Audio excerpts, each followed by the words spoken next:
Greetings Tankers, I'm Ikibu. In this episode of the Monthly Rundown we'll cover the frontline dates in August, as well as some of the upcoming and awesome specials.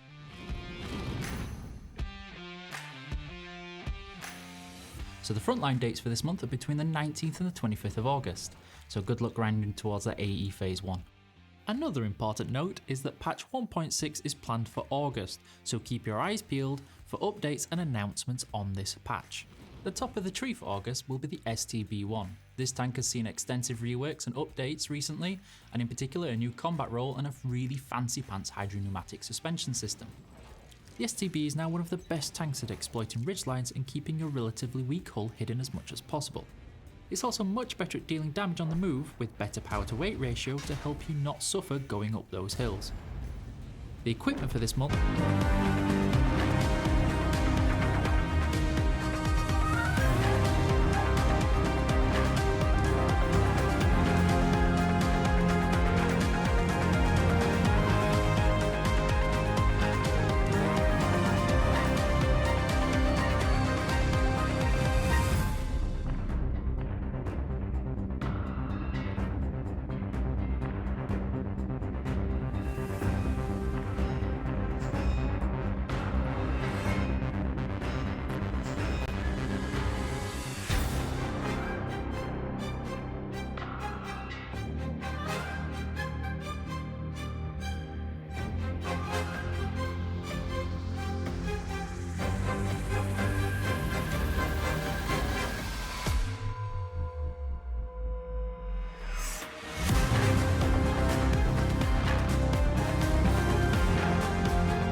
Hello everybody, sorry about the delay. I'm Ikibu, the video content manager for World of Tanks EU, and this is Echidna. Hello Echidna, everybody. the bearer of all codes and confetti, which is not always great. So Yeah. we are sharing the prediction game in chat. Make sure you complete that before it's too late with the games to win some awesome prizes and bonuses. I'm also going to read off from a card, so I apologize for looking down right now, about the prize pool for this tournament. So this is the Clan Rivals tournament, continuing on from the Clan War season. For the first place you get 450,000 gold to share between the team, 100,000 bonds, 100 euros per player, and a customized hoodie, and I'm hoping that's per player. It doesn't say it in the rules, but otherwise I'm not sure everybody's going to fit inside one hoodie. You never know. Second place is for 300,000 gold, 75,000 bonds, and a Kobe tank, which you may be able to see that way. Kobe tanks, also always awesome. Third and fourth will have 150,000 gold and 50,000 bonds apiece. Fifth to eighth will have 100,000 gold and 25,000 bonds a team. And then I'm ready to pass over to the real giveaways, the best news, news. The ones for you. So today we have two giveaways, one with bonus codes and one with a special campaign. The first one with the bonus codes is a little bit different that during previous tournaments. So this time we hide some codes in the game. So you just have to watch the games and find the codes, redeem those. You are going to get subscriptions and reserves, and by collecting 5 of those, you are going to get also something extra. Hopefully. So yeah, so you have to be aware and look at the matches, look at everything, and hopefully you will find something. It is only for the EU server, so yeah, sorry about that if we have some people from NA or other servers, but This is where you go Yeah. EU number 1. That's Yes. where it has been EU number 1 every time. So I believe we're ready to be sending you over to our most comfortable, capable, famous casters. not yet, not Not yet, yet, not yet. not I yet. have something else. You have something else? Yes. Okay. So we also have a campaign with Chill Blast. And if you sign up, follow our channels, and also refer friends, you may win a custom-made PC up to the value of £2,000. £2,000. Yes. I nearly said euros. I've been spending too much time in Paris. Yeah.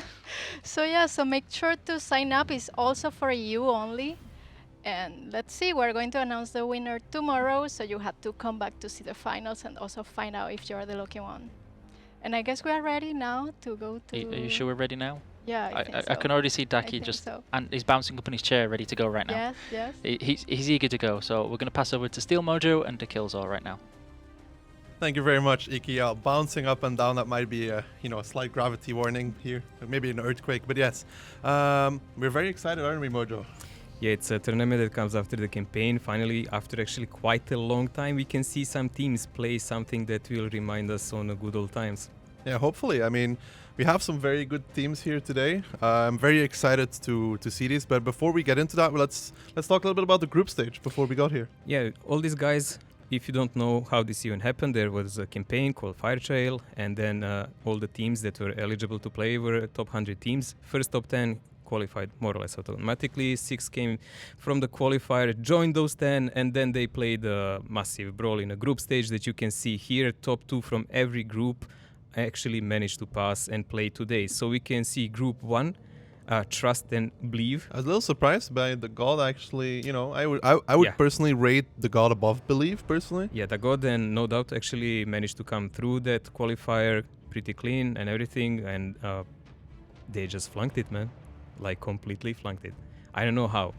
Believe being the second clan of Trust, they're a community who doesn't really trust anyone, trust no one, believe no one, so they're not a really trusty people. We will see how will they deal with each other actually here. I mean, they're not dealing with each other. The groups are intersecting 1 and 4, 2 and 3.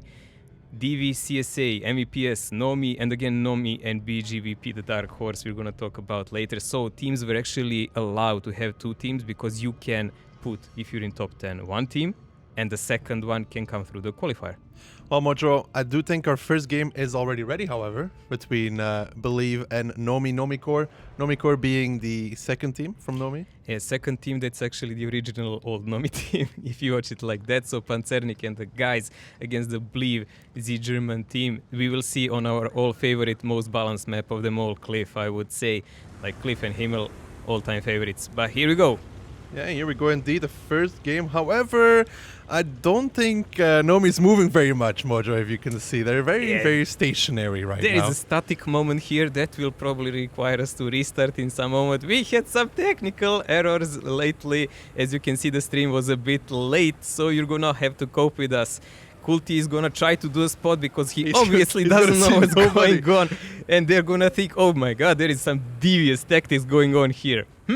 Currently on Believe's TeamSpeak, they're 1-2, boys. They're 1-2. They're coming through 1-2. But they find nobody. I mean, they're still going on. They're waiting for the admin's call, I guess. Yeah, did you spot them? No. Are they on 1-2? No. Where are they? There's some secret cam shot, man, honestly. They're all hiding. I think they're blaming EBR for bear spotting, man. Kulti is so confused right now. He's like, where are they? I don't see anybody. I mean, they gotta be 1-2, right? Yeah, the only drawback of this happening, guys, is because more or less teams will know each other's lineup now. But they had a chance to see it in training room anyway, so that doesn't matter. I mean, it doesn't really make much of a big difference. It's just a bit more time to prep some tactics. Like, okay, these guys are playing with Arti, these guys are playing without, so the choices and gameplay is a bit different. It gives us some time as well to talk about it because, as you can see, Nomi actually decided against bringing RD. I think 2 very interesting picks from that team is one, the T100, and 2, bringing out the Leo instead of an STRV. Yeah, Leo. I saw a lot of guys, your clan included, used it a lot on Malinovka, I guess, to snipe in EBR. It's the shell speed. I mean, the thing is, it feels much more comfortable to snipe in. You know, in the STRV, you're always like moving, traversing. In the Leo, with the turret, it feels so much more comfortable to actually. And you don't have to go to siege mode. Yeah, and you also have the ridiculous shell speed. It is really good for sniping EBRs. Yeah, EBRs are the biggest change in this game, I would say, like even bigger than Chieftain or anything else. I'm not sure I like that change, to be honest. Like EBR looks like very fun to play, but I think it's like really, compared to other lights in a game, too much overpowered. And we will see that in these upcoming matches. Well, at least we can see some beautiful shooting here coming out from Believe. This, this might be the only game they win. We'll see about that though. Well, you gotta believe, I guess. But for Believe, they also the interesting thing. I mean, we already talked. I don't think they will change strategies in between this and the next game, right? So they brought the AMX 13105 actually, and they decided to put him in D3 D4 as a position. Usually you'd see a bot shot in, but 105 is quicker. It's quicker reload, better camo value, I guess. And to be honest, Bachat with the... Why am I not surprised that 279 is the last one alive? Either they didn't shoot him or they didn't want to shoot him. One of the two. I guess everyone was avoiding that. Whoa. Total annihilation of the team. Wow, they didn't even lose a single hit point. 15-0 against Nomi Core. I OG. wish they believe they're going to be so happy they didn't lose a single health point in that game. Unbelievable stuff. If that would count for style points, that would go far. That is true. Unfortunately, these kind of things happen, right? So we'll just wait for the reset, I'm guessing, and then get back into it. But what did you guess, by the way, for the quickest round? Because Cliff is probably the quickest map in the pool, what we have right now. So what did you guess for the quickest round? For the quickest round to actually happen, both of them have to play without RT, I think. But how much would you think in the tournament? Because Phil had this guessing game, and I think I said 2 minutes 30. Depends. Yeah, if it's a proper brawl, it's 2 minutes between 2 and 2:30. It can go faster if one team goes really suicidal. Yeah. I mean, you are right. But that's a low-level play, so it's not going to happen like that. We have seen people like, especially the Russians though, from the show matches and stuff. We have seen Russians even with RD completely YOLO in. They use the RD for the track shot on the tanks that are crossing, and then they just go. I would say like when you play with couple of lights and RT, you really cannot do that. You need muscle power. The problem is, do you trust your players enough for a play like that? That's the main issue, always. That's the only issue you have. If you have a complete trust, like how will your guys deal with the pressure, focus fire, and what you actually saw on a battlefield to decide, because that doesn't have to be a strat from the start. It can be just a choice in a moment. They saw something, a split on an enemy force or whatever, and they say, yeah, just go. I mean, what we saw from Believe wasn't... I mean, I'm assuming they will play the same thing. There's no point for them not to play the same thing. It wasn't very aggressive anyways. It was very held back, kind of controlling. I mean, from that side though, like from North, would you agree with them if they set up like that again? Because they weren't really taking around the hill. They didn't take 1-2. They had one guy there, 907. So, I mean, from South, you can still drive up the hill for free from the little boost. So yeah, it requires some skill. So not all the guys know it. Yeah, you do, but not all do. Actually, I don't know it reliably. It's half the time just sliding off. But that's what I'm saying. Like, a lot of guys actually don't know how to do it well. So it's doable, but then it requires a prolonged strat. That means you have to cover it with something while you're doing it. And rotations, that requires probably then an RT, an STRV or Leo in the back, as you said, and things like that. So boosting like that is cool, but not always a viable play if you want to play fast. RT actually gives you an option to slow down your game and dig out the bogged out tanks. Like if you don't have RT, there are certain positions on cliff that you can just position tanks, and if you don't control the hill, as example, you have no access to them. That is true. I'm just wondering if it comes down to it, if Believe is just going to sit there, because a lot of teams, some teams at least, especially Trust for one, really likes to repush around the hill. I personally don't. I think it's usually have to do it really well, but they seem to like it, and they are one of their clans after all. It has to be done in a fashion that enemy actually doesn't know what you're doing, because if you miss your timing, you will lose a game automatically. Like on any other map. So if the enemy senses what you're doing and you're pushing like that, they can just counter push you on the other side, or just make a good crossfire and counter push you there, because you can never have all the tanks enough for that. So again, like with the RT in this position, I would say they will do better. But again, it's an experience. You can't give free tanks. You can't allow them to have free chances to get positions. These teams that we are watching today, I mean, the first match, this is just an intro match. So there is like much stronger clans that actually came to this tournament. And this will give us some kind of scope what to expect from other guys, maybe even on higher level.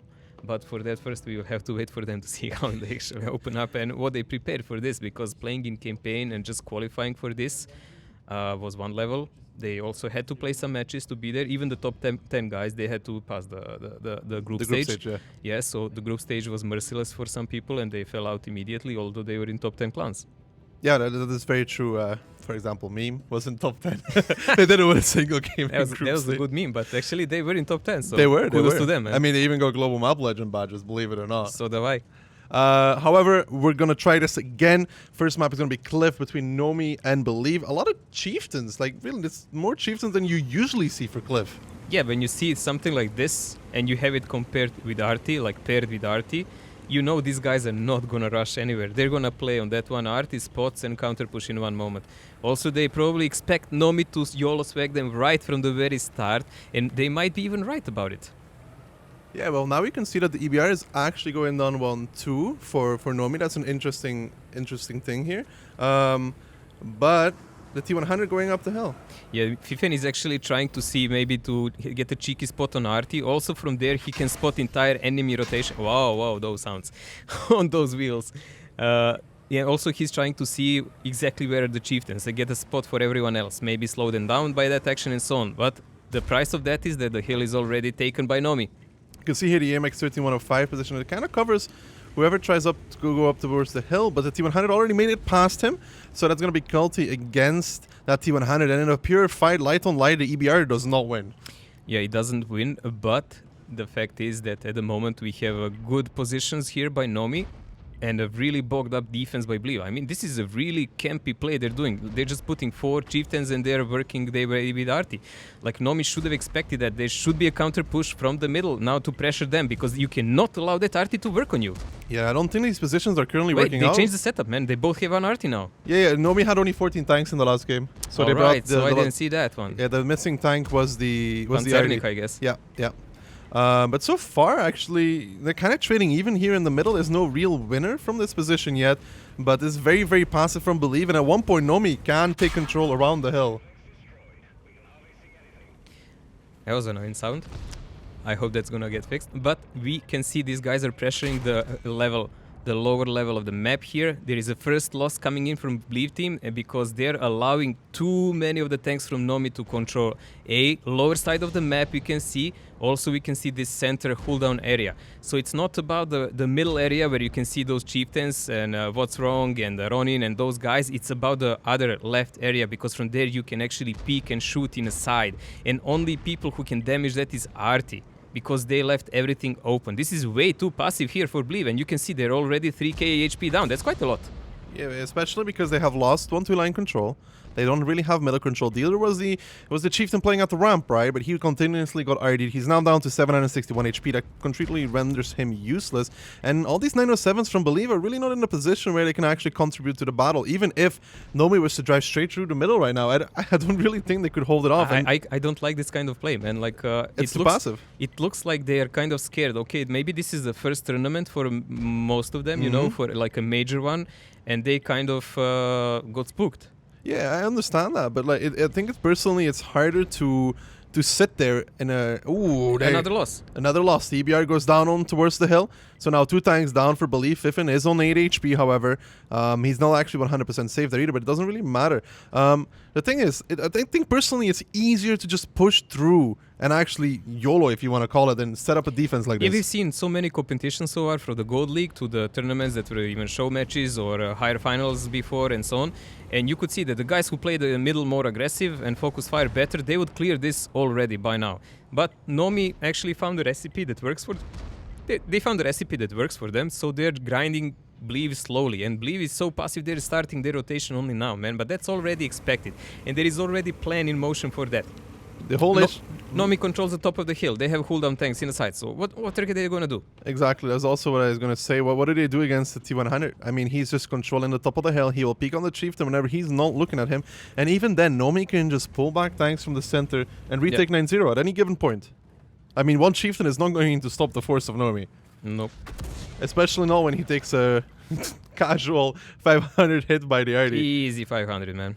So, I mean, this is, for Believe, they are 4,000 down. They really can't push. I mean, even this chieftain is a freebie. It is honestly a freebie for Nomi. Once they want to, they will take him out.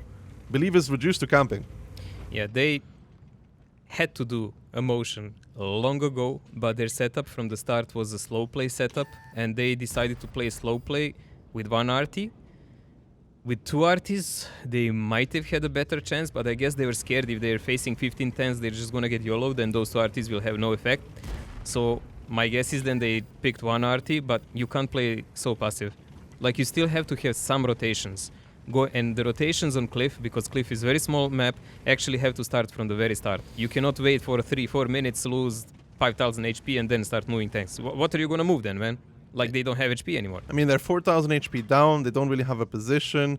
It's really up to see how Nomi executes now. And this is the GG for Paul here. There's a chieftain that has made its way up on the hill. Already comes in for 313, and Ruan should be taking Paul out of the game, most likely, unless he drops off the cliff, which hopefully is not going to happen. 4 minutes and 40 seconds, 33 now.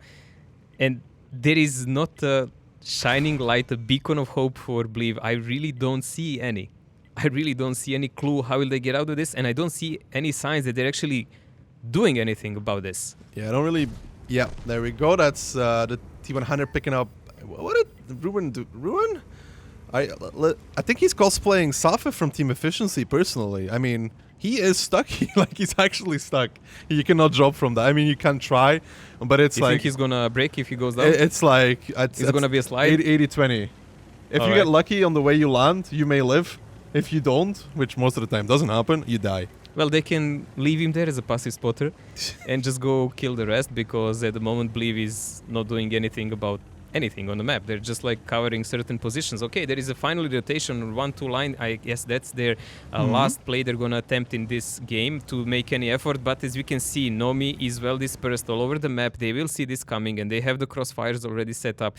So these tanks that are coming from the lower side, they will have to YOLO, pen their channels, and be really, really great about it. Yeah, this is a 279 in that position. They're actually completely ignoring him. They want to get Skynet out of the game here. He's 907's pushing forward. Skynet's going to be the focus, but for Nomi, there needs to be a reaction now as well. Skynet is now trying to pull back. He's getting hit by that AMX 3105 from the side, and he goes down. So a good play there for Believe, actually, and there's no reaction from Nomi. They're actually trying to push around the hill, so these 907s will now turn around, turn on to Camilio in that 279, and I don't know if this is the right thing to do for Nomi. Yeah, Nomi needed to cover this and rotate immediately much faster over this side, like they're going already opposite on the opposite side of the battlefield. Like Camille, if he manages to take out at least one 907, it will be worth it, but it's not. Like, he's gonna hide. So now actually Believe manages to come back in the game by misplay by Nomi, I would say. Yeah, Nomi, definitely. They could have just crossed back towards 1-2 if they wanted to, but they decided to go around the hill, and that took a long time. In the meantime, the Chieftain's here, over-peeking in the mid. They want to take out Maniac. The Leo one is still covering, but the Chieftain goes down in return. So that's another good play here from Believe. They are still, however, down 2,000 HP, but it is no longer the 5,000 lead that Nomi had before, and now the crossfire will be set up from the 1-2 line, though. Oh Jesus, like if actually they did this earlier, they could have even had a huge advantage by now. They're now still 3,000, okay, 2,500 late behind Nomi. But Nomi is now coming back. They actually didn't finish pushed on the other side. No, they actually turned all the way around, and now they lose that Chieftain. Ronin that pushed over. He tried to make a play, but there was still a 907 covering him. Now time starts to be a slight issue. They pick up the Chieftain. What's wrong is dead, but Nomi needs to start making moves here. They do not have that much time left. 1 minute and 47 seconds to close out this game, and there is still enough HP for Believe now. Yeah, but we must remember one thing always. This tournament is played on attack defense, but on a global map rules. That means that Nomi currently as defender, do not have to attack. That is a very good point you make there. Believe is actually attacking. That makes everything so much weirder. I almost completely forgot about that. Now 1 minute and 23 seconds. Nomi still on a comfortable 9,900 HP. Believe is now trying to push forward, but I think that Leo is laying down the suppression fire from the back there, Sky, and they still have a full HP Chieftain. I don't think Believe with 1 minute and 12 seconds can somehow clean this up. Yeah, this is again not happening. Like with this HP deficit and this number of tanks deficit, it was a interesting try of their own, and it almost worked out because Nomi made massive mistakes there, but we saw how it ended up. Personally, I don't like how Nomi is ending this game. I think like when you already have an advantage, you should make a use of it, a good use of it. All right, You can do something about it.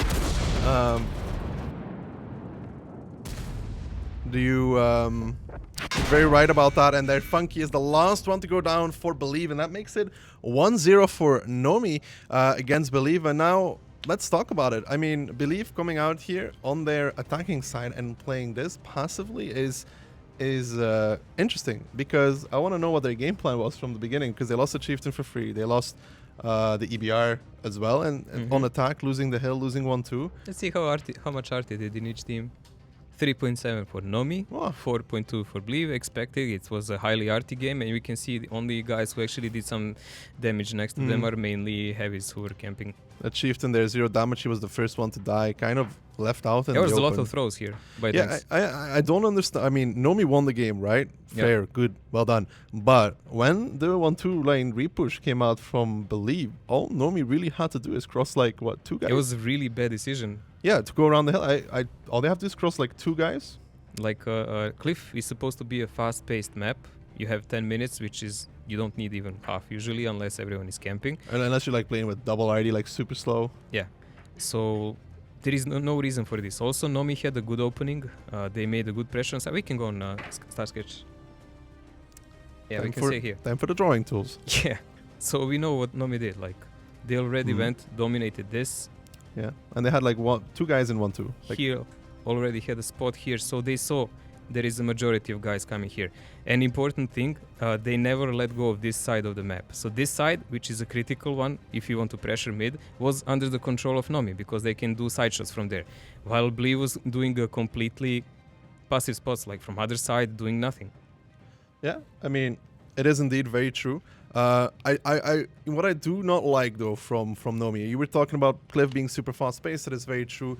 They had a lot of opportunities, IMO, to really establish themselves on the map, and they were so happy with having the middle. And at no given point, they knew that, I believe, had like 3 chieftains locked on the middle, because there was 2 behind the rocks. I feel like at any given point they could have taken 5-6 tanks around the hill. And both of these teams had like so many options to do something except just wait. But I guess Nomi had a better reason to wait, because they took all the positions everywhere, and they were defending on top of that, so they could allow themselves play too passive from the very start.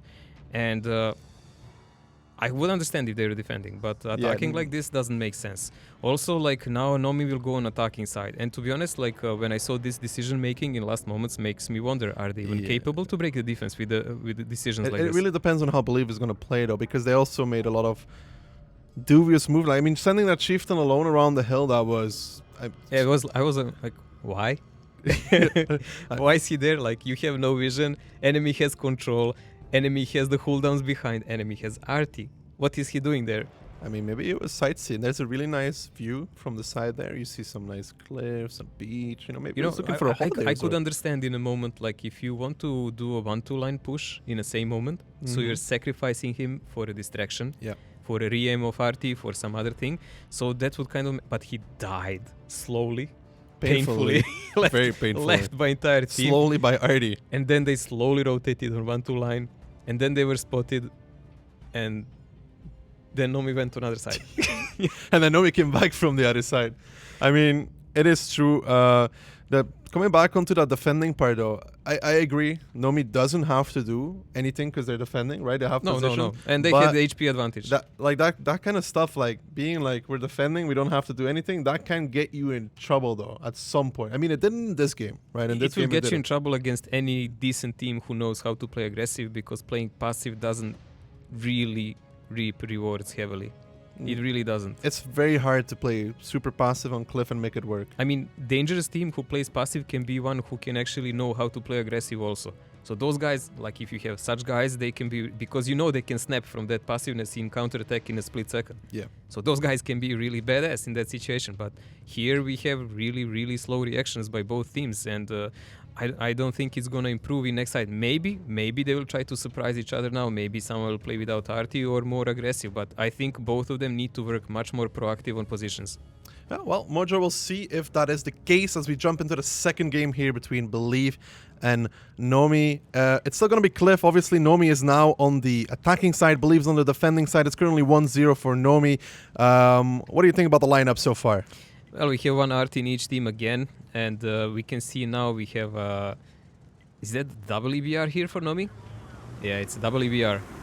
Yeah, and we have a double EBR for Believe. So they both chose like a finer setup now. One thing to note, I think for the side here of Nomi, is the amount of 260s. They are bringing, I think it's 5 of them. So that's a lot. It's actually almost their entire lineup is heavies. They have only 2 907s and 1 Butchat, but there we go. First meeting of EBRs on the lower side. So they're counter-spotting each other, making sure that nothing gets seen. And they will see the main enemy rotation. This is pretty much prime goal of these guys. Yeah, it's almost mirrored here. The EBRs are trading. That's a ding, actually. Unlucky. What? RD shells come out, not connecting. That's some statues being broken over. 907 going towards the passive. Well, passive. The little hold down there in F4. Especially Papa likes to play that. I know that at least. EBR crashing into each other. So now Nomi very, very aggressive into the middle. But Believe is going around the hill. They're going around the hill with those couple of mediums and 1-2-60, but that does leave their middle quite exposed. You can see amount of the Nomi tanks there. Actually, if they push here, by the time those guys come from the back by Believe, I think they will be crushed, man. If you watch the scenario here, if Nomi makes that good guess without any panic, they can actually crush this. Yeah, Believe, however, is doing it slowly. They are covering with 907s and only sending it to 60 up. So immediately around the hill control for Believe. Why a Butchat, Ducky? Why a bot? Yeah. I'm not sure. I don't really like it. Personally, like, I guess, I don't know. In the position he is in, I'm not sure. Personally, like, he's next to that rock. I don't see the 100% usage for him. There goes EBR Sculty. down. Yeah, Minu Sculty. I mean, and in return, I don't know if it's enough. Ruin and Skynet here. Personally, I think you're going to get ruined by Artie. To be honest, like, looking at that, you're camping really, really hard to get it. Yeah, there we go. I don't know whether it's 2 chieftains next to each other. Funky's very happy. He's like, thank you, 2 for the price of 1. That's a special deal. At least there is no artist strike in normal modes. Yeah, that is true. Now, going back to the battle in the position he's in, I'm not sure. Really, like, it's going to be really hard to use him properly.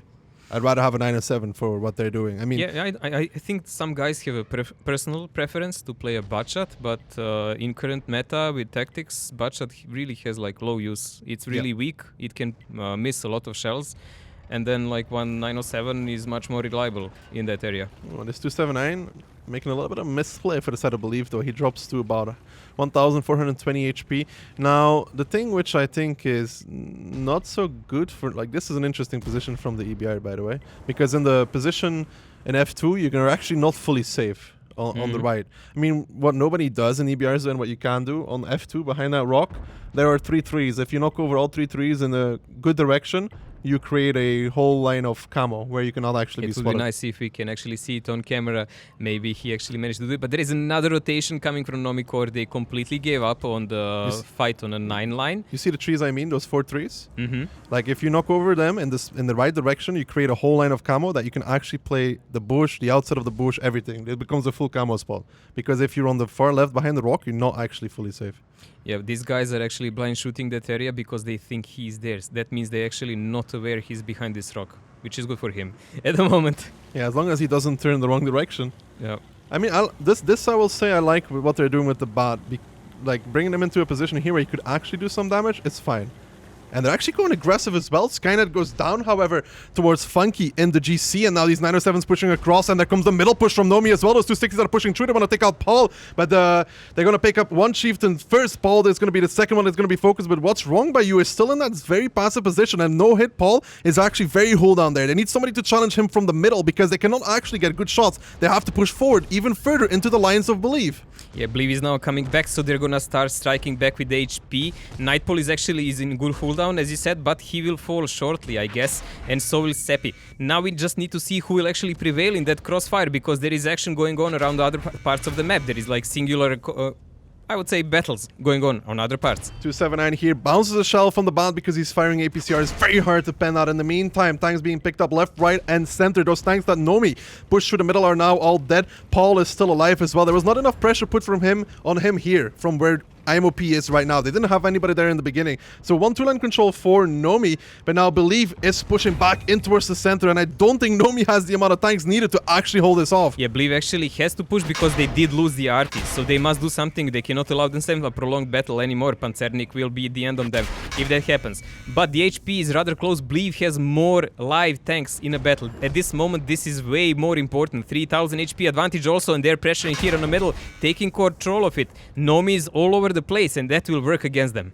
Nomi is now going to get repushed in 1-2 line once again. There's a 907 still left there. They are capping, however, with 2 tanks, and there is currently not a single Believe tank that is in position to reset. They need to be careful with that. With 33 seconds left, they will have to send somebody, and that's Faron on his side. That's 2,200 HP that is now useless. That kind of evens out the game completely. Divana is, however, trying to get the reset now. 20 seconds. He needs to drop off here. He needs to be careful as well. Take some damage on the way down, and he's also on his side. What is going on here? God, Believe. I cannot actually believe that they actually just managed to do this with 10 seconds left. I don't believe this. There is not going to be anybody to reset, and Nomi steal it right in front of their noses. There is not going to be anybody that resets. Nomi picking up this game, but in what fashion? Yikes, dog. Oh, what a bummer for this team, man. This is going to be a meme of a tournament. I know one guy in this office, he's gonna be really happy about this. Could we get some tissues for Phil, because I think he's currently desperately crying, honestly. That was something else altogether. They totally had this game. Like, Nomi messed up with not controlling center, as you said, and what happens? You get capped on cliff. Not amazing. Not amazing. Really not amazing. You know what's the worst part about it? You know really what the worst part about it? In 20 seconds or however much it was, I think Divana had time to just drive to where, you know where the STRV drives up? Normal. Like, you just drive straight to where the STRV drives. There's nobody that could shoot him, I think. But even with driving down, man, like, I think this is what we spoke on the start, man. Like, this is like first big tournament, the thing is, and they're shaky. Driving down is actually the worst thing, because you need to then drive into the base and go up. Yeah. If you just drive to where the STRV drives up, you can easily reset from there. Yeah, they're just like 907s, and they cannot be not spotted. That goes back to that pressure thing you were talking about, I guess, because EBR was on cap, right? We knew that, so they were like, okay. And he killed Arty. Yeah. So they were like, probably we have time, but then they had enough tanks. They had more than enough HP, and they should see that as well. They were winning the game by far. There was a chieftain in the far back, like very far back for Nomi, and there was one guy on 300 HP and one. And Nomi was all over the place, and not anywhere to help each other. This was the last thing they could do to win, and it could only solely rely on Believe not to spot them. Yeah, and all Believe had to do is calm down in that situation, send 197. It's obviously hard because, as you said, it's their first tournament.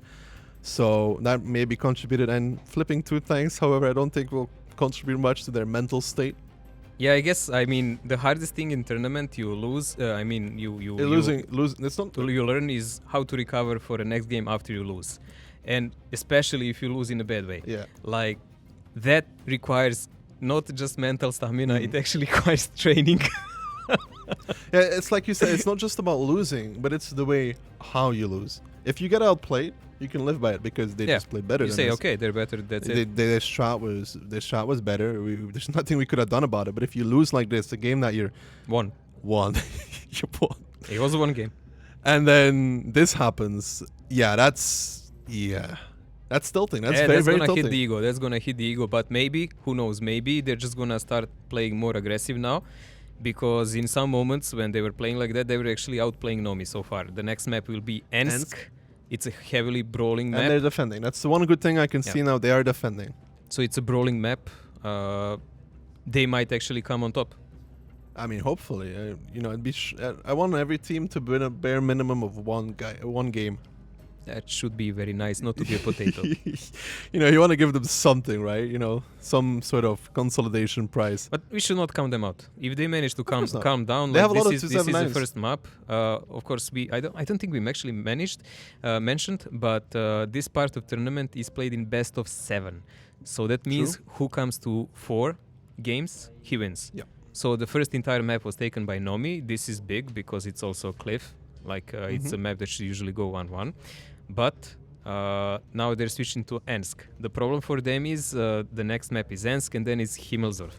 If they want to come back in a game, they actually need to take entire map now. Yeah, I will agree with that. However, Ensk, it's very different now from what anybody may have seen in the past, where it was previously dominated. Let's be real, was dominated by Type 5s. Very annoying meta. Very, very annoying. Slow and no need to aim too much meta. I didn't think it was a very skillful meta, to be quite honest. It was slow, you just position and then you Trade. kind of trade and try to aim a bit better, to do like 600 instead of 300. Yeah. So, and you need to have good guys on E3s and E4s. Yeah, more or less. now, however, it's more of a very quick, very quick meta. Yeah, I there mean, is rotations, you still have TDs, but we have introduction of 279s now, but there is a drawback of that.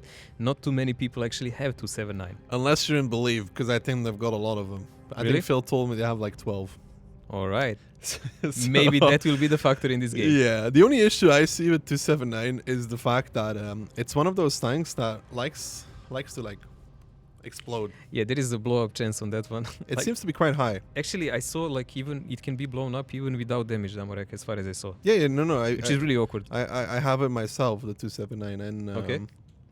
there's very frequent cases where you don't have damage and it just blows up. I mean, it must have like a very either low hit point module or it's located in a spot that's often hit. Yeah, I had one awkward match like that, and like enemy team lost one 279. We blew it up for a first shot, and then one of my guys like, what? Turrets all over the place. Well, 3 damage is damage.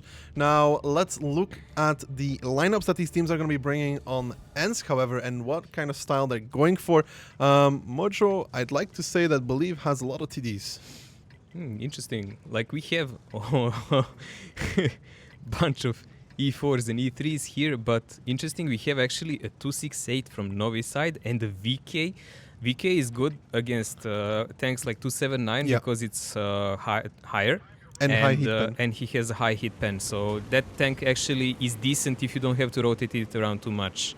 This is a lot of TDs though for Believe. Like really, this is a very high amount. I mean, this amount TDs usually means you play center heavily. 6 TDs if my counting is right. Yeah. Yeah. Wow, I did it. Wow, Twitch chat is going to be proud of me, dude. But yeah, like you said, it's very Rails control, and this is very typical. 268s also? Yeah, I mean... What they want to push with them? Like, do they want to replace E3 in the middle, or they want to push like 9-0? You don't go with those in the city. You see, this is a big issue for the side of Believe. Like, they want to put something in A0, right? Mhm. But they had nothing spawned there. Like, nothing that could actually go there. Oh, look, Alexandra losing half HP. I don't Going know if there. he will make this. I really don't know if he will make this. Seppi is also going because they're But this- panicking. They might actually not have a single person there, and he's now receiving the damage. But I think Alexandra is now in safe. Yeah, he made it. I mean, it's I don't know about Seppi though. Like, It's still a big advantage now in HP already. I hope Seppi makes it for the side of Belief. Personally, he gets tracked again. Already burned his repair kit, so now Seppi could be in trouble here if he gets. He's still spotted, I think. Takes another one. He's on fire and he is out. Seppi, the second chieftain. I really don't think you could have done that with two Also, chieftains. let's not forget, Alexandra is not even in a corner. He's here behind this cooldown, and he is vulnerable here. He can be killed here. That is a decent HP lead already for Nomi. And look at the E3 of Sophie. 853 HP also. This is very difficult stuff here from Believe. They're playing this rail control strategy, but Nomi is completely ignoring the 1 to 3 rails. This is really bad play, to be honest, because they are semi-defending the rail by Believe. They have so many passive tanks in the back, while Nomi threw like I would say 3/4 of the team of pressuring the rail and the field. And what you gonna do now? This is what we were talking about. Alexandra, the building goes away. The second wall will not last long either. Nomi is starting to chip away at those buildings. I think he knows he's in trouble here. It's not going to last long before that one goes down. And same for Shay. Ball takes a big hit as well. And now Nomi is wrestling back rails control. And not from 1 to 2 rails, well, the normal rails, but from the far outside rails. And Shay is going to die one way or another. There we go. Ronin picks it up. That is a E3 down. And this style here from when you cannot have somebody where Shay is because that's just dead. You need to actually have tanks in A0 behind the building, right? Yeah. And then you need to retake city at some point, or at least take something, because you can't just sit there. They will just take back everything slowly. What Ducky was trying to say earlier on the start, why do tank goes on A0? They're completely safe there, and they can make a huge crossfire toward the guys who are trying to push the city from the field side. So you cannot pressure it unless you kill those guys. And to kill those guys, then you would be exposed from the city side. So it's a perfect crossfire. But Nomi intercepted them, spotted them on time, they were too slow, and they lost pretty much so many tanks and probably the game with it. Yeah, they lost 3 guys for the E3. I mean, the E3, I feel like that is just... It might be a player fail, but if it's the tactic to put him there, it doesn't work. You cannot have an E3 there in this kind of strategy. No, Nomi is pressuring slowly everywhere, like we've seen on Cliff in the first game, if you remember. And they're gonna grind their HP down, and they're gonna make it work. Also, the timer is a bit wrong. The game time is 10 minutes, guys, not 15. So we are already actually 4 minutes into the game. You see the issue here for Paul, right? Paul, where he is right now, he can get peeked by this chieftain, which he will. If he reverses, he's gonna get killed. Pretty much by the E4 from H5. I mean, minus Paul, he did get hit by that E4 and he's dead now, so that's another tank gone. We are starting with a trend here. Minus this, minus that, minus this, minus that, and there is still no reaction by Bleed. Yeah, and I feel like they're just going to start picking on the next E3, which is Farin. They can also focus him out just by himself. I'm sure they need to be careful. You can get shot under the rails there, but now Farin I feel is the next thing, because now when the rails are completely uncontested, Nomi can just push towards that house in front of Farin, take their base pretty much, and close it out properly. So Farin is going to be now the next person, probably, to get focused out. And now you can see Nomi has established the field. They have established that they don't need more than, let's say, 5 tanks there, right? They don't need more than 5 tanks, and now they can just start pushing up the city. Ruin actually makes a big mistake in his 268v4 and goes down for that. Not necessary, but, they still have enough lead to compensate for that. And now comes the pressure from Nomi into the city as well. So they've taken the whole map, and now it's just about chipping away these tanks slowly, because the 279 of their courier, it's a 279, it's all nice and well, but when an S-Conk is facing you and shooting down on towards your upper plate, it doesn't really matter. And there we go, we can see exactly what happened here when Sky shot him point blank. He received the pen instantly. Now, this is really awkward scene to watch, to be honest. Believe was 9th in campaign. They came through the tournament because they had automatically they have to play a qualifier, but in a group stage they only lost to Trust, and they beat Dagod, and they beat, as far as I remember, Doubt. Yeah, so they were second in their group. Now they're getting more or less manhandled by Nomi. Yeah. So Nomi has taken the window control here, and now they're pushing up towards that E3 of Fani, trying to take him out of the game as well. And then as much as we may not agree with what Believe is doing, however, Nomi is making the right moves step by step, slowly but surely cleaning up this defense. You have to say it. They are doing it slow, they're doing it methodically, and they're doing it right so far. It's a really slow communication by them, but they have no reason to rush. As we said, they have everything under their control. They're killing one by one tank of these Believe guys, and there is no response, man. This is just a non-ending torture.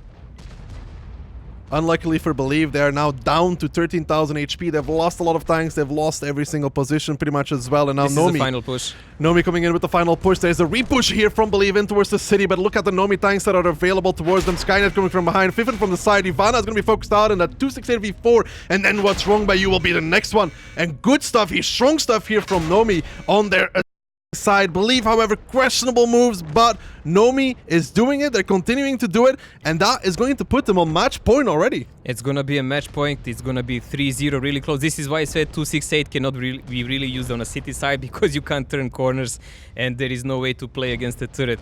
Thanks. Total annihilation here from the very start on the ends. Believe didn't shake up that bad feeling from the cliff, I would say. way too passive, scared to make any mistakes, and making them because of that from the very start. I mean, it can come down to, okay, we're gonna have to go back to the drawing, and we will have to learn maybe how to play some things different. But these kind of mistakes are really major for a tournament like this. There's gonna have to be some serious drawing after this one. Yeah. I'm starting a fundraiser goal for a drawing board for Believe, because they need one right now. No, but to be honest, one thing I want to talk about though is the part about where A0 is a very crucial position in this, right? Damage is very spread between the side of Nomi. Very good stuff there. Everybody contributed, but very, very singular on the side. You can see so many guys doing nothing. Yeah. And like 1 or 2, 3 of them that actually did damage. Now, what I was gonna say is, when you end up in a situation like this where you're so spawn dependent, Ensk has always been kind of spawn dependent, especially for trees and such. Yep. The closer to the rail they spawn, the better. But in this case, it was the tanks at A0. You need to be, as a team competing in a tournament, you need to know and realize this, that when you have no tanks that spawn there, right? Yeah, don't force the tactics because of the tactics. Force what you see on a battlefield. Exactly, because when you have 60 Ds, a lot of the spawns, you have limited. The more heavy, like if you have 10 chieftains, there's a big chance there's going to be a chieftain spawning on the other side of the rail, and you can put him to A0. When you have like a lot of tanks like 279s, 268s, V3s, that lowers the chance of actually the tank that you want to go there actually spawning there. So you need to be adapting, and you cannot just be like, stick to the tactic, even though if Nomi pushes that side, you lose 2 times. It's similar like with the one different map, completely different in origin, but as example Westfield, if you have too many tanks on one side, they will not spawn as you want them drawn on a map. Like some heavies will be down if you have too many of them, or some mediums up, and they will not be part of that game if you just played blind by the tactics. You have to adapt on the spot. I mean, if you play a random game, and if you see enemy setup has like bunch of lights and this or that, there is positions that you can certainly not go and survive, and this is a tournament. You must calculate it in. Yeah, if you want to be able to win a tournament like this, or even compete, you need to be able to adapt to the situation that is thrown at you. You cannot just be 100% sticking to your tactic. That never works. You can not prepare for everything that your opponent is going to throw at you. I just believe that in this situation it happened that maybe they were not aware of this fact, that they can be intercepted so easily. I mean, if they spawn that far away though, like I think they spawned in like A5. It takes so long. We don't know what kind of comms they have on TeamSpeak, to be honest, after those games on Cliff. And on the very start of the game, when they say, okay, one guy needs to go there and there, also that player has to say, man, no one has a spawn. We can't. FC doesn't necessarily always have to see that. Like, he needs communication back from his team. Hey, they need to say, no one can actually go there. So this kind of plan, scratch it, go plan B. And that is true. I mean, it also takes a very, let's say, experienced person to make that call, like, we can't do this. We got to do something else. And when you're 2-0 down, hard.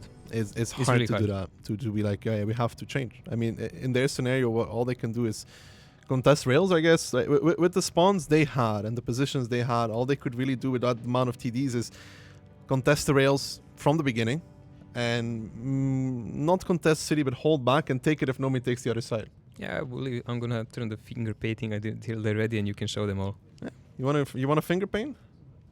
Now, what I was talking about, right, is with the spawns that they had, is that they need to. I'm just gonna ping it. I don't need to draw it. You see these rails here. So they have 2 268s. I don't think, if you cannot play this, I don't think you can send a 268 here. Because I was wondering why they took 2 268s. It's like too much. I don't know. No, usually you play one down here, right? And you play. I mean, the second one you could play down here. That's just fine because you can get him to spawn. And what I feel like Believe was the only choice is to contest these rails heavily, like these rails super heavily. The E4s can be here, right, to cover, and then hold city towards this line here, and then when they see Nomi take the field side, is to actually push through, but actually like commit. Once Nomi like starts taking this, you actually commit, because that is IMO.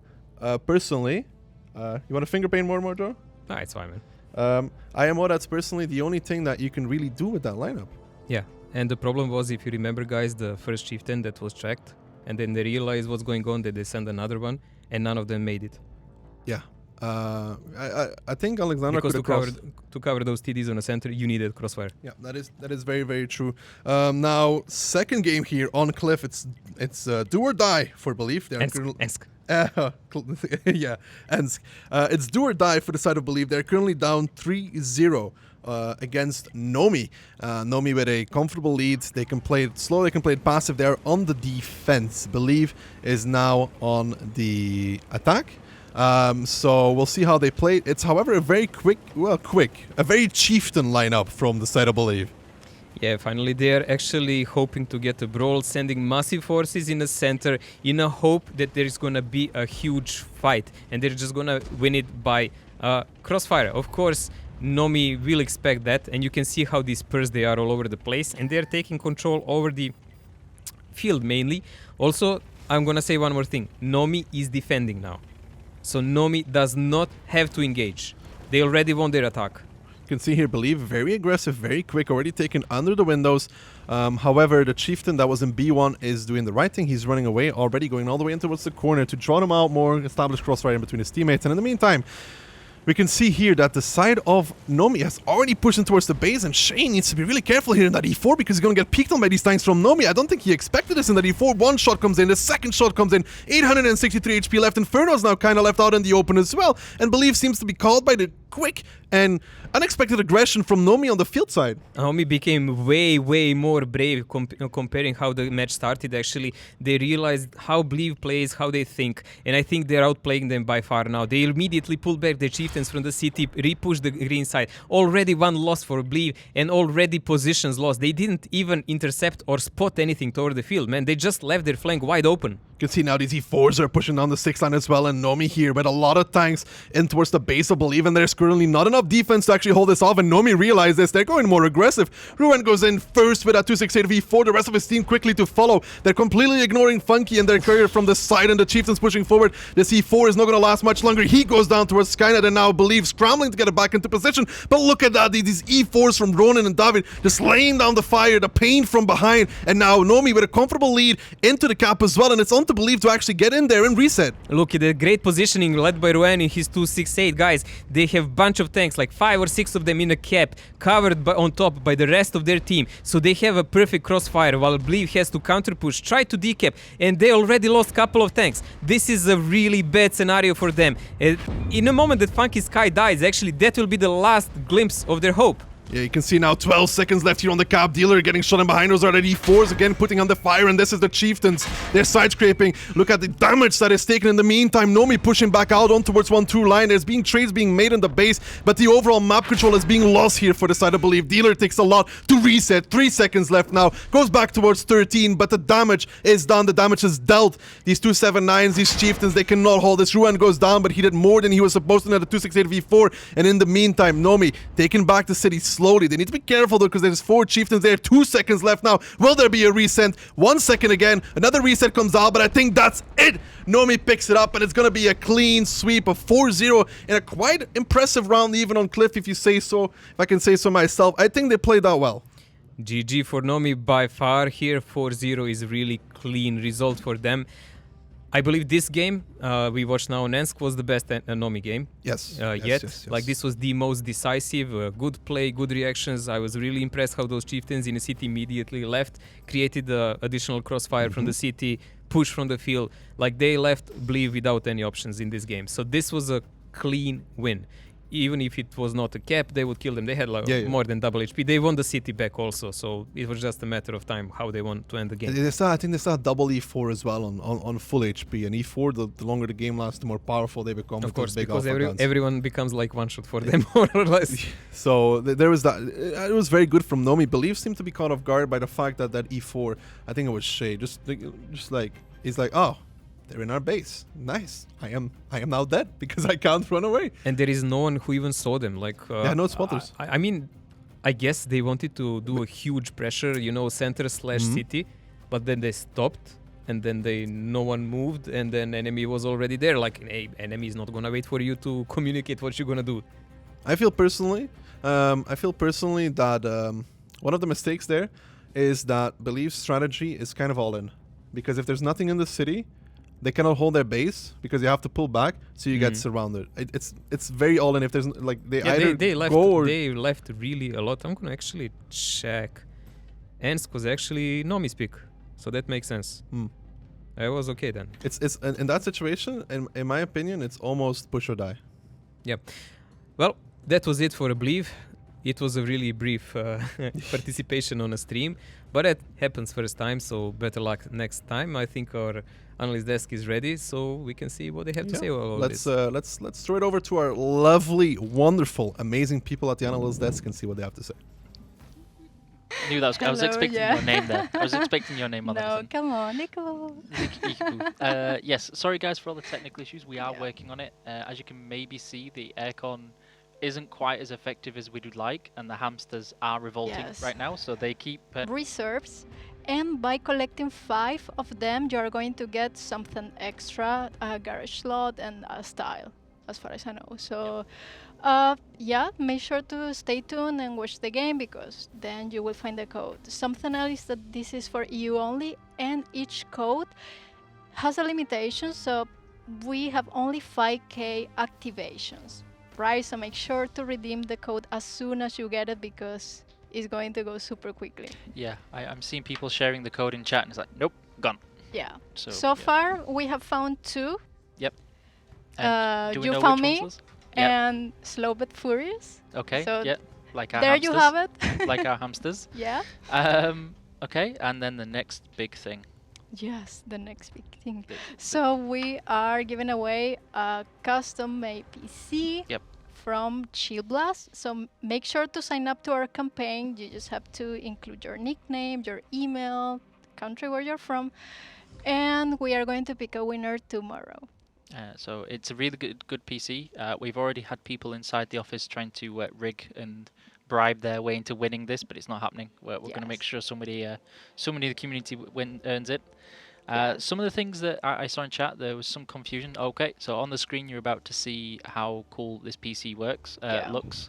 It is really nice. It's really, And really the nice. value is £2,000. yeah. That's right. Pounds. I'm not sure what that is in euros for the rest of the world, but pounds is the way I forward. suppose a little bit less than 2k, but Um, not bad. It's not bad. It's not a bad No. PC to start with. No. It should be able to handle tanks, you would hope.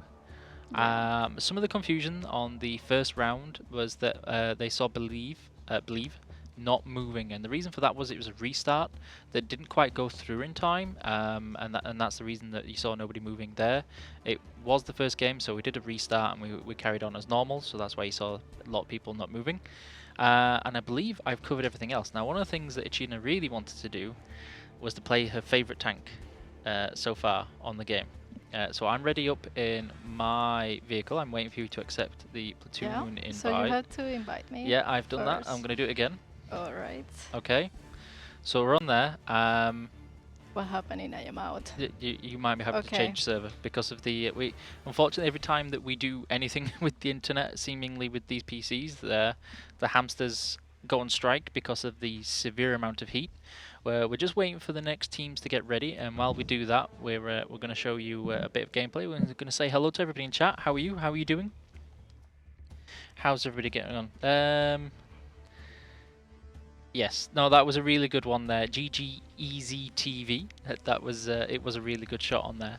How's everybody getting on so far with the games? I hope you're enjoying it. Make sure you follow the channel for that. Make sure you keep up to date with everything.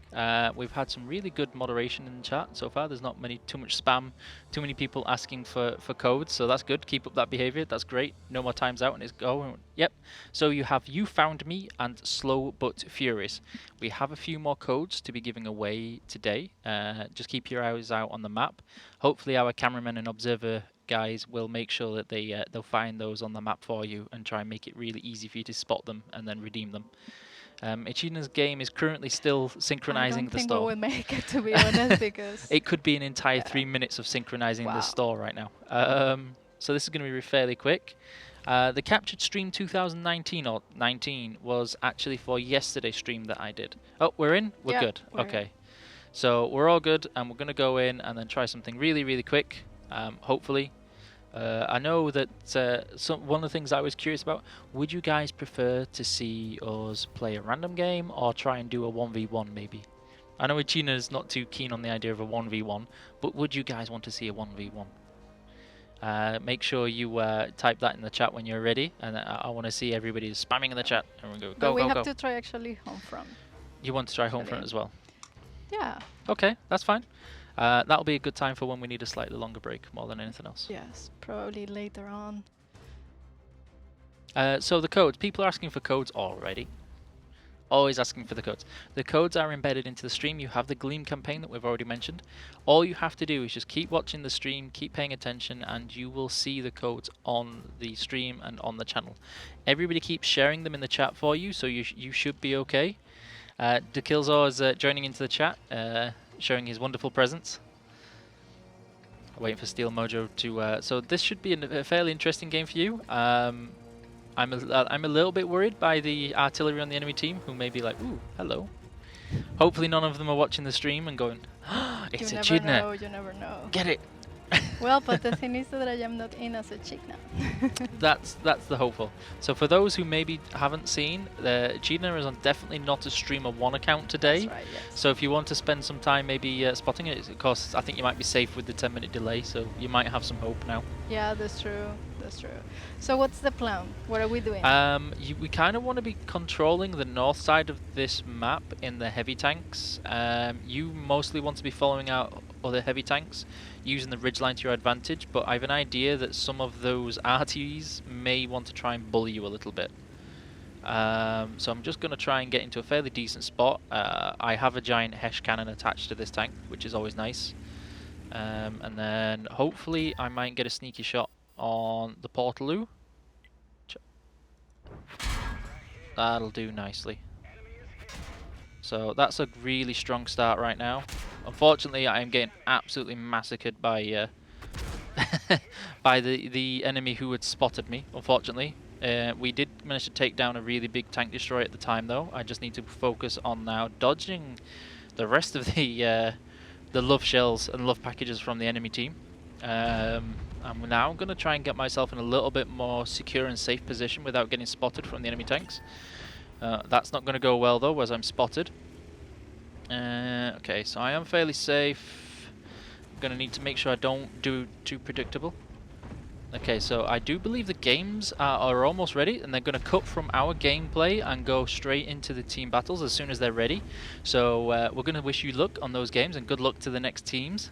We're passing you over to Steel Mojo and Dekilzor. Wonderful, fantastic, energetic, charming and charismatic with the awesome attire for today. Should be cutting out any second, we're not sure when. So it's just going to go blip and gone. And as soon as it does, then you're going to be fine. And good luck. See you later. And there we go. Iki disappeared. He ran away, man, literally. He's still somewhere there in a corner looking beautiful as ever. It was like stunning. scorching 40 through 43 here in Paris, like not only a day ago. You can feel it a bit here in office, but at least he I has think it's just his, your presence, personally. man, he has his private cooler there. You saw that? Really? Yeah, man. Why does Like Jennifer is like doing this. Oh, and, really and now? perfuming him and everything. Can I get that in between the games as well? So we have like one British snowman melting there, and we have one hot girl like cooling him off all the time. I associate myself as a Antarctican. All right, so I need some special cooling as well. You'll need to go to analyst desk, man. Finally some service around this place. Thank you very I love it. much. Thank you. Thank A little you. quicker, please, next time, though. Smells a bit like a gym, but okay. I'll Yeah, take well, whatever I can get, you know? It is what it is. This should, however, be the next upcoming match. Mojo should, however, be a good one, hopefully. A close one as well, in my opinion. Yeah, MVPS and CSA, I think this will be probably the closest game today. It should be. Really old clans, like players that know what they're doing. I would say MVP is a bit more YOLO-ish in mentality than CSA, but that doesn't necessarily... It depends who's leading. Yeah, really. Also depends who's leading, but it doesn't necessarily even need to be a bad mentality. We've seen, like, as example, best Russian teams play like that also. So. Yeah. So here we have the teams and the predictions as well come together. 51% voted in favor for MVPS, 49% for CSA. I would say that's no surprise. Did they all rename themselves for the tournament from CSA? This is like Chow. I like have hi. no clue what that means. I think it's like hi, I am. Really? Yeah. I wouldn't be surprised if that's inspired by Unji. You know, I guess like Chow, Yasem or something like that, and then a name. So we have a lot of named people. That is true. Our MVPS with the full Polish team, not surprised there. I think they have both their FCs in it, if I'm not mistaken. Actually, no, they only have Mlody. Yeah, I see Mlody. Yeah, no Sanki. Okay, so that's a different style. I don't know, but Mlody, it depends. Honestly, like I feel like Mlody is either like 2 IDs or like 15 tanks and go. Yolosweg. Yeah, one of the two, dude. Well, we're not gonna see Arty on Himmelsdorf, which will be the first map for sure. So we're gonna have to see a heavy brawl. Like, who do you give a higher chance there? You played a lot with CSA while you were there, so what do you fares there? I would favor MVP. If MVPS goes ultra aggressive, I think they're favored. Honestly, if they actually manage to get the engagement, the good one, I think they're favored in that one. I think CSA is better tactically, though. You told me like that MVPS has out of 15 players, maybe 12 with 279s. Yeah. You think that will kind of maybe have an impact? I mean, look at it. They have quite a few 279s on the lineup of MVPS. Just a few. Less so for CSA, but it does limit, however, the amount of strategic options they have with that lineup. They are, however, sending a lot of 279s towards the hill as well. There's 3 down, 1 in the 8 line, and everybody else going towards the hill. Yeah, we can see already spread on CSA. They want to control the rain. They said the 50 Bs to see if there is a push on 1-2 line, but there is a vast majority, as Lucky said, of MVPS tanks going to brawl on a hill and to try overtake it. But it's not like a full brawl. It's 9 tanks, man. Usually guys like to go with 10-11 if they want to push that harder. Yeah, I mean, double 279 and 1-2 holding together with Cocos, it makes 3. There is, however, a decent amount of CSA tanks in 1-2 as well, and they do not have the tanks to actually fight the hill. When these 279s reach from MVPS and they go on the high ground, that shuts down everything. Yeah, so that's a problem here. So unless they go like ultra aggressive from the beginning, which there is nobody from CSA on the hill, that's not an option. Obviously, MVPS doesn't know that. They are going to be losing map control here very quickly. I mean, CSA will try to retake 1-2 line, but with 50 Bs and 260s, it's really hard to deal with 279s, to be honest. Do you think that CSA gambled that MVPS would play down with all those 279s and not the hill? Because it feels like it. Like, if you look at their positions, it looked like they expected a push on a middle and 1-2. Yeah, because like the positions here tell me that they were like trying to counteract that because no hill presence. Now they're starting to drop back towards the hill. 1, 2, 3, 4. There's 6 tanks for for MVPS on the hill. Interesting play. Like MVPS actually never bothered to chase away the spotter. I think you need to I personally feel like you need to put a chieftain there to just hold on. Yeah, like Unji should have been away, like chieftain should have been there to make sure there is no counter rotation, and counter rotation is happening now. But chieftain is coming on, so he actually might be there on time to see if them. This works, if the 260 got spotted on the cross though, that it's gonna be a giveaway. Yeah. That's the issue. Now Patrick has reached. He sees them coming up. Luckily for them, there's no airstrikes. And these 279s are not pennable when they reach the top. Not for 279s, not for anything. There are spots that you can pen, but when it like peaks like this, you're not realistically hitting those. It's not happening. But MVPS does not have the tanks to hold the hill here. MVPS is actually playing a passive brawl from the other side of the hill, as you can see, but that does leave Patrick here pretty much exposed because these CSA guys are not stopping, man. They're just going and giving one shot at a time as they pass. Will this work? However, those Friedman taking a lot of damage here already. Patrick still has 2,000 HP. Saka being focused out now, and here comes the rest of the CSA boys behind, and Patrick, he's tanking like a champion, better than Rocky Balboa in his finest. Now shooting Sakalito in the back as well. Patrick still on 2,000 HP, by the way. Finally gets spent, but this repush from CSA, I feel like they wanted to do it because the 260s got spotted, but at the timing of it, it doesn't really work out. Patrick now finally being focused out, and they have lost a lot for this. Here comes the 260, there comes the second 50B. In meantime, Sweetman goes down on his door, and Patrick, he's still alive. Finally goes down, but in the meantime, 1-2 line repush from MVPS.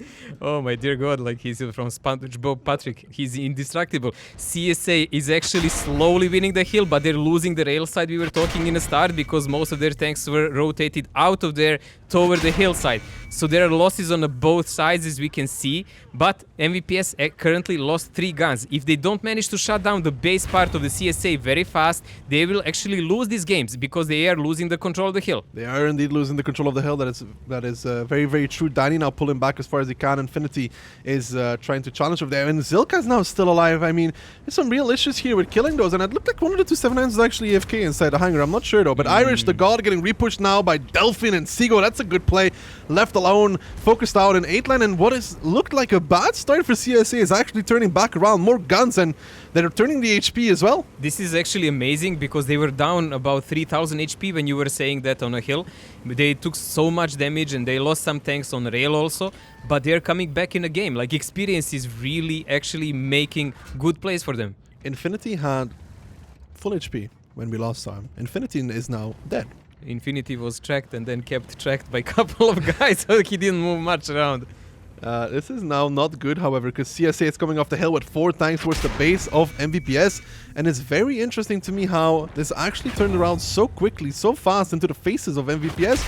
They had the ideal position, but they just didn't make it work. There is so many guys from CSA on one shot, but they're actually keeping them rather safe. You can see Seagull looking, Saka even, Anji, but they're taking over the back of the base of MVPS, as you said. 279 is already pretty much alone. Janek is just waiting the moment when he will die. The rest of his team has no potential to actually pressure the cap of CSA. That's the biggest problem they have. They will have to rotate back. 279s are again decent tanks when you brawl, but they're not really good for rotation. You can see here Piotr is trying to pull them back as far as he can. He's trying his very hardest. He's spending shell after shell as well. It's very good. He has to be careful. He wants to do one more shell. He has 3 seconds on reload. He can do one more. Make somebody a one shot at least. That's the most he will be able to do. He hits it. So good stuff there from Piotr. He really tried his hardest. He did it right. He pulled back, draw them out. Not more he can do in that situation. The HP, however, is still, it's 2,000 apart now. MVPS is down in tanks. CSA has taken the base. I don't think there's a way back for them into this one. This is a big problem. Now they can pressure the cap, and who will actually counter push to deal with it? There is no one in MVP's team except Janek, who has the HP, but Janek is only one guy, man, and he's a Bachat. Like, Bachat is not an impregnable vehicle who can just do whatever he wants. And he actually drove towards a spot where he's probably going to take 2 shots to get out. Yeah, it was only 1. So he got a little bit lucky with that, but now 20 seconds left on the cap for CSA, and Janek is the only one that can get back there with the 279. The 50B is already going K-line, so he's going to stop Janek right in his tracks. Here comes Froly. Janek does not expect this one. Froly is like, hello, my sweet prince, and goodbye in a second as well. Janek trading here. Froly will pick it up. Black Gakken goes down. Janek is soon to follow, and CSA coming out with a strong rotation and actually taking it back in a game that seemed very, very MVPS favorite. So CSA picked up the first round. Yeah, in the start it really looked turned around on MVPS, the control of the hill, but why do you think that Chieftain rotated toward the position of Bachat so slow? Did he expect maybe some kind of trap by CSA in the back, because they didn't have really good spot on rail, they didn't know where the tanks from CSA are. Maybe they were thinking, okay, behind that Bachat there are like 5, 6, 7 tanks waiting, lying in a wait and just waiting for someone to start driving. They pop up and destroy him. I feel like they just felt like they had the hill control too easily. Like, they took the hill and they're like, oh, we can start rotating. They're just camping. And then they got surprised by a rotation that they didn't fully expect. And even then, I mean, Patrick stayed alive for so long. Like, he stayed alive for an incredible amount of time. Let's be real. It's amazing. I really expected, you know, that when you push normally and there is a bogged down guy like that, somewhere you always tell players, you drive and shoot him on a way and he will die. And everyone shot him on the way and he didn't die because most of them didn't pen him. I personally feel that one of the mistakes was, though, that they could have left Patrick there. Like, they could have traded with the Chieftains. They could have left Patrick in position. So let's say they leave Patrick there. The Chieftains fire. But at one point, these Chieftains need to bail. Because now you could see that they stayed. So they killed whoever was the chieftain on the outside there at some point. I don't remember his name. So they killed that chieftain, but the other 2 also stayed. So what turned into a really, really bad trade for CSA, then turned around into like a reasonable trade, because the tanks on the hill, instead of running away, actually stayed. So they got 4 tanks. Yeah, I think like after doing so much damage in the start, they thought, okay, we are pushing the rail, we're gonna take the rail. Yeah, we can stay. And we will not give them the hill for free, you know, and we will not allow them to control the map. But they miscalculated how many tanks actually CSA managed to rotate, because that was a rotation from 2 spectrums of CSA. One that played the 8 line, there was like 6 tanks there, and they brought 3 more from the rail, as far as I remember. 4. It was 2 Bs and 2 260s. Yeah, so they had like up to 9 tanks up up there, and MVPS already rotated some of the tanks downhill. Yeah, it was 279s. So they were caught pretty much, doing a bad step. That's what you get though. I mean, if MVPS had like 50 Bs and or like quicker tanks, they can actually rotate back to the hill. But now when this rotation comes out, who do they send back? 279 will never make it. Yeah, we said already, like 279s are really, really good in Brawl, especially when they get in elevated positions, so when they're above the tank and so on. But if you want to rotate the map, no, it's a 260 and 50 Bs play then. And I also like more what you said earlier. I think is very valid. The position of Patrick is really great that he did that much, right? It's great. It's perfectly fine. But if they actually put a chieftain there, he would have spotted them coming up, and he would have run away, and they would have taken the rails for free. Probably, yeah. So a 279 cannot run. It's too slow. But a chieftain is not a 279. Even if he doesn't run, he would play hold on and maybe hold them off tracking people and so on. Yeah, he would have actually. Other guys would have actually done chance like to do something probably different. like let's say at least 2 shots coming up. Yeah. So 800 and then some more. Then the third, it's the same thing as with Patrick there, probably in a way. But even then, they could have just bailed from the hill and taken the 1-2. Like, they could have given nothing on the hill. Just absolutely let them have it. So be it. And they would take the base. Yeah. But mistakes were made, even by a great team like MVPS and CSA, proving that they are actually really experienced team, kind of digging. Saka's gonna hate me since I predicted against him.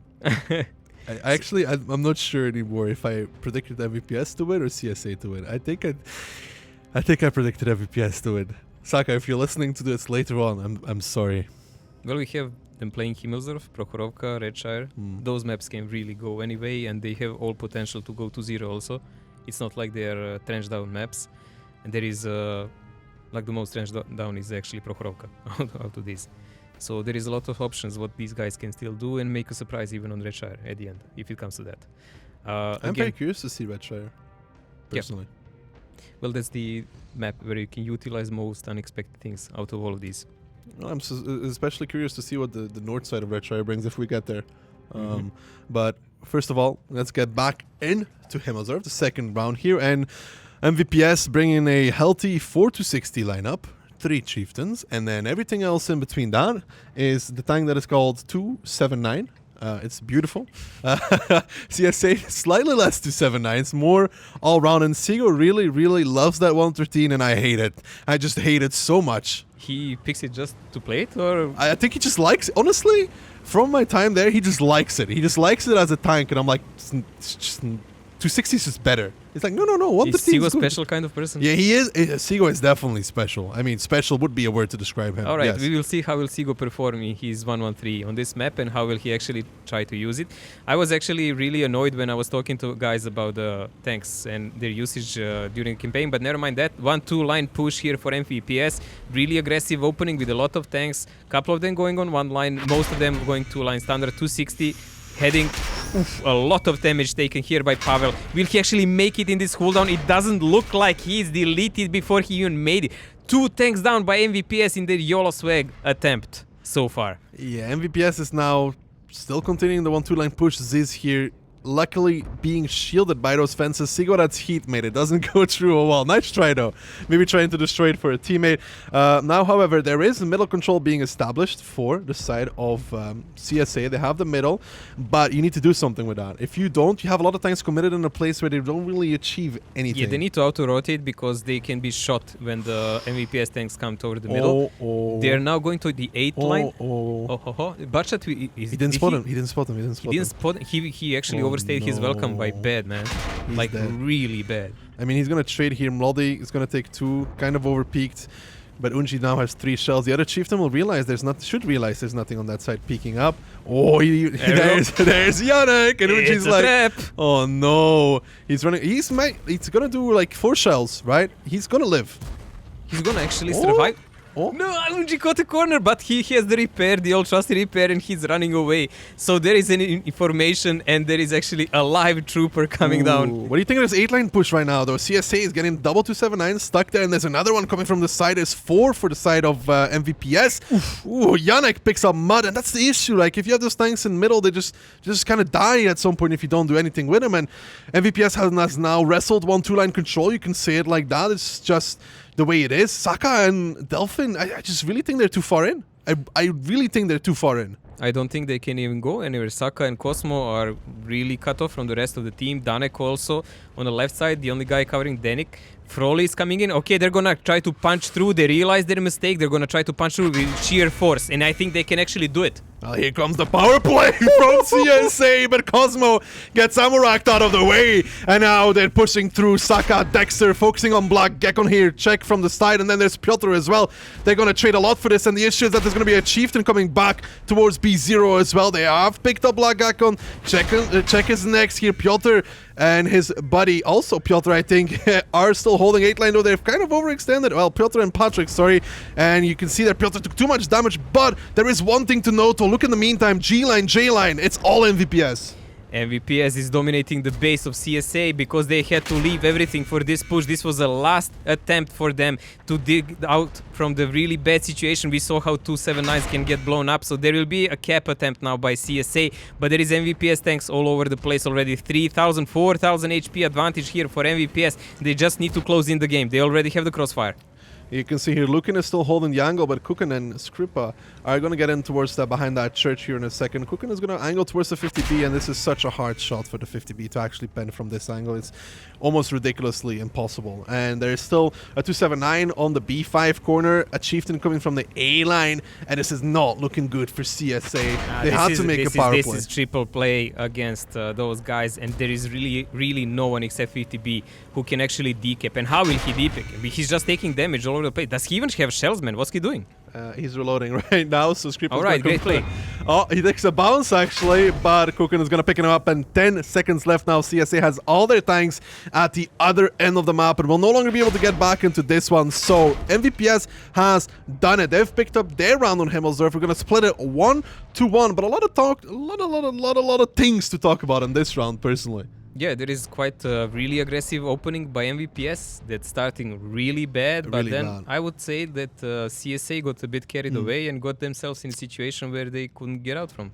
Yeah, going that far down 8 line, it's really hard. It's really hard to actually push through and make it work.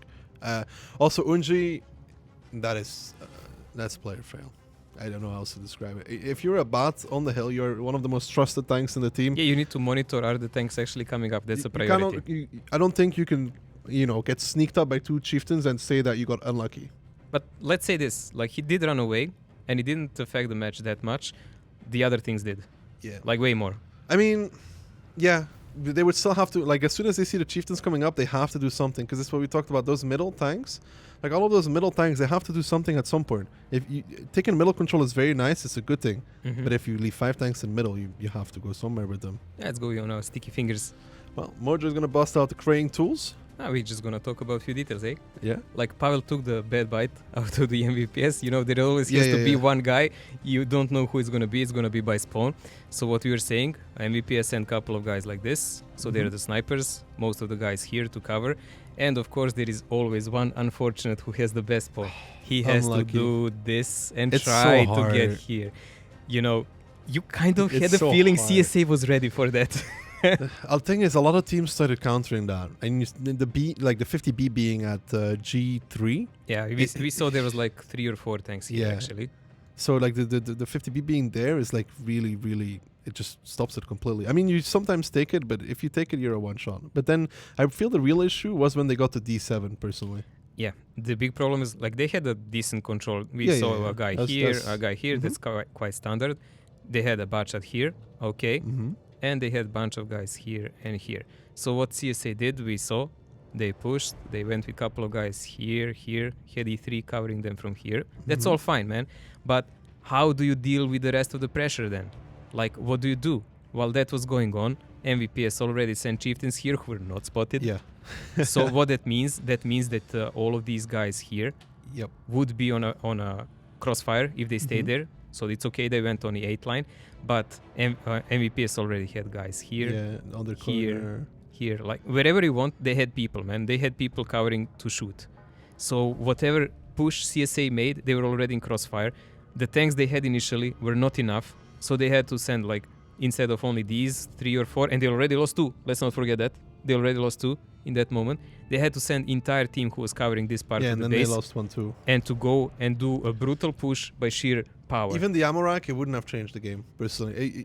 They lost also one on a corner on top of that. Like, to make their misery worse, they lost one more there. I don't think it would have changed the outcome, though. But even if he stays alive, the game still plays out the same way. They still get more, like, MVPS would still be able to get more resets than they do. So I feel like the Amorak, we talked about it, the 279 is prone to it. It's going to happen. It's RNG. It's not going to be the last time it happens either. But it wouldn't have changed the outcome of the game. CSA did a good shooting game there on the corner once they gathered up enough guns, but they already lost so much of map control due to that, and they already lost 2 tanks before that while doing that kind of push. So simply, I think they underestimated the number of tanks that MVPS already had there in position. MVPS drew back most of the tanks from the 1-2 line they had. Like, most of those guys actually came back already, and the rest were already in position. So they were ready to deal with it.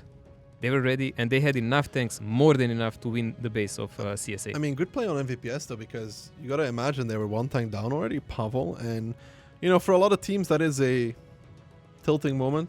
Yeah, it's a problem when you lose a tank for nothing, but when a team reacts well, they can pretty much exploit any kind of mistake by enemy. I wouldn't say CSA made some massive mistake. I would just say actually that MVPS responded better. Yeah, I think overall MVPS played it out better indeed. They made the better rotations, the better plays. Yeah. They reacted to everything that CSA did throw it at them. And this double chieftain on the hill actually, I mean, it may not have the greatest of impacts, but it definitely contributed because once limits the options what you can do. And especially once you, because D-line becomes impossible to actually push. The chieftain's just farming you the whole time when you're driving through. It completely limits the options what you can do. Even that 8-line play, I mean, the chieftain drives to B0 and he's like, hold on, and you're like, what do I do? Oh well, just let him shoot me, I guess. There's nothing else I can do. I'm not going to hit this cupola on like 300 meters unless I'm extremely lucky. Anji was very lucky to survive, to be honest. Yeah, really lucky. I don't know. If I'm Yannick there, I am the kind of guy that taps HE. I'm not joking. And where were the track shots also?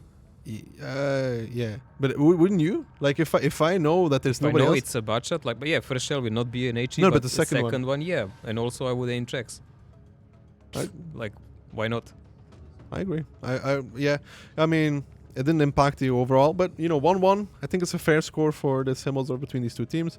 Yeah. CSA doing a really good move on the first game, MVPS reacting very well on the second game. The surprising thing, IMO, is that so far it seems like CSA is like slightly more aggressive even. Yeah, let's say it like this. In first game, not so much. But in this one, yeah. I'd say their aggression was really well matched because each of them played one side aggressive here. Like CSA opened really aggressive center and MVPS opened aggressive rail. So the better one on judgment, as usual, won. It's not all about the openings. Like in the games when 2 equal teams meet, actually it's all about the later rotations, what will decide. Now, talking about Proco though, I wanna know what you think should these teams do from North. Because the real struggle side, I think personally as well, I don't know if you agree, but I feel North is very, very hard to play. It's very hard, IMO. You either YOLO or you camp. You either play very aggressive, let's not say YOLO, you either play very aggressive or you're forced to camp. Yeah, I've seen a lot of guys in a problem actually from that side because let's be honest, it's gonna be about EBRs here as usual.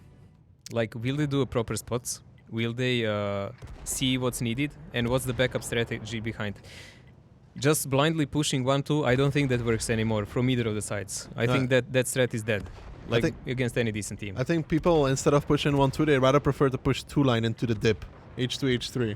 Yeah. I mean, I've seen Bulgarian Wild Predators do it. I've done it myself as well. So that's what it seems like. I mean, But talking about EBRs though, Mojo, there is 3 for the side of MVPS. There is 3. That's a lot of spotting power paired up with that one GC, and there is one T92. And there is no EBRs in 1-2 for CSA. Looks like they completely left it to passive spotting by 907. It works, but it's hard. I mean, yeah, Skripa gets outspotted now. They've seen only one EBR so far on the other side of the map, though, so they don't know that there's no EBR there. They for all they know, he could be passive. Gives Irish a pretty good spot, though. I mean, it does get blind fired very often, these bushes. It's very hard to take a bush in which we will not get blind fired. nowadays, especially in the areas here, and people have gotten kind of good at pinpointing, especially with RD blind firing. The C1 bush is super well known as well, and then there's EBRs. Like you have an EBR in a pass spot, enemy EBR comes, proxy him, he's like, ciao dude. Well, MVPS is defending, north side is defense side, who doesn't know, guys, and they are playing with more spotting power. Is it 1-2 line repush? It looks like 1-2 line repush. But MVPS doesn't have to push anything. Yeah, I'm talking about. I think I saw Tornado do this at some point as well. It's the strat where you wait for them to push out east, and then you YOLO down 1-2.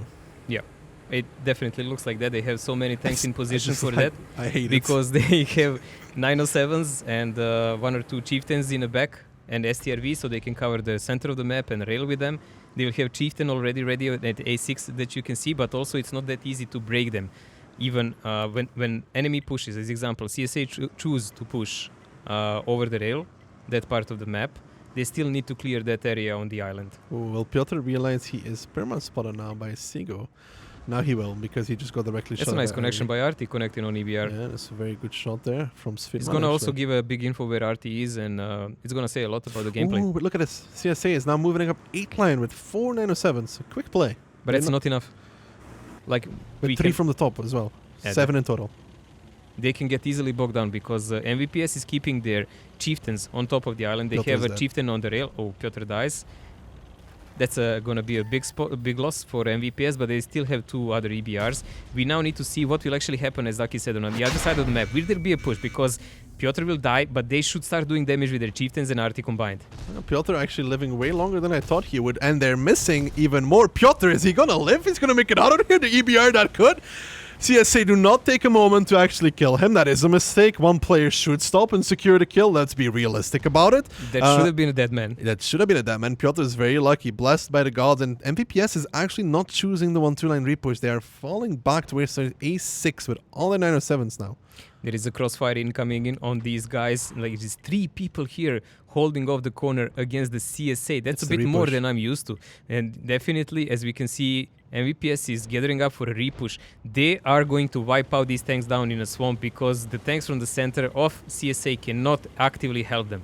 Now the repush gets spotted out. Saka sees it coming. There's Unji on the hill and the STB-1. That gun, however, I do not think it has the accuracy to STRV. Yeah, it doesn't have the accuracy to realistically do this. Pavel now peeking on towards the corner. Yannick driving in behind him. Piotr goes down finally in the EBR. Lived way longer than he should. And can MVPS actually make this work? They are pushing forward now. There's the crossfire from CSA. All those 907. That's a big RD connection. A big stun even. And now the repush from CSA. They're actually going back in towards them. Yannick gets focused out first here. And I don't think MVPS has just about enough times to realistically make this work.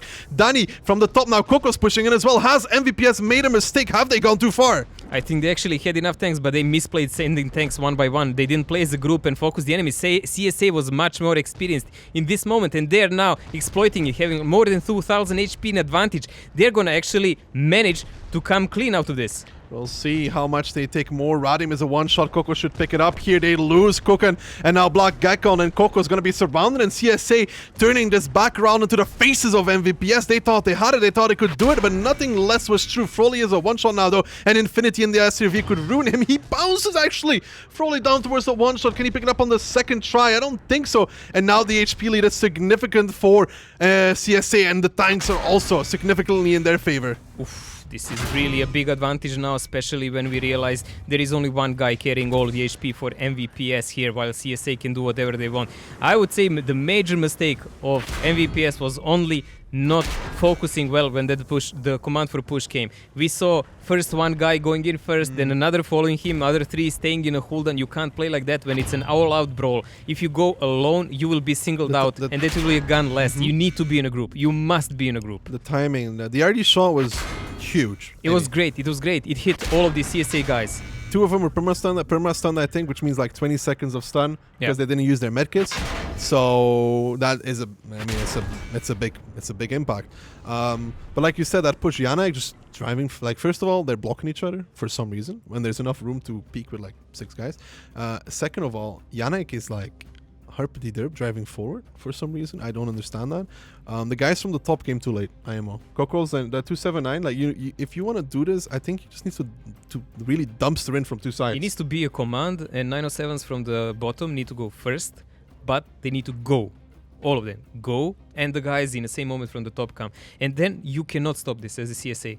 Like you really can't, because now they got to focus one side, and by the time that Cocos and the 907 or the chieftain that came from the top, they lost two mediums before anything happened. Yeah, so the push wasn't like the actual like push was badly timed. It wasn't together. It wasn't synced. Yannick dies for free to just one shot. To be honest, it's a shame.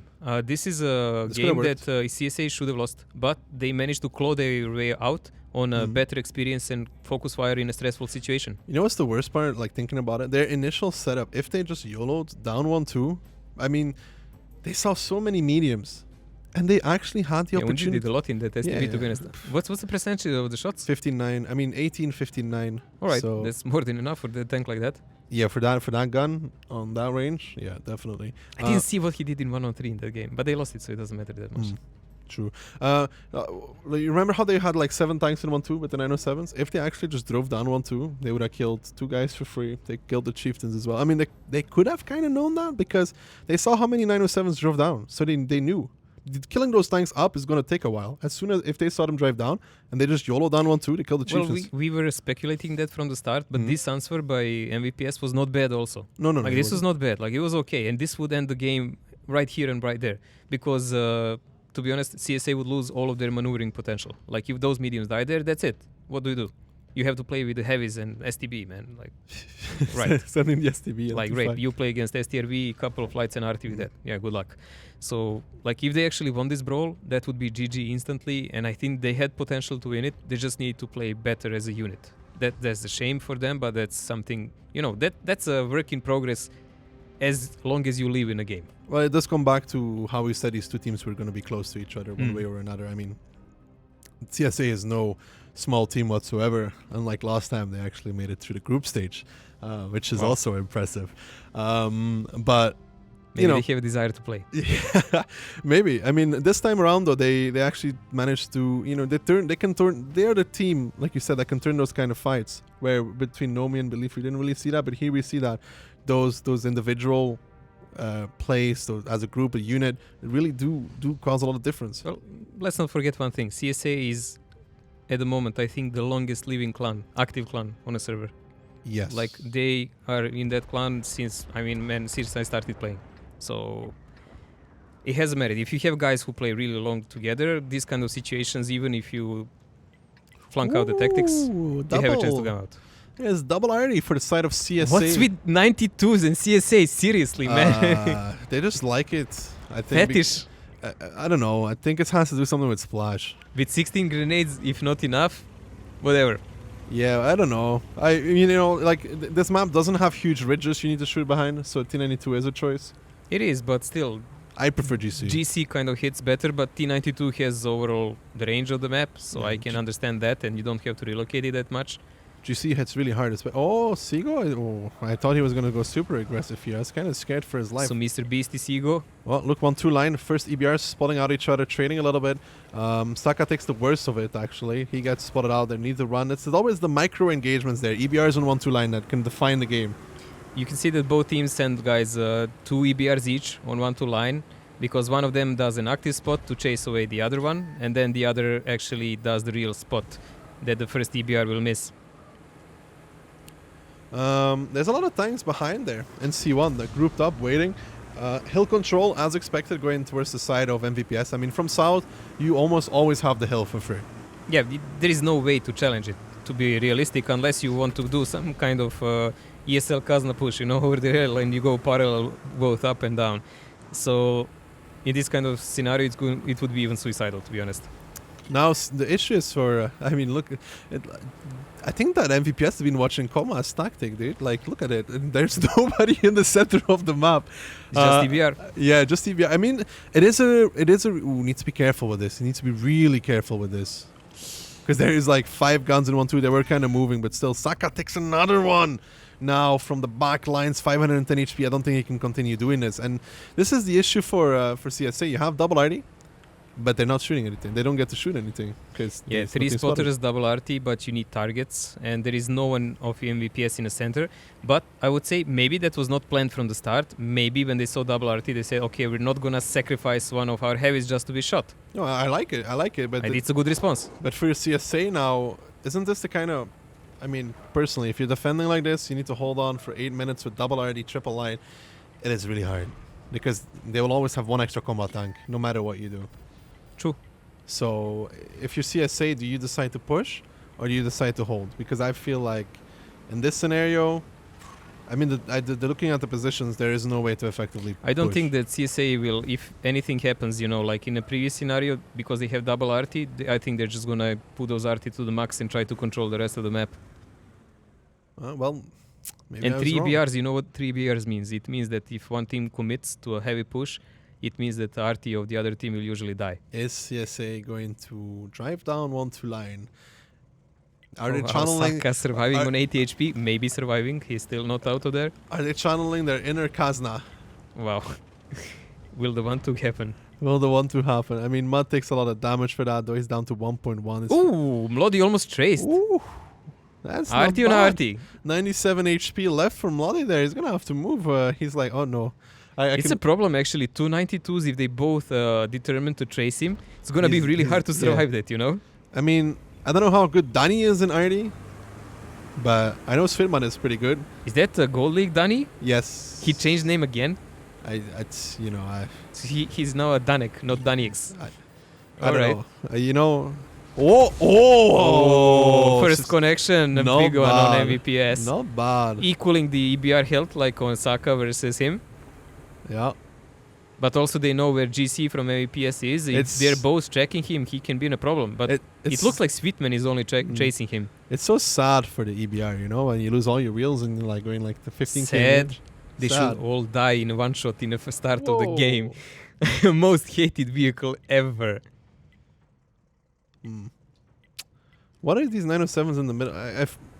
It's this. I mean, but this, if they push east, they have to push middle. But what are they pushing middle into with those 907s? That's the real question. Like, like you have 3 907s in the middle of the map. What are they pushing into? Look at the positions of CSA. Like if you watch more carefully, they have a bunch of tanks hidden on the center, a bunch of tanks in the forest. They are really ready for MVPS to push both left and right and to counter it. I love This is it. a pure counter. Both teams are doing exactly the same thing. They're swapping in a low HP EBR with a full HP EBR. And they're like, let's go back towards the middle. At least Irish was doing that as well. Oh. I hope MVPS realizes that they do have to attack at some point. Well, it's a bigger problem for them than for CSA. CSA, as far as the game goes, is doing this. And they lost a lot of HP on one heavy and one light. There we go. Seago. Is He's this a spotted. suicidal spot? Yeah, it does look like that. He's trying to clear a little bit. He takes some damage already. Takes another Oh shot of my damage. dear God, what are you doing, 444 bro? HP. Seago needs to be careful here. If he goes down, that would be horrible. He does know that there's a spotter close now. He's like, okay, there's a spotter here. He gave the info. Like seriously, on 5 minutes, like there is still so long way to go. You go so deep in a spot where no one can shoot just to check what kind of enemy is in a forest. I mean, I understand it can give you valuable information to know what are the other guys doing, but I don't think he spotted anything except 2 or 3 shells, which is not enough. Oh la la, Saka died. Yeah. There is a push coming in. He got spotted running away from the eastern side of the map, and now the reaction needs to come from CSA. It's a 1-2 line push, but this is IMO going to get absolutely decimated. Like the 907s are going to push into the 2 line, and then the rest of the team is going to push down 1-2. But look what is left in 1-2 line. Look what tanks are still there. There is still quite a lot, to be honest, on MVPS side, so they can hold on quite a bit with those heavies. Like it's a really proper hornet's nest waiting in for CSA, and if they don't break it fast, they're going to lose the game because there is way too many of the MVPS tanks on the other side. There is double 279 still left in 1-2 line, and with double chieftain, this is going to be really hard for CSA to actually 907. effectively clear. Plus an EBR. I don't think they can clear this personally, but we'll see about it. Yannick gets spotted out there. He should take a lot of damage when he gets spotted out. Zilka, in the meantime, will go down on towards the other side of the map. He gets pushed on by the brunt of the force from the MVPS side. Black Gekon out there in the open in the Chieftain. He should be going down for that, and the RD is doing work on those tanks in the corner. There is that at least, but look at the HP. Look at the difference. 7 1,000 in favor of MVPS. It's a huge difference. I actually like the plays of MVPS here. They're not actually pushing any part of the map too much. They left only 2 mediums to deal with Silka in his chieftain on that B9 position. The rest are dispersed over the map to help the team and keep the pressure going. Now CSA actually is in a position where they have nothing to do. They couldn't break the 1-2 line cap. They didn't support Silka on the other side because they thought this is a better option. And now they're just dying one by one. Yeah, and unluckily enough for those 907s, that's a 279 and a chieftain. I don't think they're very effective against those, but compliments to MVPS. They only pushed 2 907s. They left a decent amount of tanks in the back to cover those double 907. If there was some CSA trap over there, yes, they would have lost the 907s. That is a gamble they took and accepted and were willing to take in that scenario. But they left so much tanks everywhere else that CSA didn't really have a way to repush. Good read, in a way. Yeah, good play here by MVPS. Honestly, in this tournament, they had a bit more chances than CSA, but CSA took over every mistake they made, which they didn't make now. So good closing on this game, 12,000 HP compared to less than 7 by CSA. It's just the closing moments where you can try to struggle a bit, but there is 2 minutes left, and 2 minutes is more than enough to these guys to finish it off. Yeah, that's very, very true. Kukos now pushing forward in his 279, marching on towards Delphin in the SRV, who will be the last beacon of hope. But I don't think Gondor is going to hold out in this one, at least, because Rohan didn't show up. So that's unlucky for them. Delphin and Svidman now the last 2 left standing. That SRV bouncing more shells than I thought he would, but there we go. It stops, and that is going to be MVPS picking it up from the south hand side on Proco, making it 2-2 in a very, very, very clean game. It looks like that spot that was done by EBR, who's it, Sigo? Yes. You know, remember he was shot only once or twice. They thought they didn't have that many tanks there? Yeah, I think they thought there is way less tanks than it actually was. It's an all-in anyways. When you play like that, you leave only one chieftain, 907s in the mid, you don't really have a choice. I don't think they can go back to the rails. For I example. really don't think they expected 6 or 7 tanks that there was no way to do it. There was nothing to shoot most of the game, and toward the end of the game, T92 has more than 40-second reload. So what you gonna do? How much time was left in the end? Like 2 minutes? So how much time was left? Yeah, on the battle time, like 2 minutes, right? A little bit less than 2 minutes. I think like one and a half. 1.5. So the RD only managed to do 1.7k damage over 8 minutes. That's that's the kind of game where you would. I understand. I think they did half of that in the last 60 seconds. Yeah, this is the kind on other maps it's like 3k, if not more than 3k in that time at least. But well, there are no spots. Yeah, there is nothing to see. What do you do when they're all just sitting on the red line? Blind to the bushes. I mean, they did. They almost got lolly for that. Did they? With blind shooting? No. It was RD tracing. I was chasing the RT. Yeah, that actually came close. If they both were chasing him, that guy would be dead for sure. Committing both IDs to tracing is also... In a static game like this, I would do it. You kill the RT, you know what you killed of their potential, you know they have to heavily brawl you. Also this 1-2 line push, I don't know, man. I didn't have a feeling they actually had to do it like that. It's just they don't really have the tanks for it. That's the issue. They don't really have the tanks that can actually take 1-2. They had 907s. 907s driving down 1-2 against 279s and chieftains. Even if there was only one 279 there or one chieftain, you're still sending 907s into an STRV and well, not into an STRV. When you have 2 RTs, it looked to me like controlling the middle and just sniping, supporting Silka would have actually better result. I feel that you want to clear the EBRs and just outspot with your EBR if that's possible, and then maybe commit down 1-2. But and it's a problem because Akka was the first one to lose HP, and they were always, their EBRs were losing more HP than MVPS. So that's a problem on maps like this and Malinovka and so on, because if your EBRs end up without HP and you already didn't establish any dominance on any part of the map, then you're in a big problem because you just depend on enemy to make a mistake. That is true. However, I am excited to see Redshire again. I feel Redshire personally. There is no way we're not going to see it. Yeah, yeah. I personally feel like South has the advantageous side. It is the defending side over North. I don't know if you agree, just because of the way the map plays out most of the time. Especially, I feel 9-0 is inherently biased towards South. Well, the rotations from the southern side are much easier to do. Also, the campy positions are way better, to be honest. So you can control more of the map with less tanks. Like, that's the important part. But of course, Redshire, like every other map, if a team plays it aggressive from the start and actually one guy makes a mistake somewhere, you can easily establish the presence too much for anyone to recover. I don't think we'll see the classic camp though. You know, the classic just spread out across camp. A lot of teams have been not doing that anymore because everybody know kind how of to knows. deal with that now. Yeah, everybody kind of has a rough idea of how to break it. Yeah, you just need to kill the enemy rotation. If you control the center, then you don't have to do much more. You just need to kill one side off, and that's it. So we're gonna talk about it when the time comes. Now we have 2-2 on these teams. If anyone wins Redshire 2-0, it will be the match. As we said, it's best of 7, so first to 4. But if it's again 1-1, we are going to watch a tiebreaker. What's the tiebreaker map again? Live Oaks. Oof. I don't know who I'd favor on Live Oaks. I would favor MVPS on Live Oaks. I don't feel like CSA was ever a great Live Oaks team. I don't know. I really haven't seen much of them play, Yeah. to be honest, so I really don't know about that. Sadly. Wow. I'm just kidding. I'm but just gonna put it out there. just, you know, teasing Saka a little, but yeah, I don't feel like that's such a good of a Live Oaks team personally. Live Oaks is a very interesting map though, to see. I don't think we actually. It's only in tiebreakers, right? I think everybody else banned it. Well, we watched only one match so far, so I don't know. I didn't check the rest of the. Yeah, two everybody banned Live Oaks. Like literally, everybody except for MVPS and CSA banned Live Oaks. Why would you ban Live Oaks, to be honest? People don't like playing it from Northeast. I kind of like it. From both sides. Well, let's see Redshire first, and first of all, Mojo, there's 2 for 30 for CSA. Why? And there's one for 30 for CSA, and there's 2 for MVPS.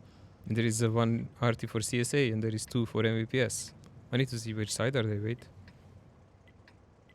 MVPS is attacking, and they're attacking with double RT. And CSA is defending with a single RT. So we'll have to see how this one goes. It's currently 2-2 CSA on the defensive side. And let's see. Look at this, Mojo. MVPS is like, even with double RT, 9-0 line is the way to go.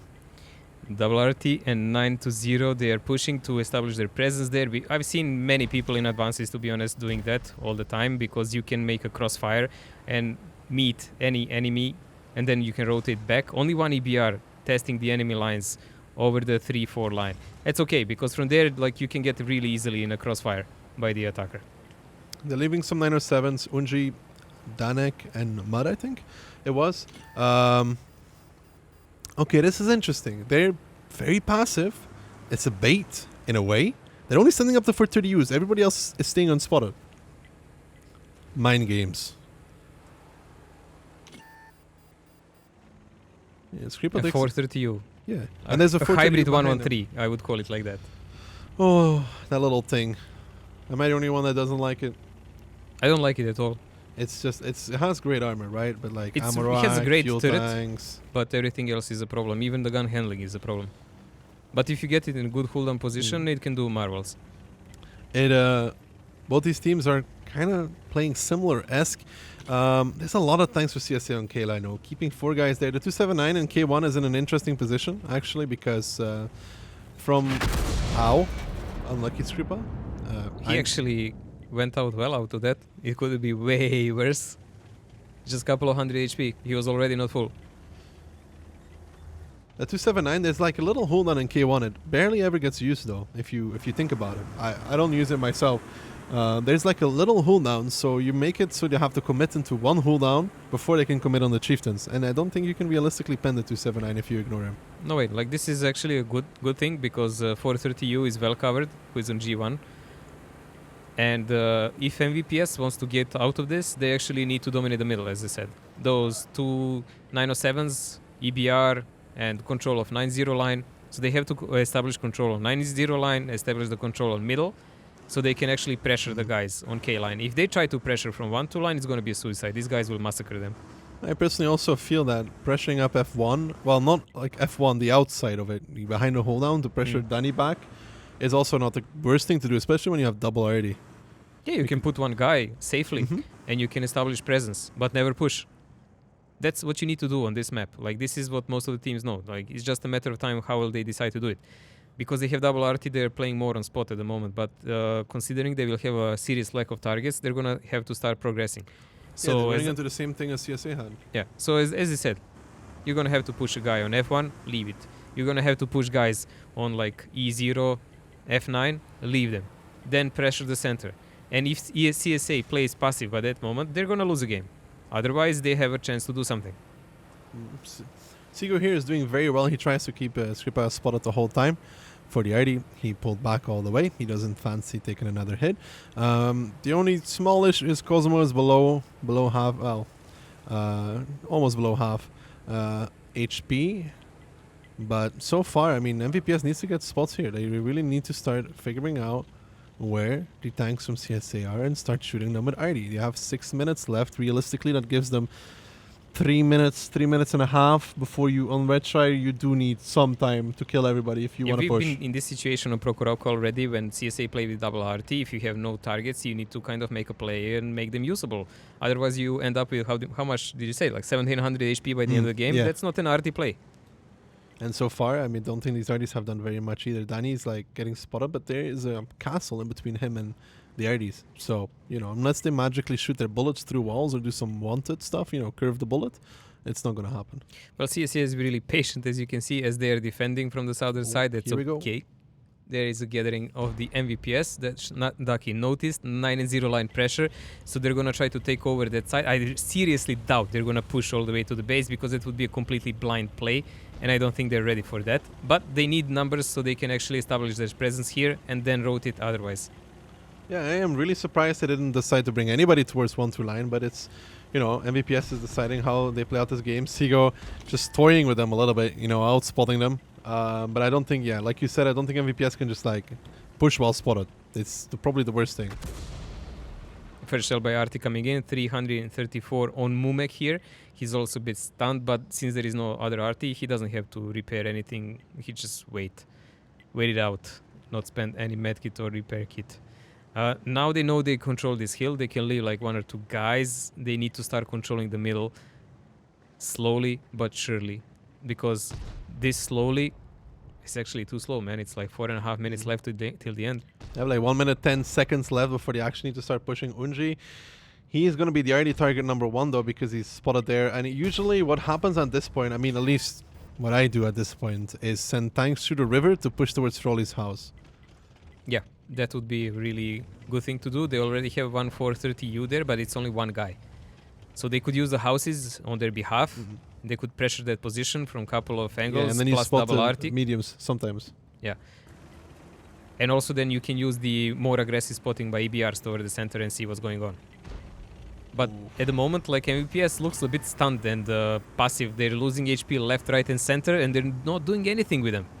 Piotr and the EBR goes down. Ooh, big hit on towards Seago though. Piotr goes down towards Danny. In his 430U, he picks that one up, but Seago lost a lot of HP for that. They still have Irish in a good position, and now the rotation is coming out towards 1-2. They want to close the gap. They want to close the net here around CSA, but is it a little too late?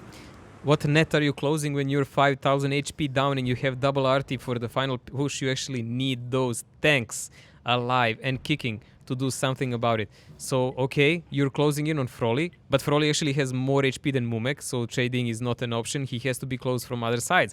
And what about the other angles? So now we finally have a couple of guys rotating from the one side. You can see 279 joined by 2 907s. But Lime Tape is actually spotted as well on the crossing. That's really bad for Tape there. Luckily enough, not a lot of guns to be able to shoot him. They are starting to push down 1-2. It's Coco and Yannick actually pushing on towards Danny. Yannick is going to pick up that one. So MVPS is making some plays here, but they have so little HP, so little but tanks, while that actually. is going on, EBRs are actually making the play, and they're going for the RT. RT is left over, like the Irish is trying to catch the man, but he's only one guy. Mlody actually survived the shell, so he is running away, but Seago will have another one probably, unless Irish actually manages to hit him now.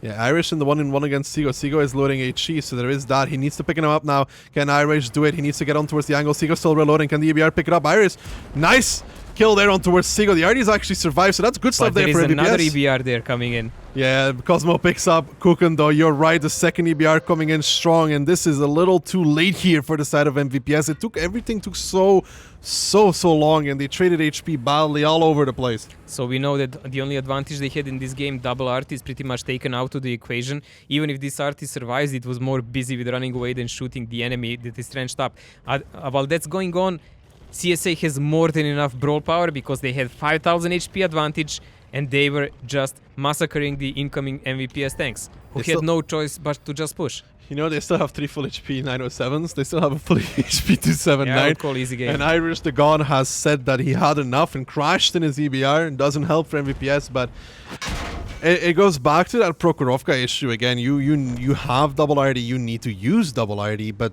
you know, everything was so slow, and I really do think they should have taken F1 at some point and to at least kill Danny, because in his position, if you go F1, you just hold on him. He has to fall back, you RD him, he dies. And let's not forget the final thing we said, like when the games come to this, EBRs go 100 kilometers per hour, they can always find a gap and go for RT. When it's double RT, it's a good gamble always. Yeah, especially when there's only one EBR left for the enemy team. You have 2 of them. Sigo did very well, and then Cosmo comes in and picks up at least 1 of them. Although I feel Sigo should have tried to secure the kill on Lodi, personally, but you know. Well, this will put MVPS in rather dire situation. I although so far in the tournament, in these battles, I had the feeling they played more aggressive, proactive. On this map, they kind of cracked, and they're now losing 2-3. That means the CSA has a match point, and if they win a good attack on Redshire, it's over. That is true. Mlody is now the last one standing with 13 seconds left. Will time run out? Will Mlody die? I think he's going to die. Sweetman comes in with the kill, and it's going to be 3-2 in favor of CSA. And like Mojo said, this is a best of 7, which means that it is now match point for the side of CSA. However, MVPS has now the chance to defend and hopefully bring out something better. I felt everything was so slow. Like, just so slow. It was a much slower match than I actually expected between these two. But as you said, it depends. Like, How who much did leads the and RD so on. do? One of them did 1,483, and the other one did a grand total of 750. 753 damage in a game that Magnificent. ran 9 minutes and 55 seconds, I think. So that is. And Svidman on the other hand did 3.6. Yeah, you can see that VPS was much more visible on the map. Yeah. That's it. Bringing double RD, making it work, it really just. You need to get the spots for it. And you cannot just, like, if you And can't it's not spot only spotters, the other guys have to move parallel with spotters to cut out the other team's spots and so on. So MVPS didn't manage to do that in this game. They relied a lot on EBRs in the start of the game, so the other guys would not get easily spotted. But when the game started, it was already too late. 2 minutes, 10 minutes is not 15 minutes of clan war. So That's a here huge you actually difference. have to think ahead. And Redshire is not that huge map, to be honest. No, not really. I don't know. It felt like F1 was definitely an option there for MVPS. They could have taken 9-0 earlier as well if they wanted to at least establish it. If they went between those houses earlier and outspotted those tanks, because they were doing damage towards them when they got spotted. Because at K5 position, it's not actually safe from all looked angles. like you said, like if they did everything 2 to 3 minutes earlier, this game could have went many ways, because that RT would be much more employed, and they had what to do with them, which was the core of their tactics. But it was complete disconcern between those. Like they had just Nerves? lights running around, spotting and seeing afraid? nothing really. Maybe afraid of a CSA repush because they were missing so many tanks. I mean, they never spotted. Like, I think they didn't spot like 2 guys until the end of the game even. It's true, but you also had so many heavies in CSA lineup, so their push would not be that easy. It's true. I mean, at one point you have to take something, right? And I don't know. Unless they're actually playing close up 9-0, which you can't know. Taking 9-0 from north and not pushing out of it, it doesn't really do anything. Like, unless they have tanks closer, you can overpush, which they obviously didn't. Then you need to rotate, and they just didn't have the time for that. I mean, I do want to see what, like, you said you like northeast on Redshire, so, you know, what would you have done different? Because I absolutely hate that side with a vengeance. I hate it. I despise. I hate playing from that side. From north? Yeah, it's honestly it's terrible. Go on our crayons always. Oh, great, the crayons. The favorites. We spoke before. You have 1 or 2 artists, it doesn't matter really.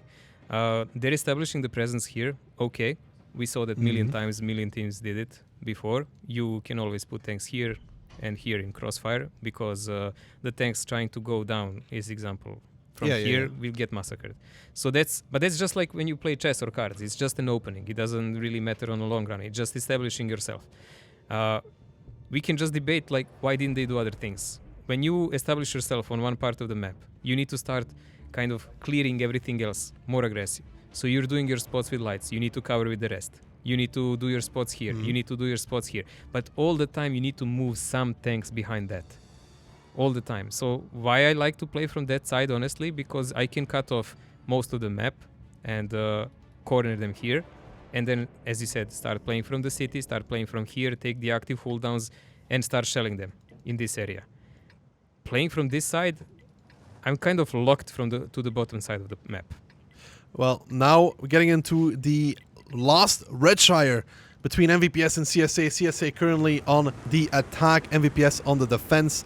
And MVPS needs to bring it home to get into tiebreaker. CSA needs to pick it up to end the game. So far, is there anything interesting you see? Double RT on both teams at the moment. And also, EBRs. yep. This is going to be interesting battle here in the beginning. It's going to be Saka and Sigo versus Piotr. Nice exchange on the start.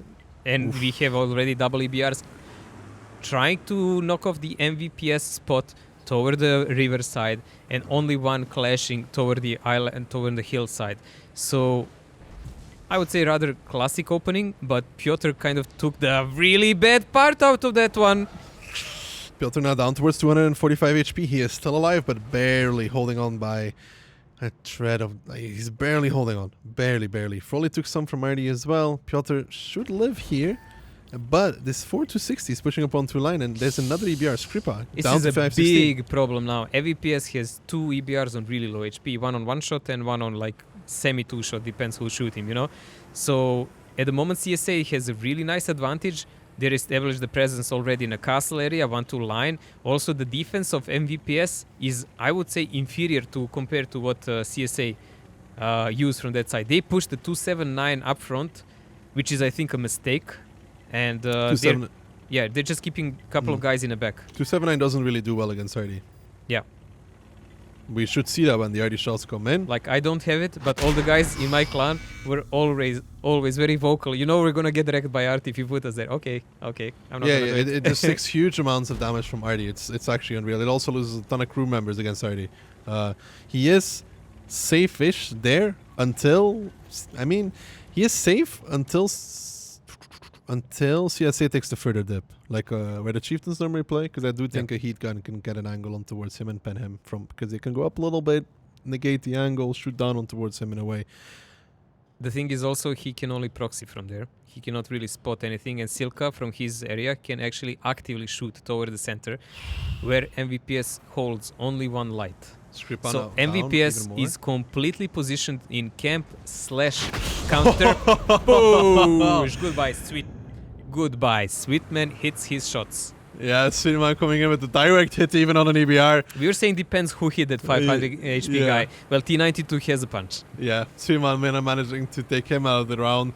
So that leaves now 2 EBRs for the side of MVPS, and they are not in a very good scenario right now, because unlike MVPS, CSA has F1 control. They have established it. They also have established the light forward, which MVPS never really had in E3. Cosmo was challenging most of the time. And they are starting to take 9-0 line as well. And this will put them with their backs against the wall everywhere. Yeah, this is the thing. Like, you can establish your presence now. You can position a couple of tanks to snipe from one side and push with majority of tanks from other. And you still have double RT to work with. Finally, some shots coming in. Cosmo getting shot a bit by MVPS, but still, overall, really high HP on the lights of CSA. Why are we talking so much about HP of lights? Well, if you with double RT lose vision, you will pretty much lose the game. And the start of the game with EBRs is also quite an RNG, to be honest. It really depends, like, will EBRs pen each other? Will RT manage to stun one of them? What ammo do you load? Yeah, what ammo do you load? Will any of the other players actually manage to connect? Because connecting a vehicle that goes 100 kilometers per hour is not really that easy. Especially if you shoot through some bushes and God knows what. Well, these lights are very, very aggressive here from the side of CSA. Saka took a lot of damage for that, so he's going to be negated towards some more back roll. Irish is trying to do whatever he can, but he's the lost healthy EBR. If he takes too much damage from somewhere, it's game over, honestly, for MVPS. Yes, CSA is exploiting all of the advantages they have, and they know they have to make a use of those double RTs before actually MVPS kicks there to work in. So they will try to do whatever they can to take out. And Piotr, was he blind shot or spotted, man? I think he was doing the passive spots. I'm not certain. I think he could have been blind shot. He was, as far as I remember, he was in front of the 279 Infinity. And look at Seago. He was on J90 somewhere Look there. how aggressive Seago just went already off of the back of this. Like, there's like at one It's point way they're gonna better start than to outspotted. send the 907 there. That is very true. At one point, he is going to start out spotting tanks, and even a 279 in that position over there, it is strong. You know but it is not what invincible. advantage do you have at the end of the game if you have healthy EBRs? Like you can position everyone to snipe and YOLO the EBRs in. Yeah. Because one of them will reach Initial alive. trade. Yeah. And you will just trade HP because See? Yeah. They're spotted on the back. No, you're right. At one point, you just YOLO'd in an EBR, you do as much damage as you can off of the spot, and then you follow up with the real push. exactly. And there we go. Now MVPS is bogged down and they're gonna get penned by Look at the double map RT. control. Irish is already on 500 HP. They know there is a massive presence of MVPs there. They have the positions that we were talking about. They took the city, as you said. They have snipers on the middle. They have a couple of guys behind. They're completely abandoning 1-2 line, just leaving 1 or 2 guys to make sure they have cross shots there and that they cannot get easily pushed. MVPS is here really in a bad position, and the HP looks similar, only 2k apart, but in reality, CSA is controlling 3/4 of the map. CSA has taken so much map control in this game so far. They have literally every position you would want. And now they do just need to use their EBRs. They can sacrifice an EBR towards K7 for all they want. And they do have the time. 4 minutes is more than enough. Yeah, just establish the angle. Like the 260s, I don't know where they're going exactly, but they have the angles to just YOLO Seago or anybody down. Seago is so aggressive in this, man. But as soon as they shoot, they're going to be outspotted. As soon as they fire a single shell now, they should be spotted. There is rotation also. You can see 260s are coming to push the 1 line. I don't know, will they use it as a bait or they're just going to try to establish the crossfire so they can shoot out the guys toward the river line, toward the 6-7 line better from different angles. Man, would you not just... I would just YOLO Cosmo down 5 line. Like, actually just down 5 line. Yes. Spots the RD, spots the Chieftains, maybe even spots the second RD. Although RD is not important anymore, IMO. No, I wouldn't even in this focus the moment, RD. RT is not the important one. The tanks. If you manage to clip 1 or 2 tanks that are in cooldown, you will win the game because the brawl, when it comes, you just got everything you need. Oh, look, Seago is pushing up. Oh, almost killing one of their own lights there. Yeah, I don't like this position of this 279 at all, man. Yeah, the 279 is going to be a freebie because now comes the push from CSA. The 260 is moving down. Will is going to be focused out. He goes down. It's a little aggressive from CSA. They didn't kill the 279. He's left alive. He ran He pulled back back. in 40 HP, but he can be killed by any light or anyone in the side or in his back. Yeah, but So so they can just ignore it. turned. Yeah, but the problem is, he's going to shoot him in the back while this is going on. That's why we have both EBRs actually going there, so they make sure something happens. Can Artie actually pen these 260s here? I don't know. They have a lot of snipers on the center there, denying Patrick and Mumek from doing any significant damage. Double Artie also has a play to do here. They need to stun them and work with it. But did CSA use a correct approach to deal with this? I'm not sure. Those 260s behind the house are now getting blasted by the RD from MVPS, and the HP is going down again in towards the favorite. Zilka is getting peeked on by Black Gecko. That rock is not really secure either. And now CSA has to really react one way or another because Delphin and Mud are in trouble there. Zilka's in trouble as well. They found the first RD. That's beautiful. One RD coming through. Black Gecko goes down towards Kim, so that's good stuff there. Seago's still alive. Never mind that. He's dead. The second RD goes down as well for the side of MVPS, and now there's 2 minutes left for CSA to somehow close out this game. The HP is even. They still have 2 or 3 RD shots left, but they need to start making commitments. Yeah, they're committing now on both sides of the map, as you can see, parallel. So they're gonna make a battlefield between MVPS, between 2 groups, and they can still use their RT. The problem for CSA in this moment is they have so many guys on one shot. Look at that. They have to really work well because they have only 2 or 3 guys with HP to work with. In the meantime, the Osaka goes down. Danek picks up Yana. Good stuff here. They're now pushing on towards the Chieftains. In the meantime, MVPS is going to be repushing 1-2 line. Well, they should be repushing 1-2 line to take out those tanks from the game. Radim here with Danek fighting against Uap and Ziz. They're doing the damage. Ziz goes down. Uap will be soon to follow, but the crossfire comes in from the side. It's not yet over. 1 minute and 10 seconds left now. Uap is going to be focused out, but the HP yet remains in favor for CSA. And keep in mind, 1,000 of that is on towards the RDs as well. So it's in reality in MVPS's favor. And they are holding on. They still have a 279. Looking now getting focused on in his Chieftain. often. And I think CSA might have just taken the wrong approach to try and close out this one. Yeah, I don't think they can actually do anything about this game anymore because they have no firepower left. Nice shot by Artie there. Actually equaling the odds here, but only 45 seconds. Can these tanks do anything about it? I don't think so because two of them on low HP and only Anji is in the front. There is gonna be maybe one more shot by Artie, but can they kill 4 guys? No, one of them will just run away. There's one guy on 689 HP. The other two are one-shots, so it's still possible here for CSA, but Unji needs to close out the kill and then so start close. moving. Infinity now down towards a one-shot. Danik picks it up. There's 2 people left here for the side of MVPS, Mumek and Czech, and it's now just Czech. Czech. 18 seconds. Kim is reloaded. Sweetman's gonna be reloaded in 3 seconds. Can they find him? Czech is desperately trying to hide. Froley pushing towards him. 12 seconds now. Can they find him? Froley needs to find him. Artie's gonna be in here in a second. He needs to outspot him though. 7, 6. Now he is spotted. Czech gives the first one towards Froley. Clickers One Artie deciding shell. the game. Let's see now. Clickers deciding the Artie game. misses. One miss. 1 second left and Czech survives. And it's going to be what a MVPS.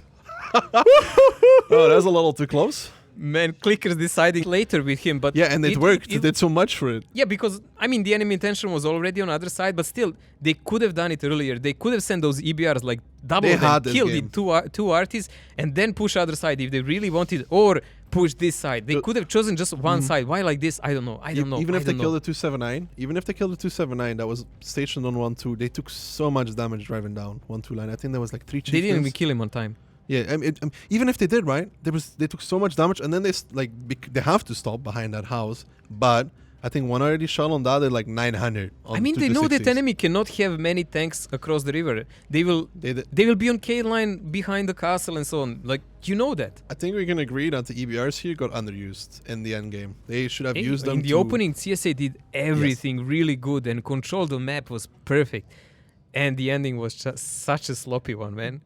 And it still came so close. It still came so close. Like you said, if all they did was send the EBRs in, send in one, send in another, keep the last one as reserve, do like 2,000, 3,000 damage in return for suiciding EBRs, and then you get a nice advantage. But I guess it's like a bit of karma, you know? It cannot be only MVPs throwing the game here. That is true. I mean, they did rename from throws, so maybe there's some of that good karma coming back. Oh, you just remember that. Yeah, you're actually quite right. I mean, I don't know the whole story, but at one point they were thrown, now they're MVPS again, Well, it's a Polish powerhouse. At one point they were in Fest. Polish powerhouse. You know what Polish powerhouse I'm missing here? Invil. Yeah, we saw that Invil fell out in a group stage actually. They were in group 4 as far as I remember, together with the group of death. Bulgarian Wild Predators, the dark horse of this tournament. And I believe it was the second team of Nomi. Yeah, and I think all they had to do was take up. I don't know if Bulgarian or it's the first team of Nomi that was there. I think it was the second one. Pretty sure it was the second one. All right. The thing is, right? I think if they lost 2, they beat Bulgarian Wild Predators. Well, everyone beat the second team of Trust. So yes. that was done deal. But I think all they needed for a tie, like at least an actual tie and more matches to be played, so to have a chance, is to pick up one round on Ensk against second Nomi, and they couldn't do that. They lost 2-0. It was like those group stages when they were played, they were best of 3s. That's what most people don't know. So you have like 4 teams, and in that group you had 3 teams with 6 points, which means that they have like 2 wins each and 1 each loss. So since everyone beat Trust out of those 4, you just delete all the results against those guys, and we had to compare all of these 3 teams. And in those matches, it decided because they lost 2-0 in one game. And as example, when they won over BG, I think they won 2-1. 2-1. So pretty much BGs went on for one game. Yeah, and that's just how it goes. I mean, the sad part for Invil is they're actually pretty good. Like they seriously have a very solid first team. They have very good players. They have chances to go well in tournament, but this tournament they lost in groups. Last tournament, I think they went out in the qualifiers. So it was something with Sand River. I remember that. Sand River and Invil, name a more iconic combination of things. I think you were very happy on that one. I was ecstatic, dude. Yeah, but Invil played really well on this campaign, and they showed presence. And I'm kind of sorry they're not here, but at the end of the day, you need to deserve it though. You need to earn it. Yeah, everyone gets what they deserve. That's how it ends. That's how the cookie crumbles. Yeah. So here at the moment we have 3-3, really close match between MVPS and CSA as we expected. But in more than one of these games, it could have ended already. That's just again. There are a couple of throws. There are a couple of throws, but it comes to show how close these teams are in a way, and how they can just turn. How an impossible situation, in the end of the day, is not that impossible to win. I mean, it came down there really to like 3 seconds. I mean, it came to the last click of RT, and one RT missed, and one connected. The RTs were so pressured. They were so pressured that it was all on them, that they didn't like actually take half a second to aim, because one clicked immediately as he got spotted. And of course, Czech, he's not dumb. He's not just gonna sit there and be like, "Yeah, 3-1, I'm shot." You can shoot me if you want to. I will not move, even though you're on like 700, 800 meters. Not only him, he was actually penning his shells, and I can't remember who pressured him. Froley? Mm-hmm. Froley didn't. If you saw, like, Czech penned 2 times, and Froley didn't. Yeah, he would have killed Froley one-on-one if it came down to it. Yeah, he would kill him one-on-one, and so Froley was really depending actually on RT to connect. If even he just penned the first shell, maybe, the Froley, the other RT could have finished him off. But things didn't happen that way, and we are watching our first live box today. First and last. Maybe today. Yeah, maybe tomorrow will come back, but... Hey, tomorrow we have best of 9s. That is true. So far, I don't think there's anything super special here in the lineup between both these teams. It's kind of mirrored in a way. One light, a double light and one RT on MVP side. And is it actually mirror? Yeah. As far as I can see. 1, 2, 3, 4. 1, 2, 3. I think it's mirrored. Unbelievable. Wow. MVPS is defending though. Yes. MVPS is right? defending. Yeah, I think they are defending. I mean, it has a nice little shield with like and, are they defending? I'm not sure, man. It's too many details on the map. Yeah, can't notice the little shield, by the way. Well, the yellow dots need to move away first, to uncover the shield. But it's a full south. It's both full south. It's going to be a big clash here. I personally favor the left-hand side in this. Yeah, if you take because you can pretty much spread out your tanks left and right there if they don't push into the ditch immediately. But MVPS is actually not going over aggressive there. They're leaving a lot of guys behind, man. CSA actually does have an advantage here because they're going overly aggressive. They can maybe out damage the people here. They don't have anybody to shoot onto the back of these 260s either. They don't have anybody at the standard house where you normally leave an SRV or a 279. Big RD shell comes in now as well. Already UA pretty low. Kuken getting focused next. And this is good. These 260s are just paying dividend right now. Unji and Mud, they just literally for free got into this position unchallenged. And like you said, a lot of tanks from MVPS are staying back. Kuken goes down. That's a mistake. If you're playing this side, you actually need to commit. Yeah, this is a much better play by CSA, leaving a guy by the house for that option, as Lucky said, while MVPS left the 279 all the way back on K2 in the base. So they don't have anyone to put except maybe one of the EBRs on G3 to shoot those 260 in the back, and they're really mortal dangers for all of these tanks of MVPS. Look at this double work by RT plus the guys in a crossfire. This is a slaughter.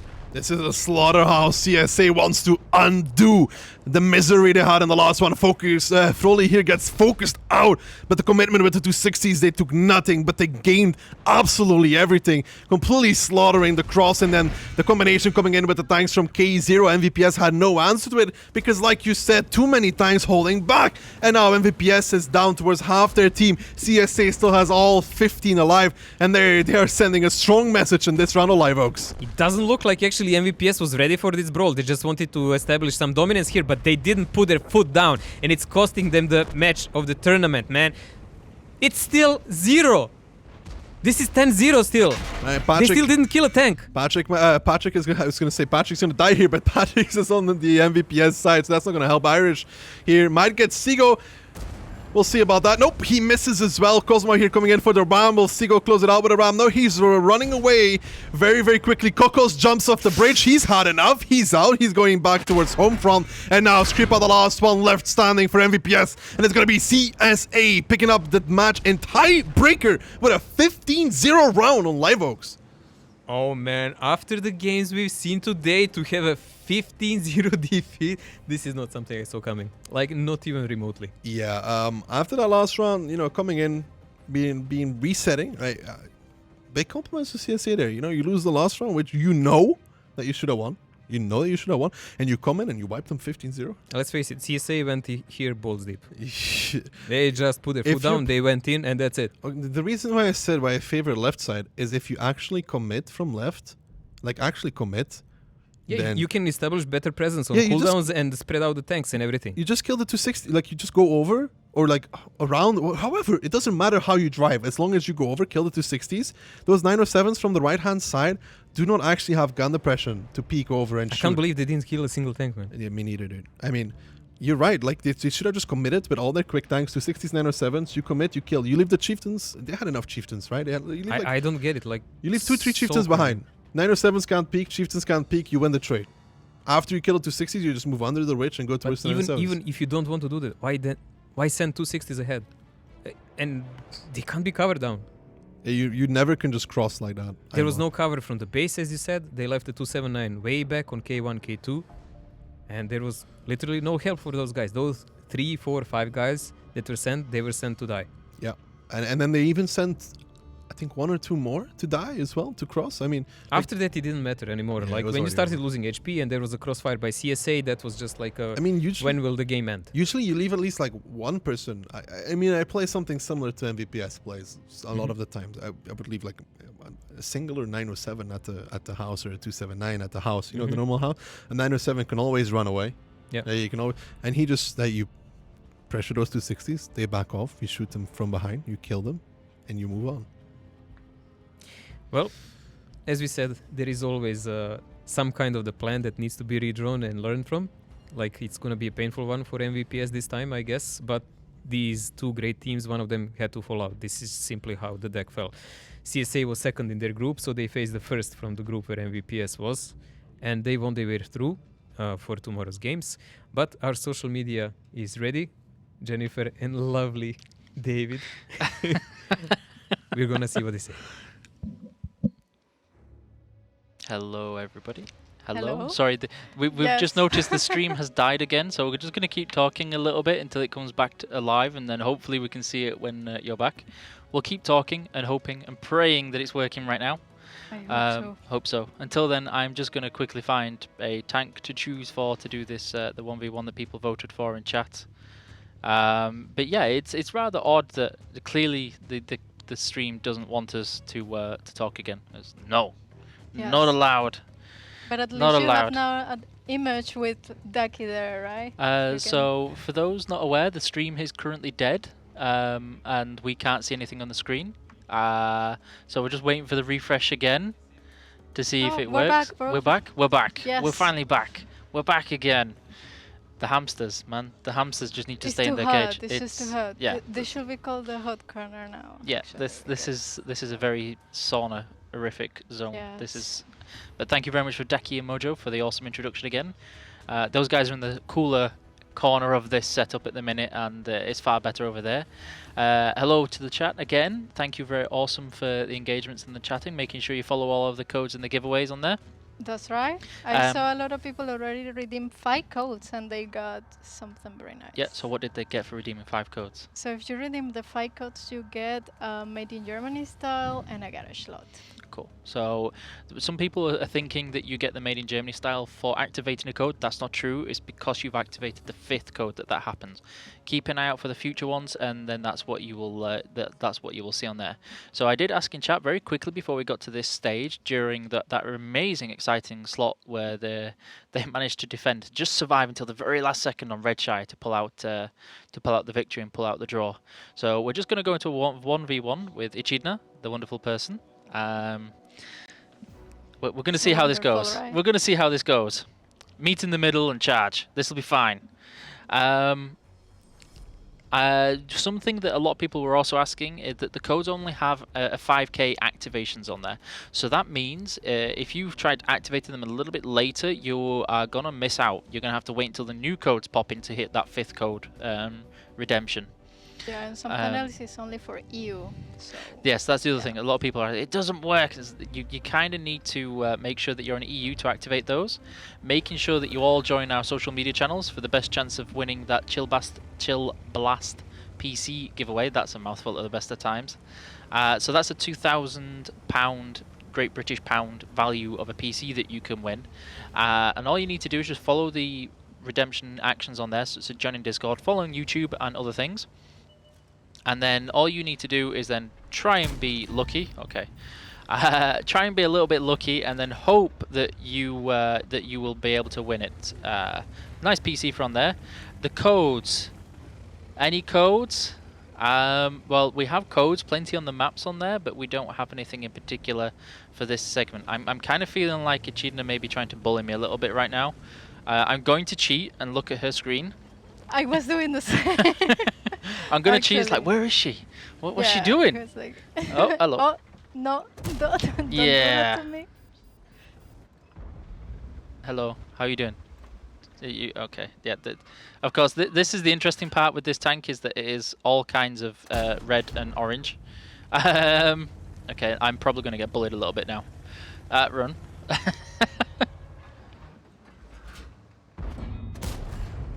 Oh. No. Yes, yes, yes. No, yes.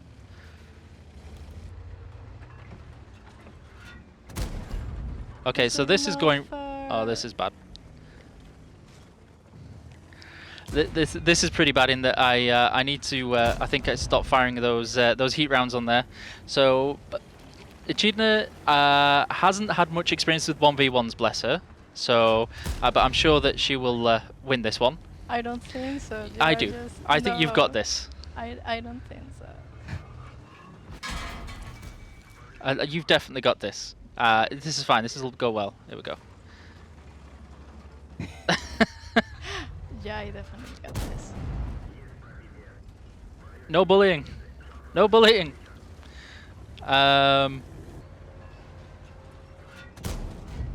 Yes. Okay. This is fine. Now I just need to make sure that I don't bounce the next round. So what... Okay, there it was. What is the game that would you guys like to see? Would you like to see a random game again? There I am just showing my butt to the 279. That'll always end well. Would you guys like to see another random game, 1v1 or a home front battle? You did well. You got me half my hit points down. I was cheating clearly by looking at your screen. No? You're not happy about this? No. No. It's not like I am an amazing player, but well. I mean, we'll keep doing this until eventually. We'll Okay. take togs. Just take togs. Yeah. If I you take need to try me really. If I take a tog, and you take a KV2, you will definitely have this. This is something that most people who watch my regular streams will be a case of demanding on there. So if you click on the team training button at the bottom there, try again. There you go. And then you want a tier 6. Yep. And then you want Russian. There you go. And then the KV2. There you go. And then when you click that, if you go click on the team training button again, and we're going to go in there, and then you are probably going to absolutely annihilate me in this one. You should definitely have this one. Maybe not. You never know. All you have to do is hit a flat panel, and you'll be fine. Never know. Okay, so be warned, it will take me a while to go on here. And do you know any good tog jokes? No, you know no good. I am not good at jokes. I I know your favorite one. Yeah, I always have good tog jokes, and they're hilarious, but they're always too long. So you always have that joke on there. Do you have more? There's the tog has some of the best jokes, but they're always a heavy subject. That's another one on there. I'm hoping at this stage, when the chat get to this part, that they're all going to share their favorite and best tog jokes, and then I'm going to choose one to probably give something to. And I think that'd be pretty cool. Oh. I want to see the best tog jokes. Okay, so here's the graceful, speedy, composed tog on its travels. So something that surprised me from that segment was Mojo is not a fan of wheeled vehicles. I couldn't believe that he doesn't like wheeled vehicles that much. I don't think a lot of people is fan of wheel vehicles. Don't do it. Don't do it. Yes. Yes. Okay, this is fine. You see, I think you're going to destroy me anyway. No, like- all you've got to do is get one good hit, and then you're fine. Don't do it. Don't. No. Okay. This is fine. I am going to die. I'm sorry. Would you... It's like You are a liar. So one of the things that you want to do with your KV2 is, I'm going to give you the best example. So if you stop moving, aim for the flattest part of the tank. So there you kind of aimed at the tracks. What you want to be doing, if you zoom in a little bit, so if you stop moving, if you reverse a little bit, keep reversing. Right, zoom all the way in. Can you see where those doors are? Aim for those. Okay. Sorry, I'm going to drive forward. Aim for those doors or just behind those doors on the flat bit, and you'll notice that much bigger pen. Okay. So what you want to try and do is aim for the really big flat bits, nowhere near the tracks. If you hit tracks with HE, it will absorb it, and it is going to hurt. So if you aim straight for where those little doors are there, sorry for like leaning over, you will notice much high damage. So this here. Yeah, those little doors. Wow. Yes. Okay. So it makes all the difference. I see now. If you're aiming at really armored panels, you penetrate a little bit less, and you can always hit the tracks and splash. Whereas if you aim for the really, really thin bits with HE, especially the KV2, you do monstrous damage, and you absolutely one of the worst things in a TOG is to see a KV2. They bully TOGs so much that it should be a crime. Okay, but you have to really know that spot, because otherwise, I was going to die. Like, Yes. I was gone already. I do have the advantage of slightly higher hit points on there. So we've done that, and now I know one thing that you'd like to try and do is a very quick home front battle. But that's going to be a very long. It's going to be very long. Well, would you like Yes. to... So we have a little while, or would you Okay. like to just try a random battle? No, we can try home front. You want to try home front? Okay, so we're going to go with this. We're going to go with this. And then I'm going to invite you on here. I'm wondering if I should invite one of our observers into this as well. whether he'll freak out a little bit. So I'm just going to choose on this one. Now for this, one of the things that I usually tell people, I said this yesterday on the stream, one of the best squads to choose for this is the Spearhead Brigade, and that's the one on the further right. The main reason for this is that these have 2 damage abilities. So if you click on this one, and then click ready, those damage abilities actually mean that you can do airstrike and artillery strikes on there. And with the airstrike, if you can hit the sides of Tigers and Panthers properly, you actually have a really high chance of ammo racking them. Okay. So it can actually be pretty fun. Let's see, I only try once before we actually release the mode Okay. during one of our secret playtests. And at the beginning, I was quite lost, but then it's very interesting and fun. I don't know, how was your experience yesterday? Because I know that you were playing the whole evening, right? Yes. I do really enjoy Homefront. I think it is a lot of fun. I do think it's very hard, and the tier 3s in tier 1s isn't optimal. But a lot of people ask, why do we do that? And one of the main reasons is that you kind of want to encourage people to pay into your game. You don't want to say, thank you for paying and getting into level 3. By the way, here's a 15-minute queue time. So that's a bit of a challenge. Where was the code in the city? So the code in Himmelsdorf was, if I remember correctly, it was on one of the backwards castles on there. Hello, Tiger, how are you? So just saying hello to a lot of the people in chat who maybe recognize me for a few things. I'm sure most of you recognize Echidna. Famous confetti glitter monster thrower. Well, the thing is that they never see me. They only see the confetti. Oh, and they you. definitely see you. Oh, no. So I am curious to see how. I do love that the chat has just caught up to the part where we were playing the first game. There's like, play the TOG. It's like, I knew it. I knew the TOG would be requested. So on this, you want to be kind of turning around. The AI will generally not shoot at your vehicle with smaller barrel guns if you're pointing the front at them. They will only try and shoot you if they think they're going to pen. Okay, good job. I'm seeing a lot of cool community members in chat right now, talking and chatting. That's really awesome. Thank you guys for tuning in. I'm hoping that you're enjoying the really cool, awesome games. What was your favorite moment so far from the tournament? Do you have one? Well, every time the duck is screaming like crazy, I think those are my favorite moments. That's true. He's so passionate. Daki's Super fun. Daki's passion is very, very vocal. Yeah. I remember when I was sorting out one of the hamster escapes, and it's like, what on earth is going on? Because Dak is having a lot of activity on there. I do feel sorry for Mojo, bless him, having to be in such close proximity of the Dacky excitement. Oh, hello, that's bad. No, please be nice. I also didn't flip my tank today. I'm making progress. Are you flipping your tank? So far, Every until time, yesterday, I had a record where pretty much nearly every stream I flip a tank. Unfortunately, the last time I flipped the tank, it was when there was only me left and the team was relying on me to actually do the job. And then I flipped it as soon as I spawned. And it wasn't great. I was last man alive. I was like, it's okay, guys. I've got this. I'm going to help you. And then there I was on my side, just flailing around. So I just died. Just out of nowhere. I think it was Artie actually. Something hit me from the top. It was probably a tiger. They are a little mean. They are severe bullies. Very, very bullies. Oh, hello.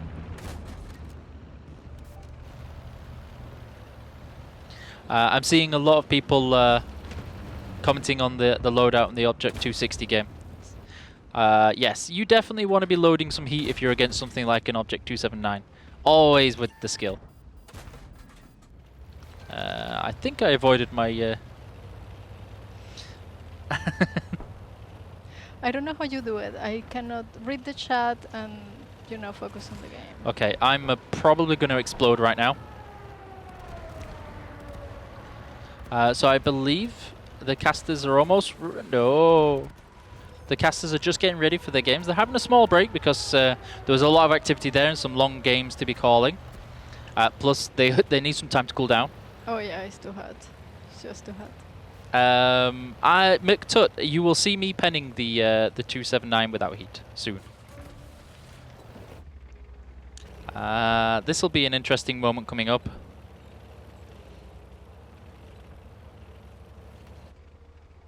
Okay, so we've got this. Need to be very cautious over this next bit. I am trying to get there. You've got this, it's fine. There's no rush.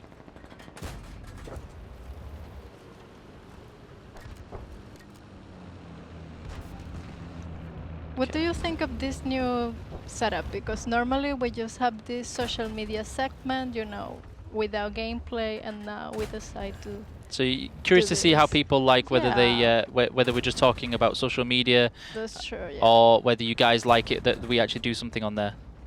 Yeah. I know that the TOG was a very popular request on there. I knew that would come up. People are calling me monsters for taking you down in the 279 game. Yeah. Some serious bullying going on there. I'm sorry, guys. Savage. I just need to learn. Savage. This. So I believe the casters are ready now. We're just going to keep going on with this while they get going. Unfortunately, you're going to miss the TOG game, but don't worry. I'll send you the replay later. Yeah. We can do it later, actually. Well, thank you, Iki. It's hard to cool down being so close to you. I can just feel the heat coming off of that corner. I mean, I think you should lose the tie because I don't know much longer I can contain myself. Yeah, Daki knows very well how to relax, man. But I've seen that massive brawl between 279 and 260. Very skillful playmate, very skillful play. But we are skipping next to pretty much the maybe most interesting match of the day. Well, Mojo, we have a new team in the tournament. It's the first time ever that they have reached this stage of the tournament. Bulgarian Wild Predators. So they're not only Bulgarian, they're not only Predators, but they're also wild. You will actually recognize quite a lot of names there coming from a clan that didn't participate in a campaign because they played in no less other clan than Trust. Yep. So we have a first team of Trust who are top of their group, and Bulgarian Wild Predators, who you can see most of them are core of the fame, who played campaign in Trust. By the rule regulations, you cannot have a team from a clan who didn't play there, so only players can skip clans. So here they are, facing Trust. We're getting into the first game here between Bulgarian Wild Predators and TVST, and they've got a 60 TP. 60 TP, seriously? That caught me off. Like really way off. Alright, we have 60 TP, we have 1279, I guess 60 TP is some kind of replacement, whatever. Did Papa just Couple ready of up his 50Bs. favorite tank or what? I don't know, man, it's Polish tank. Well, you can see there a big trap in the 8 line for TRVST, Mojo. Like a very big trap, actually. Well, Trust is playing, they're not trusting whatever the Bulgarian white wild predators are doing, so they are setting up quite a lot of presence there. There is a slow progress even coming in from the first tank. Interesting, he's actually trying to play some cooldown there. You're actually seeing a 279 push up the 8 line. It's something not that familiar. He does actually take a lot of damage, Lazzi. They're He already took down two below shells half. together. He took 2 shells together. That's not a little. Papa actually playing in his 60 TP for all the money, man. And he's shooting HE as well, 356 on towards Lazzi. That was a surprise shot. He switched, I think, after the last one. Maybe he did, but now Fame will reach the hill with those chieftains, and here comes the push from TRVST. They're so far unspotted. They're actually making it through the middle of Himmelsdorf, unspotted, and they might find chieftains for free, because I don't think Fame is just quite yet into position. Now Papa's getting focused out on the 60 TP. Luna just about pulling back. They're pushing through Alka, Shreku, trying to focus out Leechbear there, but if he goes into the windows, he's going to get shot from behind by All Kings, and that is what is happening right now. The HP is in favor of Bulgarian Wild Predators, but the positions, Mojo, I don't think they are. Yeah, they're gonna actually dominate the backside of the church, so there will be a cap pressure by Trust coming in. Also, I'm really shocked that the guy on the...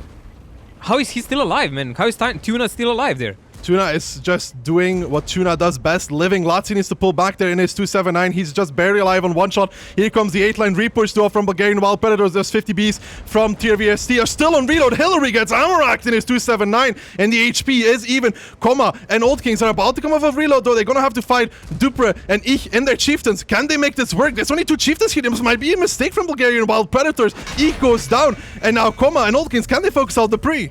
I was actually expecting them to push the 8 line and kind of chew the Trust from there, but they kind of split up and they made a really bad crossfire here. Now Dupree is only on one shot, but Old Kings can actually delete him as soon as he gets a reload.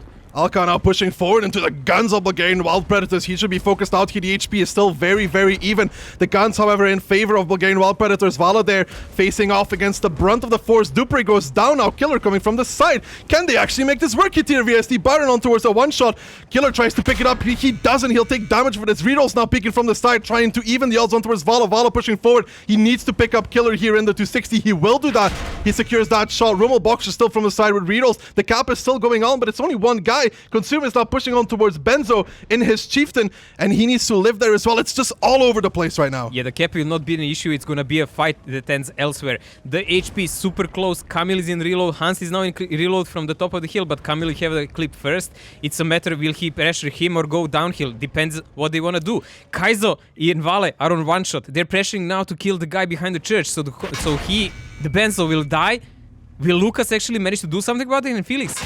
Benzo tried to get one more shot on towards Consume, but he did not get that. Hannes now bailing off the hill. The HP is in favor of TRVST by 2,000. Bulgarian Wild Predators, a lot of their HP is on the 50B of Failware. It's not really the ideal tank in this scenario, because they still have a full HP 279. Failware and Consume here. They need to do the plays, man, and Felix cannot be the one to shoot them. So Lucas is pressuring toward Failware. If Failware actually has the clip, he can delete him one-on-one, no problem, taking shots. There is about the skill now. Like, can they actually do something? Like, Hans actually won the hill against Kamil. That's a big one. Now there should be Comrade Felix picking up Kaiza, and he does. It's now 5 guns for TRVST versus just 2 of Bulgarian Wild Predators in their first game here ever in the tournament stage. Can they turn this around? 3 guns left, but I don't think they have the HP to do it. How do they kill a 2,000 HP 279? I don't think it happens because he is going to wait for his teammates. Of course, if he picks like that, front wheel, best wheel, you know, that's not gonna be the well, but they still have the HP to play around. 1k advantage, which is a huge difference in this kind of moments. If actually Wild Predators come out of this one, it's gonna be a big throw by Trust.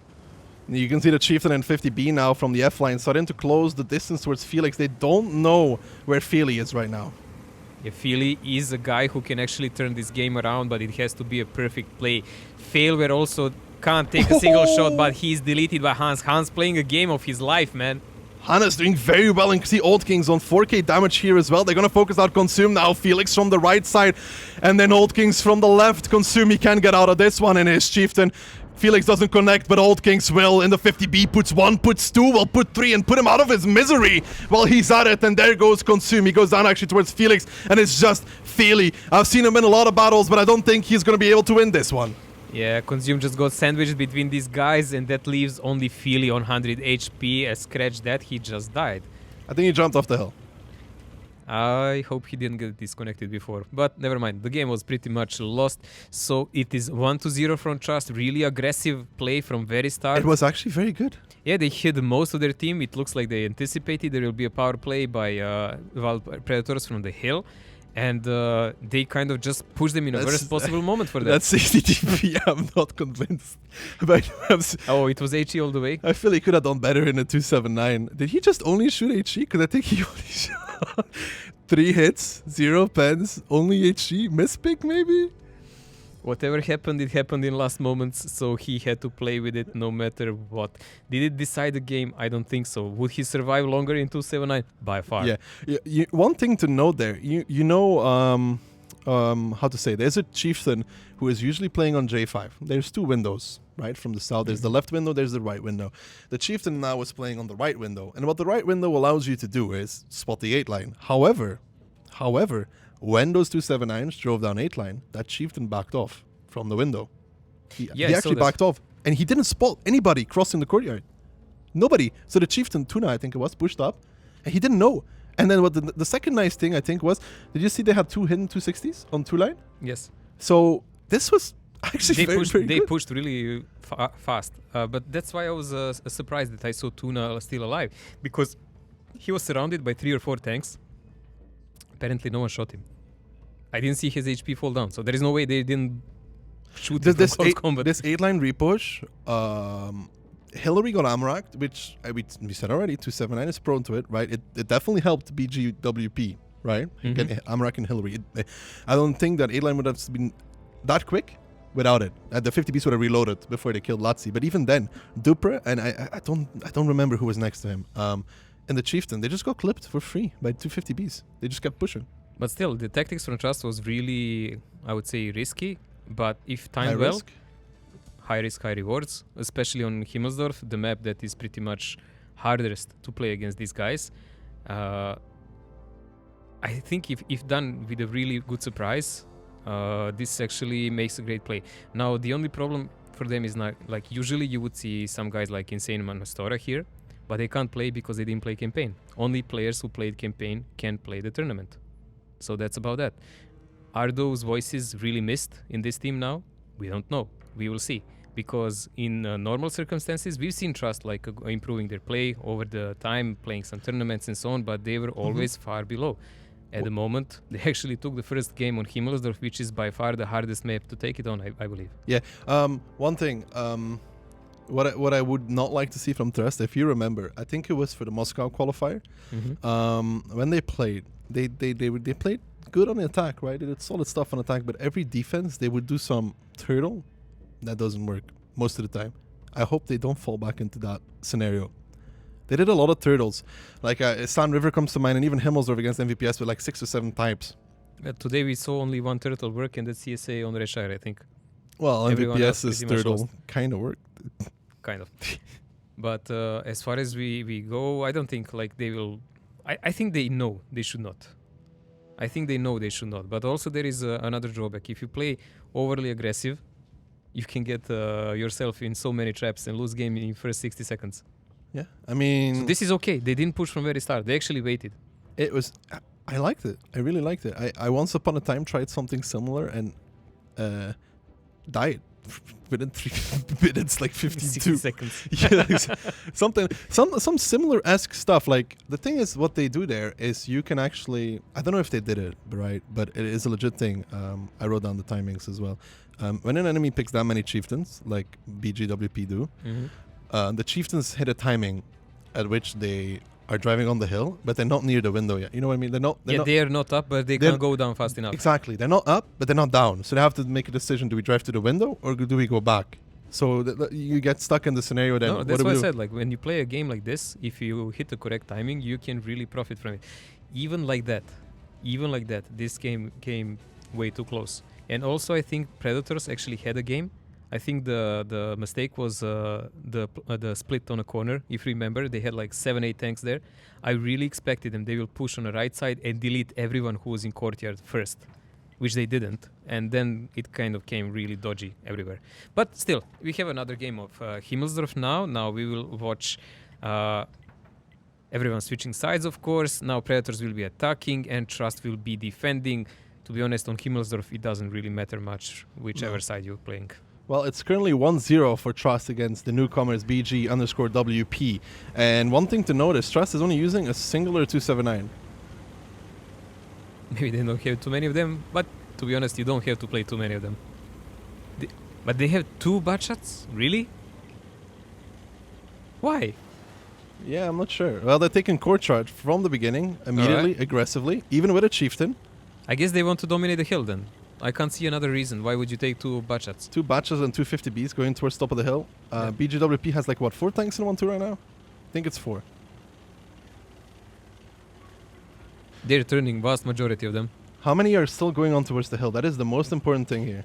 Darn, that dark purple color, man, it's like shading our view. As far as I can see, butt shot +3 maybe. I see 4, I think. So it's 5 in total, I think. It's 4. Yeah, it's 4. It's all 4. right. And 5th coming. Okay, well, these bats can actually clip at least a little bit, but like they need to be very secure here with their shots. It's really hard to clip with butt against anything, to be honest. Well, they're pushing 1-2 now. They have 5, 6, 7 tanks pushing 1-2 in total. These 260s need to be careful, though. But 1-2 has a good protection by 4 tanks from BGVP, maybe even 5. So I don't think that's a possibility. And there is a lot of force that can also connect and just join from the cap. This match will be decided on a hill. Who loses the hill, that's it. Well, there's still 5 tanks for BGWP here on the hill. The 50Bs are peaking. This could be a mistake. They need to pull back from this one. Coma and Old Kings, they need to be careful, even return, because there is too many tanks here to hold this. And these 260s in the middle road, in that courtyard, they're in trouble. They need to find it somewhere to repush on, because right now they're just going all over the place. They can't push 1-2. They can't push anything. I think like the Trust actually managed to realize they took a bit more they can chew on a hill, so they're running away. Now we need to see what will be actually their reaction. Are they going to push the 8 line with those clippers, or are they going to try to make a trap downhill? And what's the reaction of BGVP? They have so many far tanks they're just sniping. They have so many tanks just driving around and getting shot at right now. They're down 3,000 HP. This is kind of experience play that we were talking about. If you play sometimes too fast, you can actually get yourself in nasty situations and traps by more experienced guys. The HP Ducky was talking about is going even worse now, 4.5k HP, and that's only before I finish this sentence. Oh, nice shot there though from Felix on towards Tuna. That much is true. Now there's double Chieftain and a 279 here in 8 line. Trying to connect that shot. It's a very difficult shot on towards that Chieftain. It's pretty much impossible when you sit like that. Kaizo is not even trying to actually shoot something. He's just angling and covering Tuna so he doesn't get flanked. And that's about it. This hill repush has no chance of actually working anymore. There's 2 guys hold down there waiting. They would have to hit some very lucky timing for that to actually work against for those double tanks Chieftain. without no armor to actually retake the hill, no way. Like literally no way. Plus there are 2 tanks in the back, and there is a big push on 8 light coming in, which I think it's a bit suicidal. Hilarious already died. There is layers of crossfire coming in from BGVP there, but there is a power force coming in there. So we will see now what happens, because there are going to be 2 parallel fights on hill and on the 8 line. Tuna here doing a very, very good job at angling properly. There's no way to pen him like this. He's doing very well. The HP now going down more. Luna goes down in this 279. But in the meantime, the 1-2 line has been retaken by BGWP, who are in a strong position right now to pick up their first game ever in an official 15v15 tournament. Vale is holding off the corner against these Clippers. Once they lose their shells, that's gonna be it from their juice, man. Like, they will have to start trying. 1 HP on Alka remaining. Amazing there, but that's not gonna help much. We can see already staggering difference of like 12 to 13,000 HP, and these guys will just be farmed now. They pretty much died all over the map. There was just a trap set up by BGVP, played standard, and then taken. It's pretty much nothing. They didn't take chances like in the last game. They didn't send too many guys on a hill. I don't think they knew it, but if they pushed 1-2 line with those 7 guys against 4, I think they would have taken it. But at what cost? Better than this, I think. I'm not sure they would actually, because that was not 4. It was 5 guys. There was like 3 in hangar, 2 on B4, and there were 2 more guys on a cap. So they would join the fight also. I don't think they would actually. The defense of BGVP is pretty sturdy and ready to rotate left and right. And also they had advantage on hill because Clippers are really nice thing when you catch someone, but if you don't, how do you play against cooldown tanks? Yeah. You know who I'm missing in the BG_WP lineup? What are we missing? 60 TP? No. Its name starts with an S. Eh? German. Is he Germans? Stefan. He's not playing? Seriously? I think he's in the team, but I know he's not there. I think. Must be playing football or something. Yeah, something like that. I just noticed. I'm pretty sure he's in the team, from what I checked. Pretty sure. I think he's even the I team didn't captain. check the team composition, but I know he was supposed to play. Well, a solid round there. I mean, TRVST just going all over the place, going towards 1-2, not getting anything, going back to his 8 line, not getting anything, going towards the hill, not getting anything. Well, as we said, aggressive play, cool, kudos for that, but you need to know actually what are you doing with it. Playing with 250Bs and 2 Bachats on Himmelsdorf for me is a bit gimmicky because it's easily interrupted. Like they will simply know what are you doing. You don't even win an even fight unless the opponent makes some serious mistakes. You don't even win an even fight with it on the hill because 50Bs alone are not enough to kill a singular tank. But just above, depending if they take a shot or not. So even we're saying even if they pen all the shells, even if they all have 100% hit ratio, if it's 4v4, they just don't win it. Yeah, I mean, unless they kill the best they can do is kill like half of them and run away. Run away. So there is that. I mean, TRVC did better than expected. Honestly, I thought they would lose Himmelsdorf 2-0. Not gonna. I already said yesterday. The first game was really a big shock already. And I remember when I spoke with some of the guys from BGVP, they said before like they do expect it's going to be a bit harder and maybe some teams will take 1 or 2 games more than they expect more from them. But, in these kind of tournaments, you can lose a match, to be honest, like that. Especially this is best of 7. There is not a lot of games to throw around. Yeah, that is very true. If you lose 1 or 2 in a row where you shouldn't, you quickly go into a scenario where you're spiraling out of control. Between these two, what is the next map? As far as we can see, Ensk. I think it's going to be a hard map for TRVC. A lot of heavy tanks going around in this game. Yeah. I don't know who I think I'd favor BGWP again on Ensk though, to be honest. It's again one of those maps where trades are like really, really important. And rotations. Yeah. Yeah, I'm pretty sure they know the positions way, way, way better. But we can never discard trust. We saw how they pretty much surprised them in the first game. The problem is it's a first game and it's going to be hard to repeat it. Now that, let's say, enemy of theirs, wild predators, are aware of it, they're just going to probably play every game unless they decide to play some YOLO push from the start. They're going to probably just wait for them to hook themselves. Yeah, but the start from TRVST looks like super aggressive and it's not that hard. I mean, you can adapt to it very quickly by just waiting. So far, 2 out of 2 they pushed. Yeah. So it's kind of a predictable scenario already. The real curveball would be if they now start playing more passive, slightly. But how do you do it on Minsk? When you do that, you pretty much kill yourself. You stand AFK in the spawn for 10 seconds and then you move. Think that can work? Who knows? I mean... Never tried this. Never tried it. Personally, I mean, maybe I should put that in practice, see how it goes. On Ensk. Or you end up like by losing 2 tanks while you're trying to move them. I mean, that would be just about like belief that in that game against Nomi. Believe I will not get penned. Believe I'm not gonna get spotted. Everybody picks 279. You should be okay then. If you send 5 279s to each side of the map, could you theoretically win every single side, you think? No. It would be so funny. It depends against who you play, of course. I mean, what about Bulgarian wild predators? I think they're second too wild team for that. Second team, possible. But never underestimate. That is true. That is true. After Ensk, we get cheat a little bit. Proco. Okay, so for TRVST, you need 1-1 here. I mean, same for BGM_P because going into Proco 2 rounds down is never something where you can be like, yeah, we'll just easily turn it around, dude. No problem. Well, the worst thing in my eyes for trust is actually the tiebreaker is Cliff. It's kind of very... They should not go for tiebreaker. You don't think they can win on Cliff? No, I really don't think so. I think they should avoid the map of that magnitude with that kind of a high brawl potential from very start. I think they should avoid that. Double VK for BGWP. Actually, I've seen them play one match with that. Wasn't that against the Russians? No. Recently in a qualifier. I can't remember who was streaming. Probably the other team.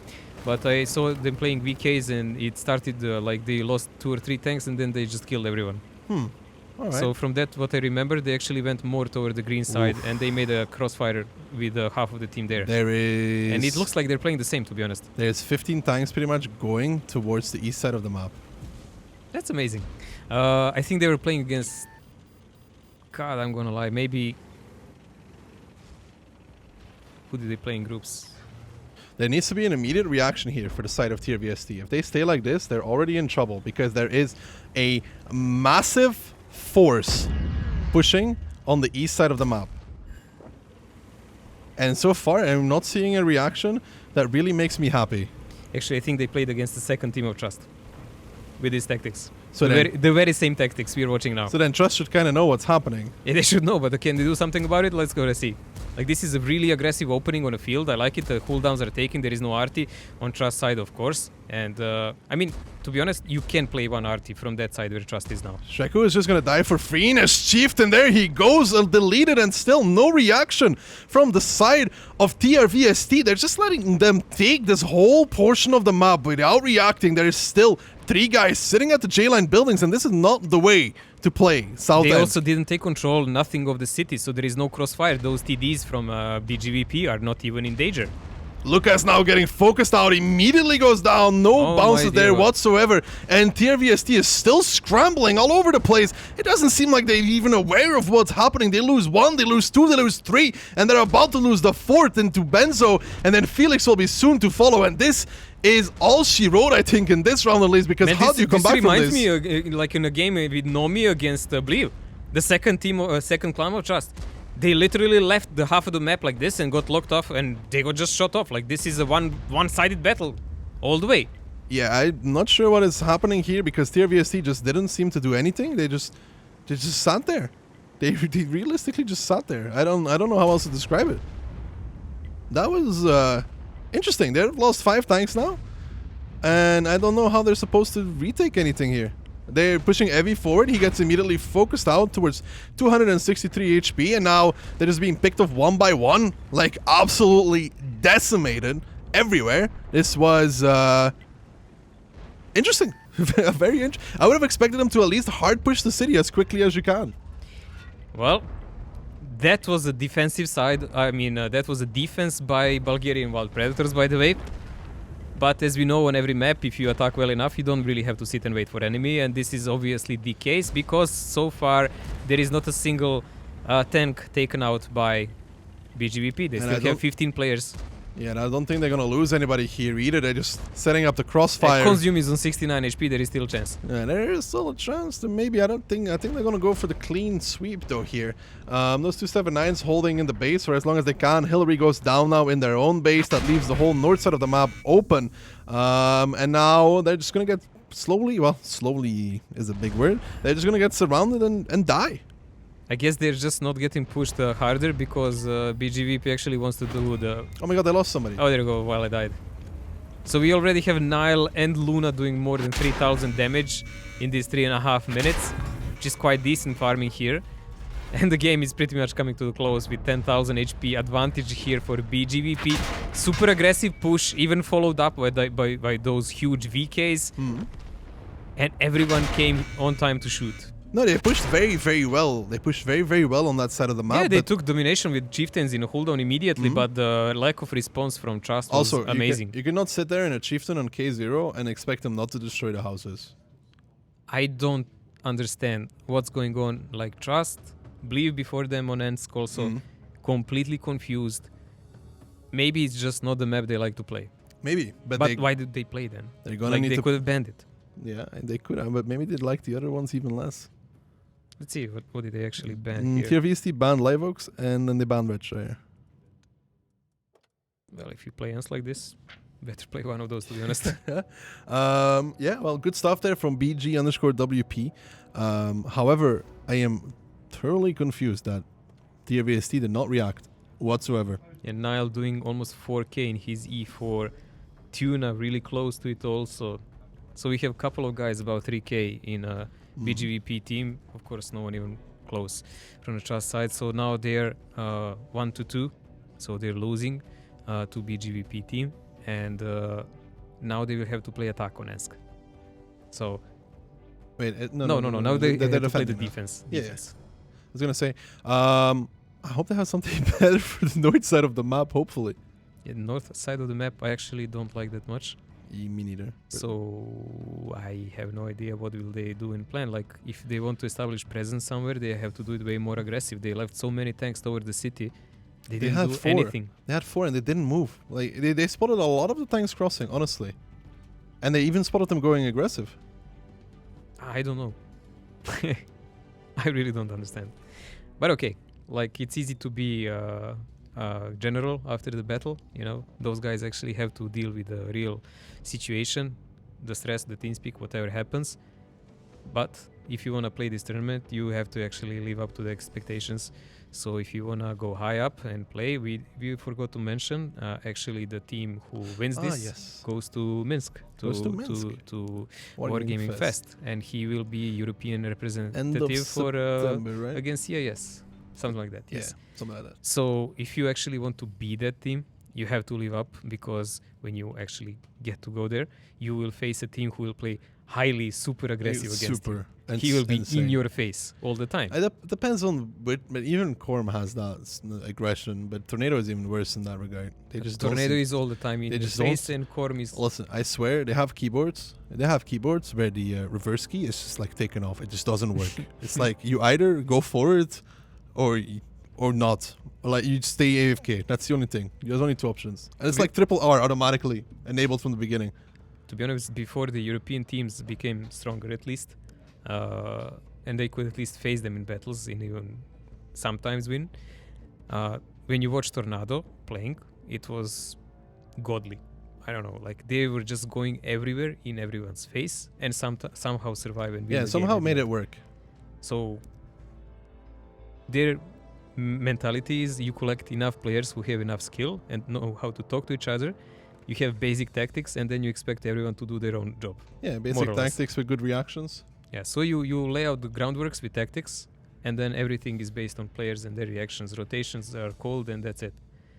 Focus fire, switching the side of the map in a split second without negotiations. Why are you 30 seconds or 60 seconds later yet not going where you were told, man? And things like that. No, there is no such things in vocabulary. Here, like, it would be unimaginable if you see a push like this done by BGVP from a certain team from Russia not to respond immediately by a counter push somewhere. Yeah, that's what surprised me the most. I really was thinking maybe TRVST. To be honest, they were down very, very hard in that game, no matter what. Like, they were behind, no matter how you look at it, because they were going to lose those tanks on the field. But at least they could have pressured their base. Okay, but if you lose your one tank, you still didn't lose a game. It's true. They haven't done anything. But just sitting in your base, I don't think is gonna like push down the rails, take their base, push the E3 down. I don't know, something. Everything is better than getting cornered and shot off. It's very true. That's a lot of E3s. That's 5 of them, by the way. Yes. And double T57.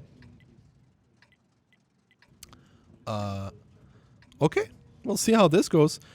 I mean, it looks like a kind of a trap in a city and heavy push on the middle. BGWP has 5 TDs as well, so it's not like they have any less. But those 57s, that can be a decider in a game. A good and bad one. It really depends on players at the end of the day. It does, it does. I like this position here from Felix. It counters whoever comes down the rails from the other side. In this case, Luna. Yeah, in this case, Luna. So it's field control for both these teams in a way. Nice. A lot to learn, guys. In every stream you watch like this. Yeah, this position is really good because it, like without Type 5, with Type 5 it's not that great. Without Type 5, yeah, you cannot get splashed for 300-400 every time. Oh, Annihilator! Getting annihilated! That went really hard on him. 150 HP on the start of the game. What happened there? Where he was? I think he took it on the crossing, as far as I'm aware. Oh, that hurts, man. No. Oh, that's it.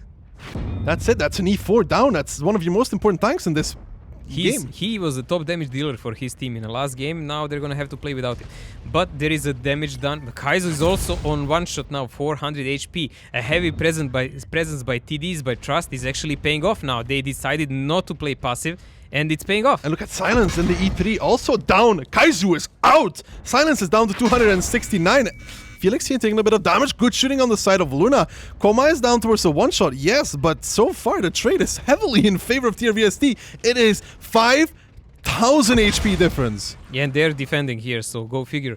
So this is actually working well now. Once they took the engagement and not playing passive like in the last game, this is working out really great for them. Also, they do have the corner we were talking about previously on A0, if you remember, where Believe tried to cross with tanks. They have the control of that. So the counter push from BGVP from that side will not happen. BGVP will have to counter them from the city side. But as we said, they do have those 257s. I like the trades here with HG. Papa takes a pen as well in the meantime, but they need more than a few HG shits to even this one out.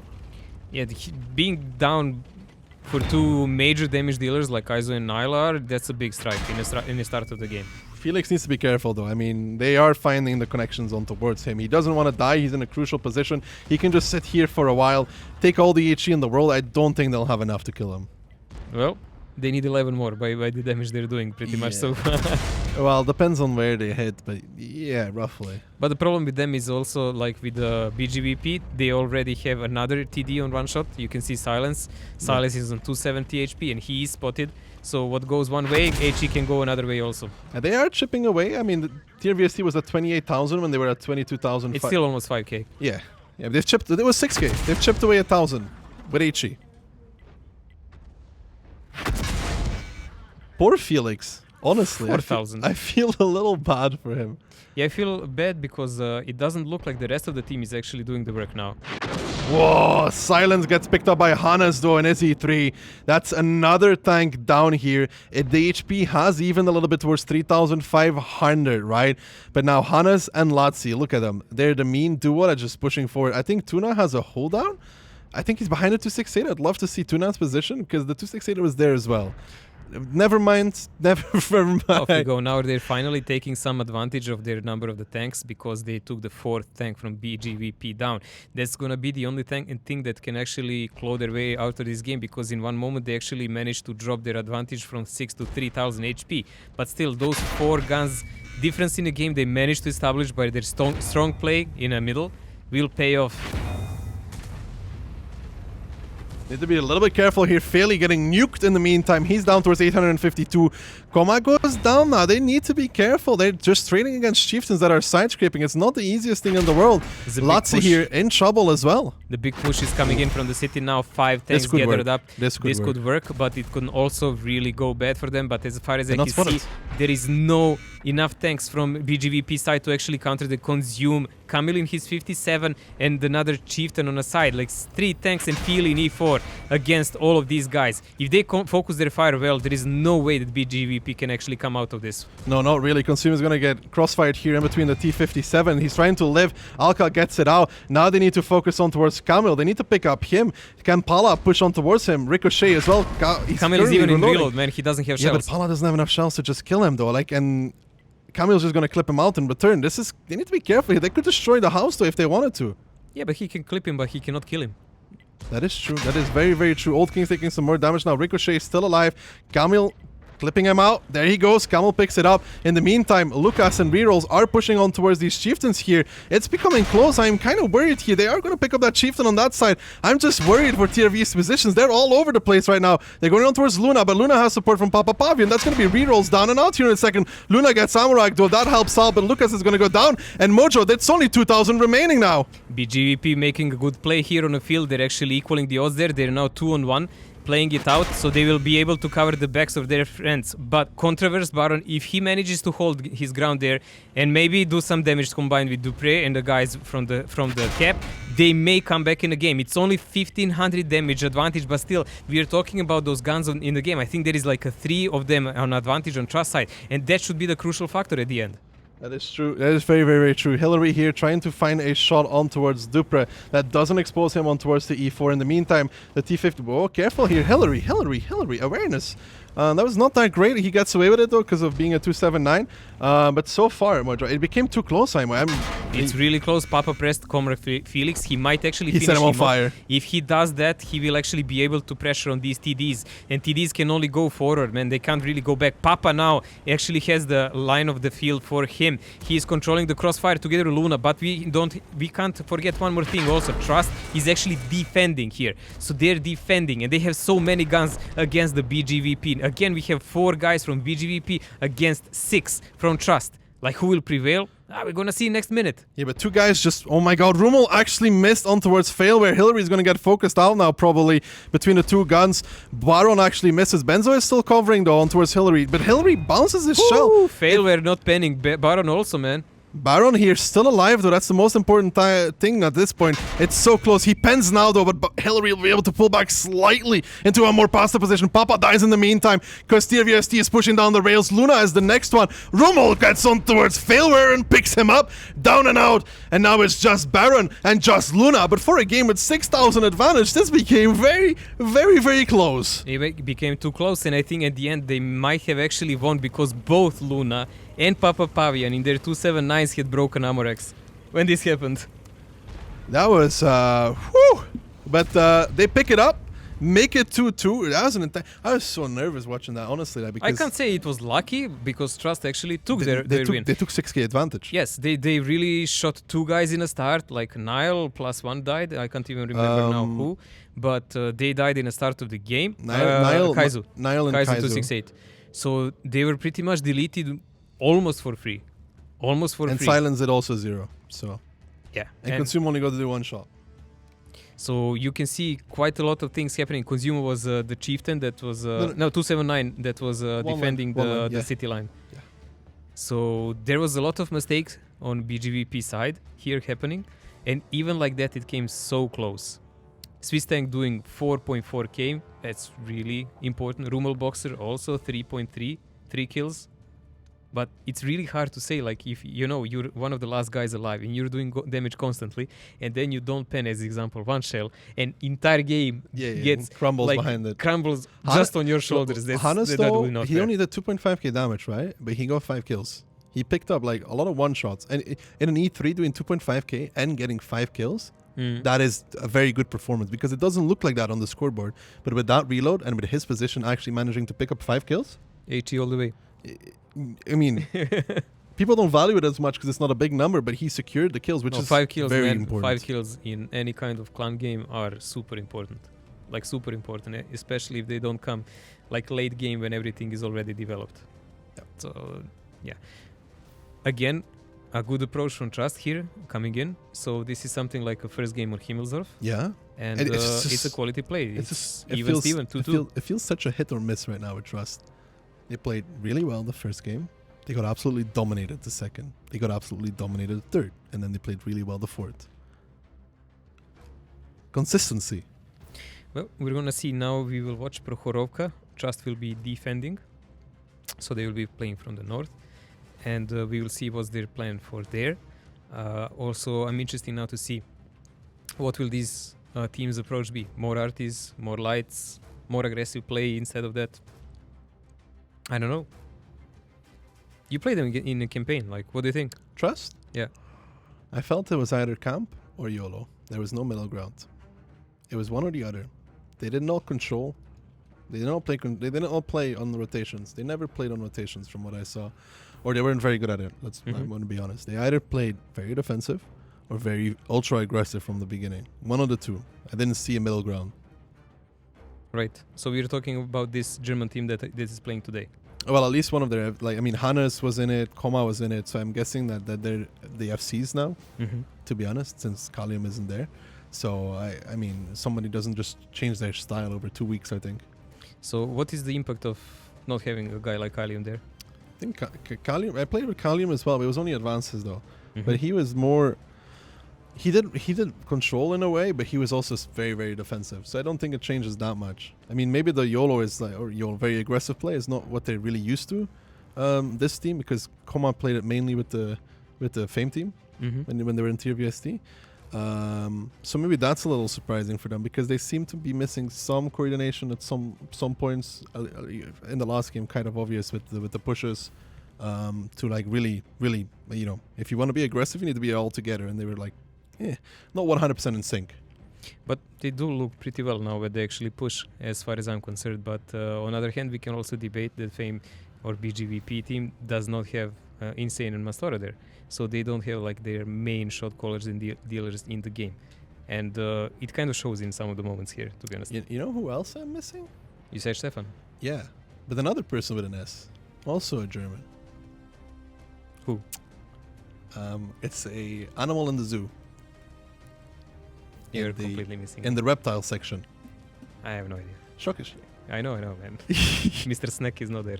Yeah, I just noticed actually. That's also very big for them. Okay, that's really big actually because he is usually one of the biggest damage dealers for the team. Always super consistent, 100% consistent. Never really has fails. Like I troll him often that he plays camp tanks, but actually he's given the tanks that need to pen shells. Like so, if you have a super conqueror, you're gonna put him. If you have an STRV, you're gonna put him. It doesn't matter the distance; the guy will just shoot really well. I have no idea, man. It's summer, so it can be a lot of things. What? Wait, are you trying? I'm implying that some people actually maybe have vacations. Are you implying that there is life outside World of Tanks? I don't know, man. Someone decided to transfer a beach atmosphere here in this studio, so we're like all sweaty and everything. It's a really nice and heated up atmosphere. Time to take off my shirt, mate. Yeah, I totally thought it's maybe because of our analyst desk, but then I realized just the aircon is not working, so it's okay. Unfortunate turn of events. Yeah, what can you do? Well, Proho it is, man. Trust against FAME 2-2. That means that unless some of these teams actually manages to take a clean sweep 2-0, we're gonna watch a tiebreaker. Yeah, but Proco Rovka, however, and it's gonna be tier VSD defending first. Anything ultra noticeable here in the lineups? You see? I see a 268 and double STV. Well, 3 EBRs and 1 T92. Again, a T92 on Trust side. And let's see, BGVP, 3 EBRs and GC. I'm more surprised. 3 chieftains, 4 chieftains, 277 on failware, 268. Yeah, that's double STV as well behind. Yeah, double STV. It looks like something they're gonna try to do with 1-2 line, man. But it doesn't have to be. It doesn't have to be really, because you can use those also on a 9-0. You can put STRV up and so on. Yeah, you can send them towards the hill if you want to cover the tanks that are pushing down. But why 277? There is only 2 tanks going towards 1-2, and there is like 7 of tier VSD.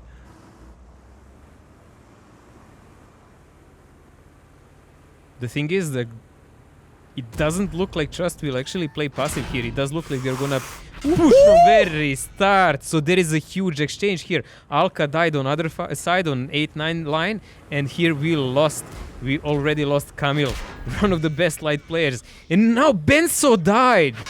Ooh, amazing shots coming in from BGVP. In the meantime, there's pressure being applied on towards the middle, though there's still only 3 guys in 1-2 for the side of BGWP. Is that enough to hold off a 6, 9, or 7 push? I don't know, man. Is there 6 of them or 5? It's 5 or 6. I thought it was 6. Maybe I can't count. And there goes Papapavian. Hannes now going through. He didn't spot the STRV, however. That is a very difficult thing for them. Niall picks it up from the back lines, and now these 907s are going down. But look at Latsi. He's so far forward in front of everybody else. And he is going to get focused out first. Focus fire by GVP on that side. They're defending 3 against 5 or 6 guys, and they're still doing massive damage. You can see the damage on the panel up. 5,000 advantage here. Also, there is a counter push on the center. Immediately, forces coming in from the village side, sweeping out all the tanks that Trust has there. They're just deleting them one by one, and they still haven't won the 1-2 line. No, they still haven't won 1-2 line. Hillary is on fire. Leech picks up another kill here from the back lines, and the STRV is still unspotted. That's why you need to use those ABRs, and the 268 picks up another kill as well, and still that STRV is farming because they didn't manage to spot him out, and it's not looking good for the side of tier VSD. Actually, this is already lost by far, man. You don't come back against a team like this with the half HP. You only have 2 guys left alive from all of those who push the forest, and you pretty much lost everything else in the map. RT will be next. I mean, this EBR has a free kill there. There is only 1 chieftain left on the middle, and what are you gonna do with 2 mediums that are like spotted and left away? I like the initial start. Picking off Camille was good, but after that, I don't. Exchange on EBRs is amazing. I haven't seen exchange so fast. So there was no need for Benzo to commit down. That's why you use the second EBR Hannes. I mean, if you play something like this, let's say I was playing something like this. You send the first EBR to clear, right? And then he turns away, And then the second EBR is the one that goes straight down towards the red line. Because he's not spotted until he reaches like H2. I guess Benzo just wanted to try To spot the to cross. play it like safer, you know, not to go straight, but to try to spot them from the lower side of two line. But he just got annihilated from both sides, from the middle and from the guys in the... But the more amazing fact for me here is like the exchange of lights. Okay, Yeah.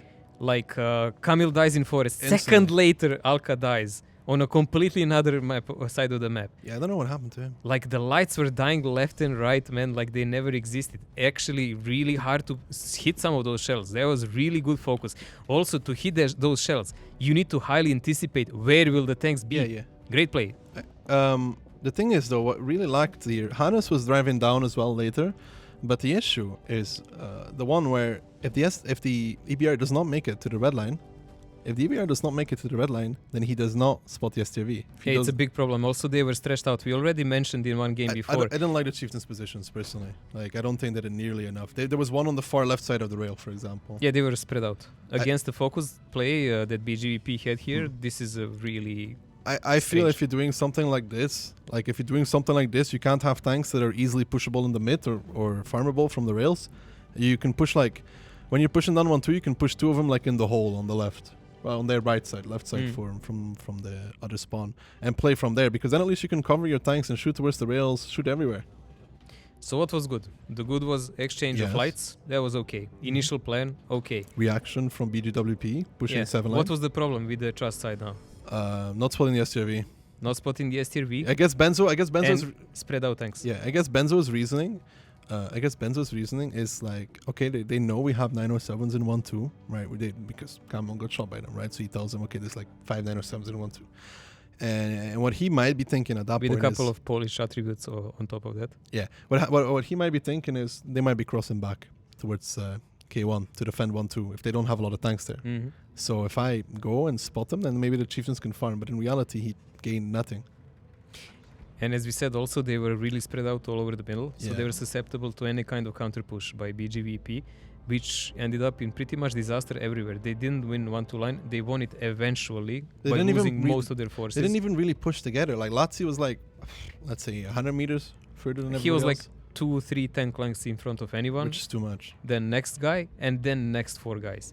So that gave really, if you were watching carefully, the push guys, that gave a lot of opportunity to BGVP guys to follow solo targets, which means like the guys from Trust didn't have the option to actually respond in the same. Mhm.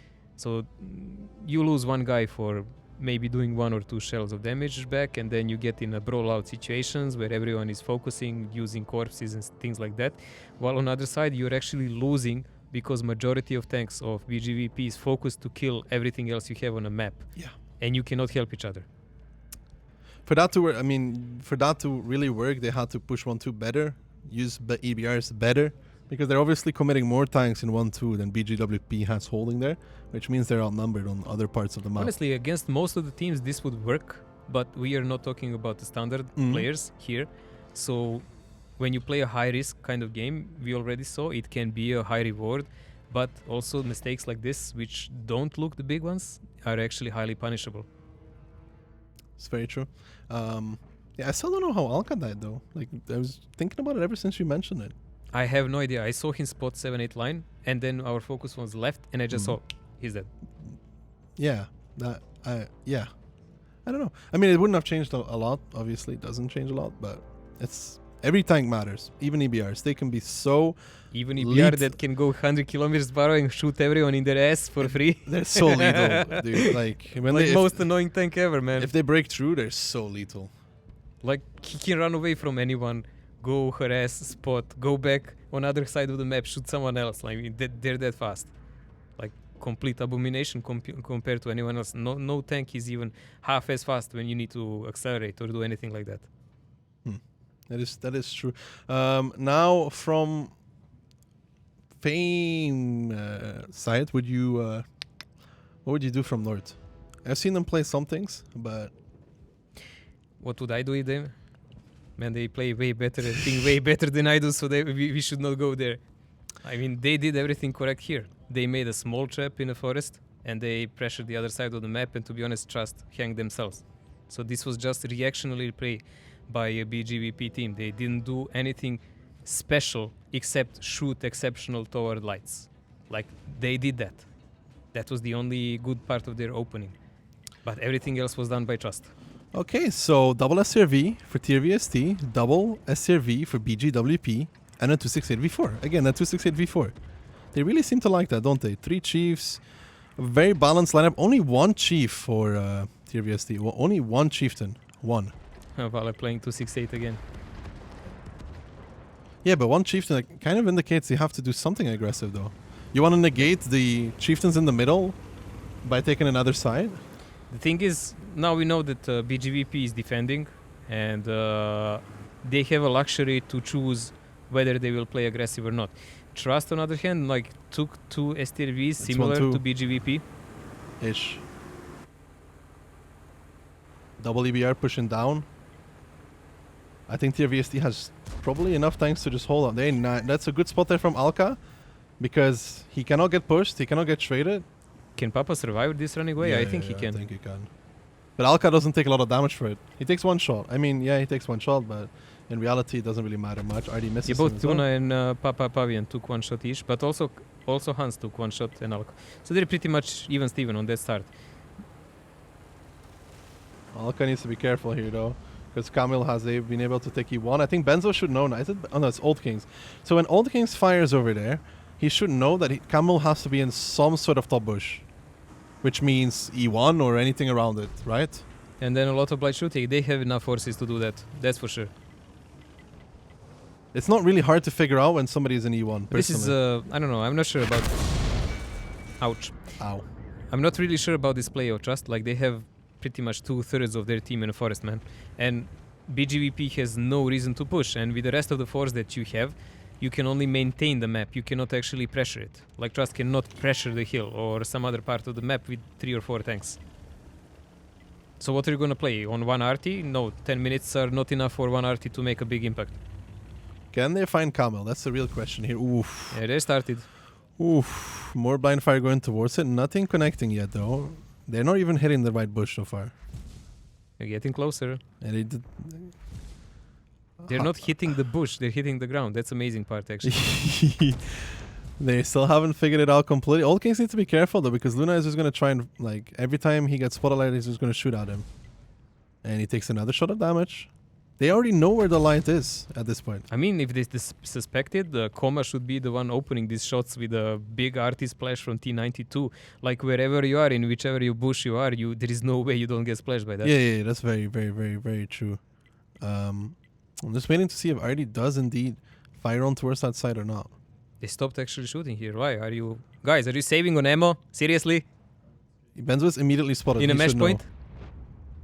Like, he's not near the bushes. Like, you already figured out he's an E1, guys. Like, I don't understand this. It doesn't look like they're sure in their judgment. Yeah. Otherwise, they will keep shooting. Yeah, apparently so. I mean, Benzo should know when he gets out spotted there. He has to be in some of the bushes, which is on the left-hand side. Hesitation kills. I don't think they'll find him, personally. It doesn't look. They stopped shooting. Even RT didn't fire a single shell there. 3 minutes are up. But there is still 7 left. The problem is they're down on HP and they didn't establish presence anywhere. And they're attacking. So Trust is on a last game if they don't win this attack. There is a lot of things on the shoulder of Benzo. And he's 864 HP. A lot of things are hanging around there.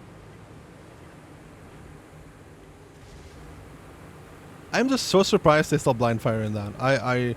You can just spend a whole minute blind firing that if you want. Yes, there is plenty of time. Like, I don't feel there's a need not to. Koma missed. And Ardi, he actually hit the roof of a building. Where was Hans when he lost all of this HP? I didn't see that.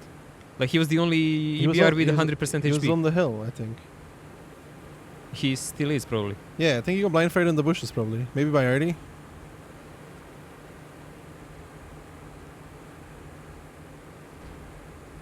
Well, there is the rotation coming in. They are going for the east-hand side of the map. Mm-hmm. I don't know if I like an STRV on A0 personally. I feel like sometimes they just die really quickly. To me, it looks like they are already red in advance because there is a huge presence by BGVP on that side of the map already. And they can rotate only a couple of tanks more, which means they will never attack 1-2 line. They will just leave something to defend it a bit and rotate with everything else to counter push them. The 268 can't really go towards the 9-0 line though. Yeah, you just leave him there. On 1-2. You still need someone there. Yeah. What does TRV-ST have left in 1-2? It's a Chieftain, it's in a double STRV. No, it's going to be a singular STRV. Yeah, it's going to be a singular STRV, one will cover from the hill. That's kind of standard, I would say.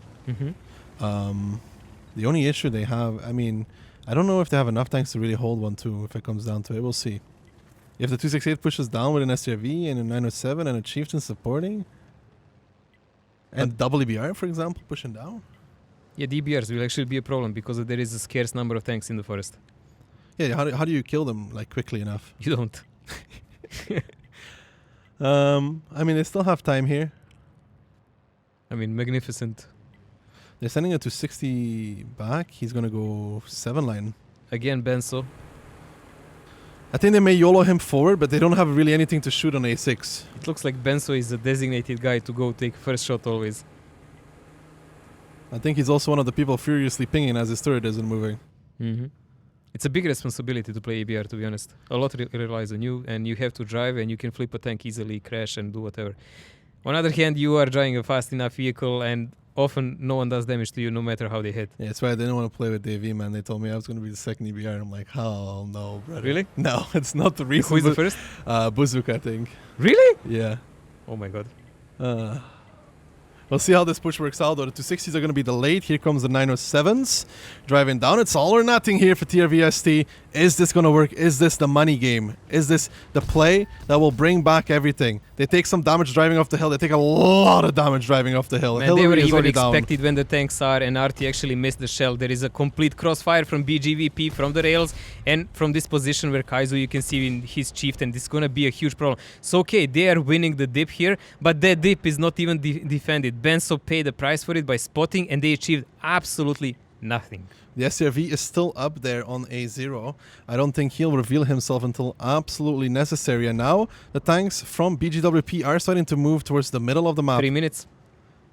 Killer is now pushing up. He has to trade off against the Chieftain, though. At one point, does Fairly reveal himself in the SRV? There he goes. He finally does. He's spotted now. He's going to start farming Hillary. Hillary gets set on fire. He's going to pick that one up. The SRV coming in strong.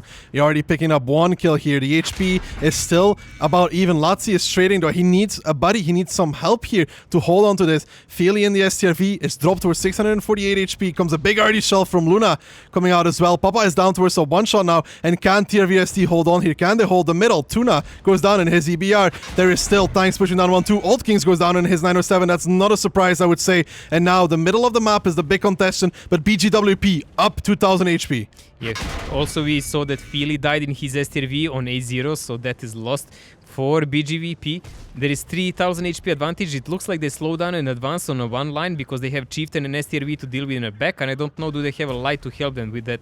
I think they just switched their commitment on this side of the map completely because they are in lead of HP, and they don't know, they don't have to overcommit anywhere. There is still only 2 minutes left here, and there's more guns in the game. Farm 3k already with his STRV. Somehow. I mean, it's because they're overpeaking on the rails here against Lucas, and Lucas is still barely alive. Leech picks it up from the side, though, and now 4000 HP difference. It's an unattainable difference. Position here if you don't control already the position where Kaizo is and Leech Bear.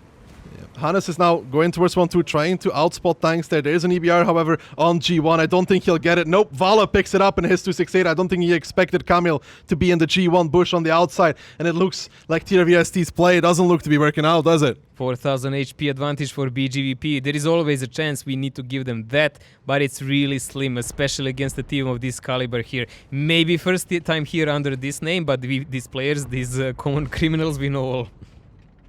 I mean, they're still holding on here. They're doing the best they can, but it's just not nearly enough. 1 minute and 10 seconds, and they still have so much damage to do. They still need to go through 11,000 HP from BGWP. It's just not going to happen. They're all over the map, and they have no HP anywhere to actually push except with the guy who is Chieftain defending the other side of the map. Here come the 907s, though, from BGWP. They're also at the rails, and they're so healthy, Mojo. In 48 seconds, there's no way you kill all of them. It's really sad to watch a team fall out like this, but it's gonna be a time that's gonna get to them. We said already, defender has that advantage. If you play well enough, you don't even have to finish the game by killing everyone. So BGVP, rather, I would say not even a hard win on this side, because they pretty much let on both sides trust be their own judge. Yeah. TRVSC trying, doing really well in some games, and really something else on some other games. They played well though. There was They had a good opportunities. opening on Himmelsdorf, and they had one good opening on Ensk. But when you watch the other sides, how they did it, it was complete opposite, like black and white. There was no gray between there. There was opportunities for them here. There was definitely opportunities for them here. In this one, we at least know our first semi of tomorrow. I believe we do. Yeah, it's gonna be Nomi 2, if I'm not It's wrong. gonna be Nomi. Versus versus BGWP. Yeah, it's gonna be Nomi Core against BGWP. So, of course, our dark horse BGVP will be a definite favorite here as a more experienced team, but there is still chances for Nomi. It just depends how well they prepare them. It's Also, the best I of think 9 though. it's a best of 9. It's really hard to play against some teams like that. But that's all what she said here for Trust. Unfortunately for them, they fell out. They gave a really good fight, and I think actually, unlike the previous tournaments, this was the closest they came to actually winning. It is. So I would say they are doing a steady progress, both in tactics, in plays, in activity, and so on. So if they keep up, hey, no, who knows, man? Just the one confusing thing what will remain from the last game, honestly, is why they did not actually. But did Koma not put a single shell in E1 with his RD? Why did they not just spend? There must have been some call on TeamSpeak that he's not in E1. There had to have been some. Someone sort made of a call. mistake because all of them stopped shooting. Yeah, somebody anyone must have trying said. to spot that entire time. Somebody must have said that he's not there. But that's only one detail of the battle. Overall, when you watch it, okay, we say one detail, but one important detail, because it was spotting one entire side of the battlefield. That really reflects how will you later rotate, what will you do. They felt pressured and in need to finish the game because they were attacking. They had to push this lake area then. I don't like pushing from zero line like that either, by the way. Like they lost Hillary almost instantly. By 1,400. I like it more if you push from 7 line.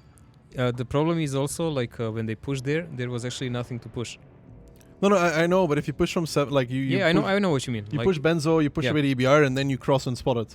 Yeah, but also there was nothing to actually push, because all the tanks were in the back positions, just waiting for them to do that, to do damage, and then to stay alive on prolonged fashion. So even although BGVP were spread over the map, they were actually in efficient positions to cover each other. Yeah, I mean, they had a good defense. That Chieftain there, I think, was with a 907. It's really hard to kill a Chieftain in that position. RD spends like 2 minutes killing it if he actually focuses on it. It's really hard. That STRV, I still don't know it. I still don't think it was that good. I think he did like a decent amount of damage, but as soon as he gets spotted, it's just like it dies. Feely? Yeah, it just dies. Yeah, that position was a big problem. I think they maybe expected they will see the push earlier, but I guess once he did damage in a push, the first shot he did set Hillary on fire. Set Hillary on fire, that was it. He was killed right after that. Well, that was it for our match between Bulgarian Wild Predators and TRVST, the campaign winners going out in the quarterfinals. We'll see BGWP move on to the semifinals, but I think our wonderful superstar duo in the social media section is ready. Hello, guys. Hello, thank you, Daki. I'm pretty certain everybody knows the superstar section's that way. So thank you, Daki and Mojo, again for an awesome section. We do have a bonus code to share, which should be coming up on the screen very shortly, hopefully. And then in ready and go. So the bonus code that some people missed out on for Serincos. Well, one of the reasons that we're having to show this on here and that it hasn't been on the maps is that this map was actually banned by all of the teams for today, so we weren't able to show it. But so hopefully this will catch up and everybody gets it. We're going to leave it on for a little while longer, making sure everybody has a chance to type it in and collect that 5th code to earn yourselves a... Let me see. Captain America inscription. Okay, Captain America Yes. inscription. If you manage to activate all 5 together, you get yourself a garage slot and a made in Germany style. That's right, and remember that the code is only for the EU server and is limited to 5k activation, so be quick. Yeah, you're going to need to be really quick about this. We have had some really cool games in the last one. I know a lot of people tripped up not knowing that BGWP were as strong as they were. They got caught out against TRVST in their predictions. I am curious to see in chat if you let us know who's still in the prediction winning role on there, and I'm sure you would like to let everybody know about the Chill Blast PC Gleam campaign again. Yes. Well, always. we already have like 5k entries, Wow, okay. so there's a lot of people that want this PC. So yeah, so you just have to sign up to this campaign, follow our social media channels if you want, and refer some friends as well. And you may win a custom made PC from Chill Blast. And the value of this PC is up to 2,000 Great Yeah. British pounds, which somebody's done the math earlier, which was 2.3k euros. Something like that. Yes, yeah. So Yeah. that's not bad, but yeah. Yeah, so we are going to pick the winner tomorrow. The campaign is going to be available for everybody from EU until tomorrow, and after the finals, we will be announcing the winners. Yep. So that went well. I'm sure everybody would like to know how the Homefront game went on the finals. Yeah. It didn't go well. No, it No. didn't. We got slightly bullied by the Panthers and Tigers, unfortunately. It ended in a loss, but we're almost there. So we should have everybody there with the URL for the Chill Blast PC. I'm going to leave it on for a couple more seconds, make sure everybody's on there. Thank you everybody for watching and tuning in. We are still sweating. The hamsters seem to be mostly under control right now. This corner is severely cold. Yes. All cold? Yeah, definitely. Yeah. No, Yeah. it's all a Do lie. you need a fan? Yes, all the. Let's Yeah, do this. This. That's going to end up on a clip. So we've done that, and we're going to be heading into the final game soon. So we're going to be about 10 minutes filling in this. Before then, we're just going to go have another quick in-game showcase of some vehicles. I'm going to let you choose one this time. I have a suggestion of what you might want to play. Of course. Yeah. Because we worked on one of the tanks that we worked on in the last one was the KV2. And we talked about the aiming style of that and how it is that we can showcase this and how you can kind of help make it work. And I think taking this into the next battle might also be something that we can also practice and have Okay, fun we with. can do that. Yes. I know one thing that many people will say is that the key to playing the KV2 is to actually not aim with it. Hoping for just RNG will take and carry your shell guided by the hand of RNG to the target and getting one-shot kills. So we're just going to go and ready up on there and get into the battle. Waiting for the chat to catch up with KV2 and everybody shouting derp, etc. I would love to put a TOG, but the TOG is going to be a little bit slow for what we have to do, and we're just going to roll around and hope for the very best. We kind of just have to wait for the teams to all ready up and get ready for the final match and see how that goes. The final game is between DEVI and the Nomi. Now, if I remember correctly, Easy Nomi Carry, is Easy right? Carry team, yes. And this should be a really interesting game. The BGWP and Trust was a close one. And the previous one was MVPS versus CSA. I always have to be very careful about how I pronounce that last one. Hello in chat. Let me know when you finally catch up to this segment. We're going to see how this goes. So we're in a tier 7 battle on Ghost Town. That means that we kind of want to rely more on close range combat in the city area and see how this all goes. Has everybody... Oh, one thing we did want to share, actually. I did almost forget that. One of the things that many people in chat mentioned is that they couldn't actually find the code for Live Oaks due to the camera. So that is... Tomorrow 4 more. 4 is in the number 4. Tomorrow 4 is in the number, then more. Tomorrow 4 more. That's the code that you would like to have from Live Oaks. And then you should have all of the codes from today. So Live Oaks won't be played for the rest of the day.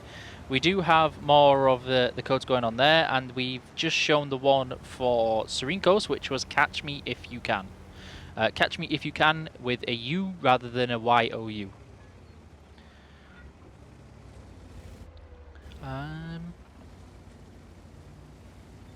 So one thing that we have that you're going to get to look forward to, of course. I'm going to say this, but like with many people who have to do this, I hate watching myself on the video and the audio, so I'm probably going to disappear from this part of the segment. We do get to showcase the monthly rundown video that was released very, very recently. Actually, today morning. Yeah. It's absolutely terrible that when I try and listen to my own voice It's or watch the video, awesome. I just like, no, I mute everything. Everybody likes you. Uh, You're doing a great job. It's awesome. I'm just, nope. Well, yeah, but I think that's normal. Yeah, Everybody I hates think that's normal. self. Oh, and then aiming. Okay, that was anticlimactic. You've got this, Echidna. You've got this. One shot him. Ooh. Okay, close. Well, It was good close. enough. Gonna make sure. One of the things that it's a shame that we have the 10-minute delay, because it would have been awesome to kind of queue up with everybody, see how many KV2s we can get in a game. Yeah. Oh, hello. Bullet. So have you had much experience with the KV2? No, No? not at all. It's I imagine if the Awesome Epic guys were here right now that they would be outraged. This is one of their favourite tanks, especially Edwin. Favourite with many of the community. Now, who do we think in chat is probably going to win the last game? So the last game is between Nomi, Easy Carry, and DEVI. Who do you think it is that's going to win that last game, chat? Aiming. Okay, he went the other way. Oh no! Yes! I still hit him. I still splashed. It counts. It counts! And then we're going to drive into a very silly position and hopefully aim. I love how you have that menacing look of just trundling along. Just driving along, it's like, yeah, somebody's going to blow up. Oh, hello. Behave. How many battles do you have again? I have a few. I think I'm just under 47,000 now on my main account that I've Okay. had since the beta. I've lost how many I have on the press account and a couple on such as a free-to-play account, etc. that I used for the refer a friend, etc. So yeah, I have a fair few, and my biggest challenges is having played that many games is keeping patience in a lot of battles, such as now. I'm really tempted to do what I'm about to do, which is just roll in and then hope for the best. I mean, that's the thing. I also don't have patience to wait and see what's going to happen. Like, And do. this is just bad. How dare I? A Churchill. A Churchill? Oh. Okay, so the heat is really not liking my PC right now. Oh. That'll do. Okay, we got the damage and we're all good. Managed to have a poor Russian tank rolling sideways on and got himself decimated.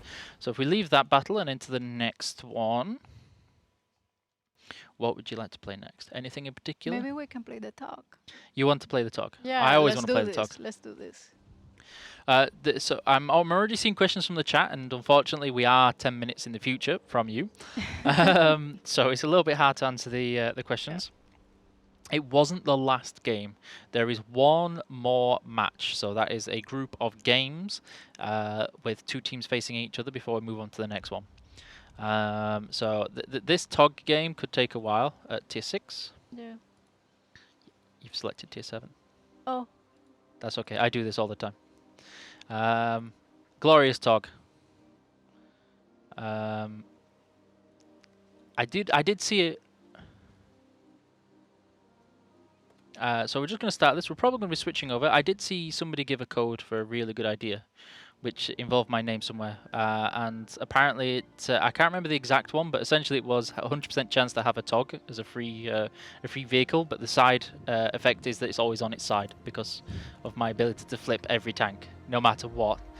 Which I thought was think hilarious. We should maybe create a compilation with your best moments. Yeah, one of the favourite ones at the minute was where I says, "Okay, chat, I need to concentrate. Just bear with me," and then within 3 seconds, not even that, I managed to drive in the open field, hit the one branch that was there, and flip my tank on its side in front of 2 enemies, and it was like, This is really awkward now. The really anticlimactic moments like this is going to be awesome, and it's like, oh no, yeah, maybe not so much. Okay, so what are we going to do with this? So this, we kind of need to go to the flag, and the reason we want to go there rather than on the right hand side is that we want to be as far away from the artillery as possible. The longer the distance, the less accurate they are. That tier 7 artillery on the enemy team is going to see us and go nom nom nom nom nom and free tog, which is, yeah, they love togs. This big, Well, it's so big, I mean... yeah, it's a big flat object of lots of hit Yes. points. They love it. KB2s and RT just like, yeah, they really want a piece of the tog. And the speed, of course, I mean, I can do this, and maybe eventually we might get to the battle without actually touching the keyboard on this. I love it though. This thing is great as a bunker. If you treat this like a tank destroyer, almost like a defensive bunker, have your teammates behind you, it's perfect for the cover. But in terms of an offensive vehicle, the TOG is not as effective as you would probably want from other things. We finally caught up in the chat. Hello, Butterlutter. Hello, Tiger. Hello to all the people that are joining in and saying, was sharing Catch Me If You Can. Yep, that was the code. We had Catch Me If You Can. So it's not with a U as in the word you, it was with the letter U. So that was Catch Me If You Can and tomorrow for more. I'll be typing the codes into the chat as soon as, in fact, actually I could probably do that now with the speed. I think actually that Juanito can share the second code already, because they prepared our Lorther for this, so... Okay, and then tomorrow for more. Yeah, so you're going to get Captain America inscription with the Catch Me If You Can and 200% crew experience for 1 hour. And then we should get to the monthly rundown video in a couple of seconds. So good luck with the next game and hope you enjoy the monthly rundown video. See you later. Get your predictions right. Greetings tankers, I'm Ikibu, and this episode of the monthly rundown will cover the frontline dates in August, as well as some of the upcoming and awesome specials.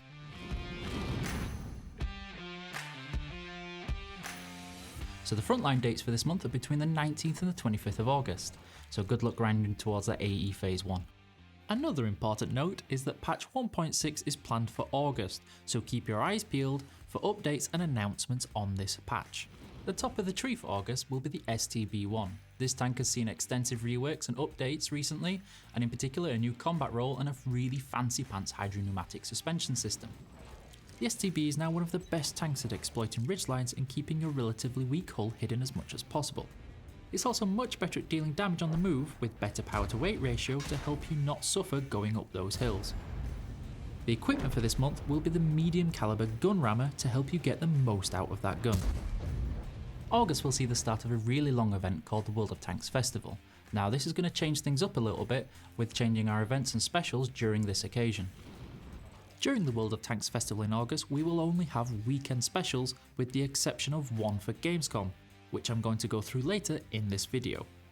You can expect some amazing smaller events and content released through these 2 months, including some much anticipated and requested content.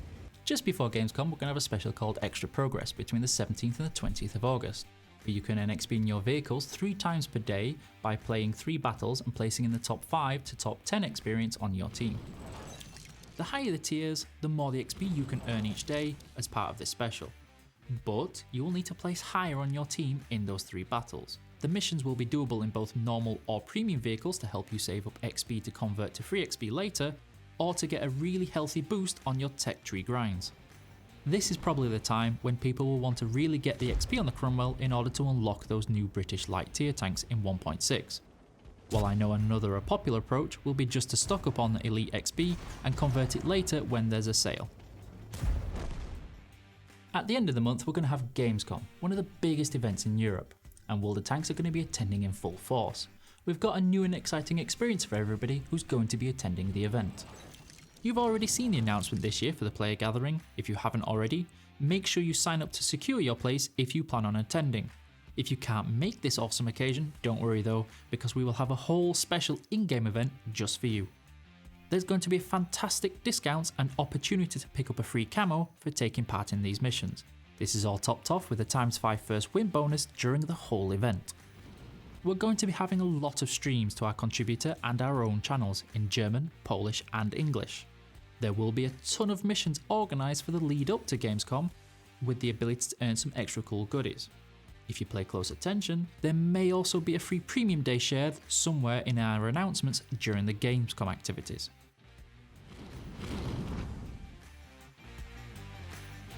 Hey everyone, I hope you enjoyed the video. Make sure to subscribe to all our channels and see you at Gamescom. Welcome back, everybody, again to the Clan Rival Tournament. I'm joined by the ever so lovely, wonderful looking Ikibu. I asked for Echidna, but instead I got the better version. Close. It's a pleasure to be here. I'm going to try this, although I think most of it is going to rely on your awesome presentation skills. Starstruck at the moment. As I remember a couple of years ago I was doing this and...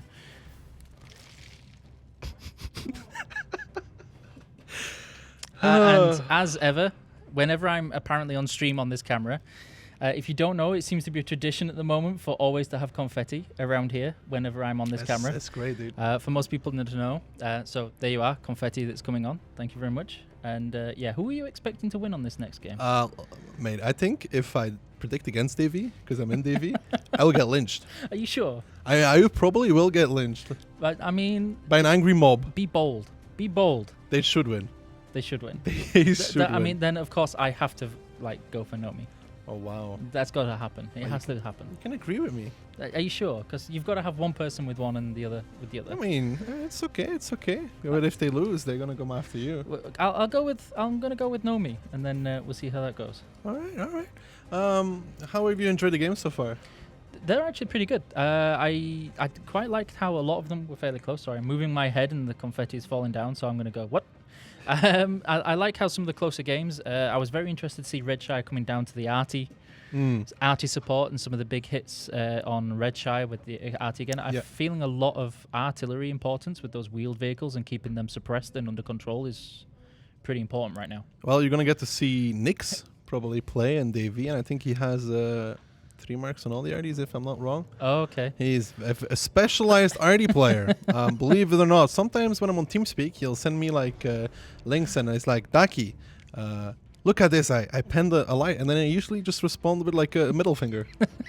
How does it feel to, because I've seen your reactions to some artillery players. Me? Yes. I am a happy player. When I get hit by Arty, I just remember, I should have been camping. I shouldn't have been camping. Exactly. I view it as a love package from the enemy. Like you say, there are no overpowered things. There's just more optimal. More optimal and More less optimal. less Exactly. That's the optimal. way it is.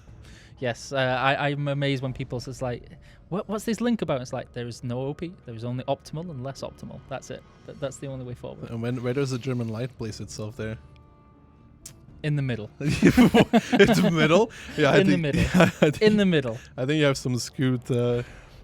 I can't imagine why I would have that as a wargaming employee on the camera where everybody can clip this and stream it. I mean, that is true, right? But if you stand for nothing, you fall for anything. I stand for in the middle of less optimal and over optimal tanks. That's where I stand. That is a very diplomatic answer for me. Yeah. I expect nothing less. Okay, thank you. A true Englishman. Yes. Well, I miss English weather with this heat right now. I think it's pretty hot in England as well, sadly. Yeah, at least it's not as hot. Oh, we're looking like we're starting in. Oh my god, we're into game between Davy and Nomi. This is the main Nomi team, however, with the EZ carry, guys. So far in the lineups, there's nothing super super out of the ordinary here, to be honest. No. You can see Nick's there in the ID. I'm looking forward to this awesome Arty play. I'm not really. Between these two teams, I think you can expect a lot of aggression. Okay. Nomi is usually known to be like kind of aggressive, and so is Davy up in a way. Okay. They've prepared a lot, and this is not the normal start we'd usually see from the style. Sending a lot of tanks 1-2 is always... And how would you see the difference between the STB and the STRV playing out? The STB doesn't hit anything, and the STB does. No, Okay, but the main difference is that the STRV is a passive tank. Yep. So you would put it on like A5 or something like that, or like A5 from north for sure. The STB, however, is the kind of tank you want to bring for the ramp area in E6. Yep. Because you can use that gun depression and shoot down on towards them. Yep. So I think the most are just getting set into place. I think I can see the STIV ready to suppress these heavies moving up onto the hill, but nothing really much happening to spot them in that area. So they're playing pretty cautiously, I think. Well, so far you can see that Nomi's actually pushing straight down the center. Like, they're pushing straight down, they're not stopping. In the meantime, Shifter and 297s are also pushing down. You can see this whole force of Nomi tanks driving down, but there's a 279 Tuxi here. And now there needs to be a reaction from Davey. It does look like they're still not quite realizing how much Nomi are pushing into that south category. 279 looks like he's going to end up getting pushed and collapsed, but I don't expect Nomi to follow them down without losing too much of those hit points. If they do, I think that's going to be a really big mistake. So I would expect Nomi to turn around unless you think they're going to do something else. Yeah, that is true. Nomi should not continue off here. There's not a gain to be had. They've pushed down completely and left Davey stuck in 1-2 line. The RD, however, is going to be an issue as long as Crazy doesn't blind for him, because now Nyx is limited to one position, and it's the bushes and the rock.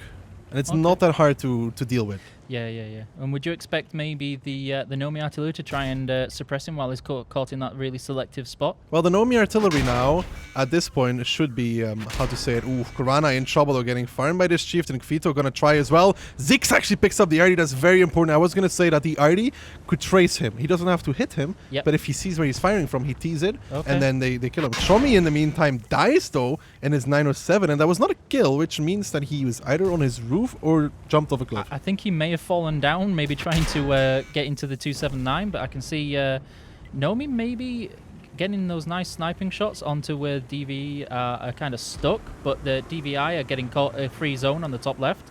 You can see now there's a huge repush coming out from Nomi. It's going to be do or die if they want to commit on towards SD. It's going to be the first one around the corner. Jack, Lee, Lion, following Michael coming in now as well, but there's strong positions here for Davey. Set up in 1-2 line with a Chieftain and Joseph Conrad already farming them down. Lion now stuck behind the rock, and I do not think that this is going to be a play that works for Nomi. They're just bursting in because they've lost all of their critical positions. They have pushed 1-2, but they have not done it successful. They finally pick up Asa, and this is exactly what Davey wanted. That Chieftain with that nice gun depression just chipping away at them. Nomi, I don't think they had another way after that already died. No, it looks like they tried to fall in, but with that GC still alive, the tanks on the one line still there to get a nice crossfire as they pushed in. I think it was kind of making the best of what they had left, but I think at this stage it's going to take a miracle for them to pull this back.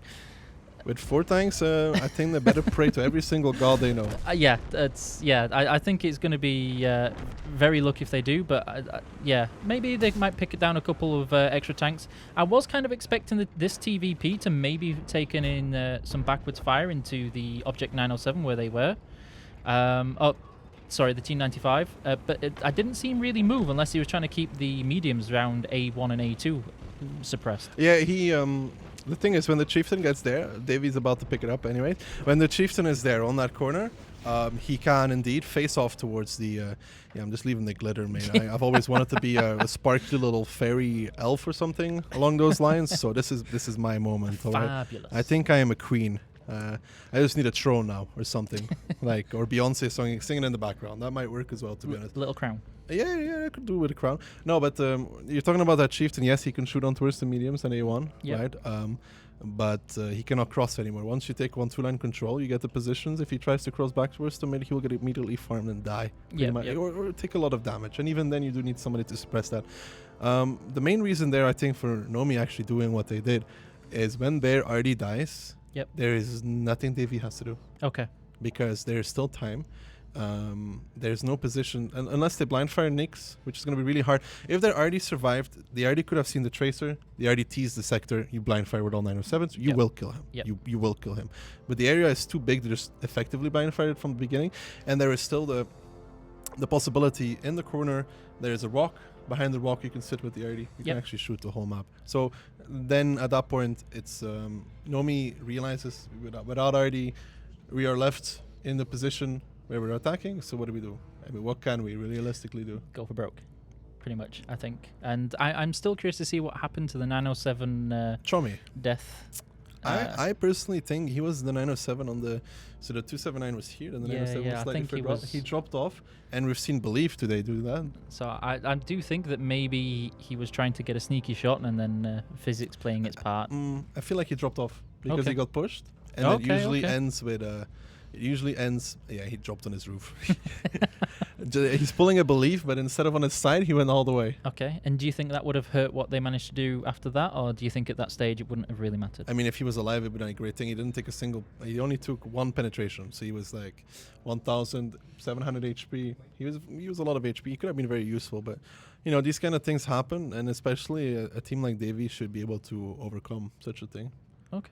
I mean, it happens, right? It does. I've watched enough of these to see some of the most epic Fails? RNG moments and fails. Yes, of course. Oh, that map is always going to live with me with Apple WoW. Unfortunately, that poor guy. The worst part about that is, thinking back about that, is that if he actually tried, he would have gotten out, but he gave up. Okay. I didn't see that far. I just remember watching. It's like, oh my God. So it was like somebody did it after, got stuck in the same position, and got out in like 45 seconds. Oh, wow. Okay. So So- that was really unfortunate then. Yes. Because somebody on his team said that, yeah, you're stuck, you can't get out, so he stopped trying. Right. Okay. So that comes to show, never stop trying. So it's turning out that Cliff's one of those traps then for RNG and physics. You've got to really be careful what you're doing. Yeah, especially with the hill, because if you remember, the old cliff had a lot of slopes, a lot of non-rocky areas. Yes. But yes. these has all been replaced by rocks. Just just one little bump when it all changes. Yeah. So you gotta be really careful, especially you make one mistake, you slide off, you die. And kind of matters in 15v15. Living is better. Okay. Well, and why is that? Why do you think it's improved now? I mean, if you live, you do damage, and damage, means WN8, and then WN8 means life, Of being course, told. WNA is the number one thing that you should aim for in life. No, definitely No? not. No? No. No? 3 marks? DPGs and 3 marks, yeah. Okay. Yeah. Yeah, I know 3 marks is the more popular one since that was introduced from WN8. Yeah.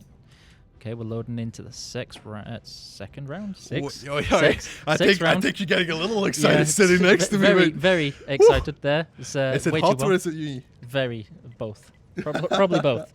Probably both. Okay, so we're loading there. I'm going to let you take over on this part 'cause you speak much faster than I do. So they're actually bringing a Leo instead of an STRV. We've seen this before. The Leo can play around the same position as you usually see in STRV. It's not like the STB. The Leo is, an STRV, but it can actually move. Okay. The big issue with a STRV is for a lot of teams that STRV can have as much HP as it wants, right? Yeah. But how do you utilize the HP of an STRV in the end of the game? Yes. Because realistically, it's super hard because you need to be able to set him up in siege mode, and then he gets auto-penned by heat, obviously.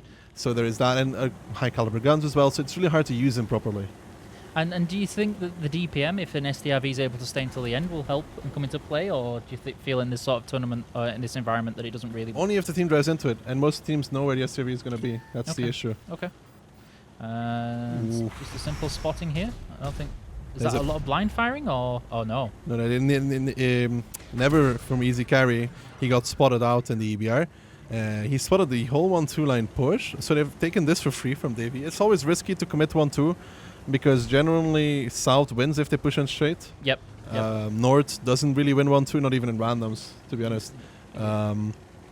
So it's always kind of risky, but they made the gamble. They went for it. They've taken some positions now. Now, the thing is, Davey is attacking, and they have to either cross back through the middle. I'm a little bit curious to see if they're going to try and push the EBR or whether they're just going to stay where they are and let the GC maybe farming them. There's the incoming round that we missed on there. The issue is with pushing the EBR, as soon as you go further than where Asa is, you're driving immediately into the line of sight of the Leo. Mhm. And they actually have a 907 with him as well, which means that, as soon as you do that, the EBR will try and hide behind the rock. And it's really, really, really hard to kill him. Okay, and we can see the STRV just holding the A5 line, I think, ready for the furthest right flank with the 907 there, a bit of a support. Seems to be a fairly static and cautious play from the rest of the team. I said this last time, and then everyone went, Leroy! So, no jinxing this time. No, for Davey, it's now just to figure out how they want to approach this. The whole thing is, for us, it's very easy to be like, oh, they should do this, they should do that. Yeah. You have to always remember that they don't know where everybody is. They haven't seen every tank. They don't know all the positions. That that's was an hurts. interesting reception there. That hurts for Bazook. That really does hurt. No, but the issue is that you don't know exactly where everybody is. And to make a commitment, you have to be very sure about it, that it's the right one. Okay. So you want to figure out positions. and then look towards what you want to do. For Davy, there's two options here. There is one where they cross back through the middle from D3 all the way to 9-0, Okay. established around the hill. But Dean is a big issue on the hill. He has too much HP for Buzuk to challenge. The RD from Nomi can also hit him. Oh. And where Dean is, it's really hard because the lighthouse and the walk kind of act as a natural cover for him. But on the other hand, it doesn't for Buzuk. Like the angle only works in favor of Dean. And what would you expect one of the teams to rotate to now? Because at the minute, it kind of looks like Nomi are trying to sneak around the furthest east flank. I can see a couple of tanks repositioning, but what would you expect them to do? The thing is right now, right, you got to pay attention to is that there is no line of sight for Nomi on the crossing of the 5 line. If they go 9-0, the whole Davy team could be there. Yep. They would not know. It's impossible for them to actually know. They can't just, predict. But what Davy is doing now, they're just like kind of probing out the map, trying to go around. They're pushing out 9-0 slowly. I think they're pretty confident they can't get repushed there. Yep. So they're just taking some map control. But even if you get somebody all the way 0 line, there's no really any angles for Nico to shoot at anything. You can't even shoot the T100. So it's just taking something, but it doesn't really gain anything. And then we can see trying to test. I think Never coming in to try and see if there's going to be a push on the 1-2 line, very cautiously. I'm just keeping an eye on that 907 that's sneaking around trying to spot the Nomi encampment at H6 and 7. It doesn't seem to be much happening there. And yeah, they seem to be very worried about what each one's going to be doing and then waiting for that initial move and then reacting. The normal play at this point for Davy, for a team in this position, would be to push 1-2 with 4 or 5 guys. Mm-hmm. Because the 430U dies almost immediately. But would you expect them to be able to pull that off with the Nomi encampment at H6-7? With the hills they don't really.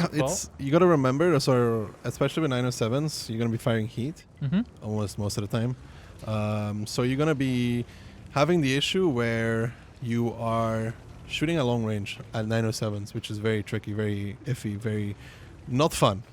In a way. And there's also rocks in between the way. They will get under the base at some point. So that is the normal play. But they found some damage on towards Dean, though, on the hill in the T100. If they could pick that up, if they can get him for free, that'd be huge. Yeah, because then they're going to have that nice height advantage in being able to spot out with any problems. Oh, that was very close. Only like 10 meters away. Close enough for Artie. Yeah, exactly. Close enough for Artie. I think they're just waiting to kill Dean first because they might trigger Nomi into a reaction. They have all the angles on Dean now. Like he can't be everywhere anymore because they've taken around the hill. They have 1-2, so wherever he peeks out, he's gonna get shot.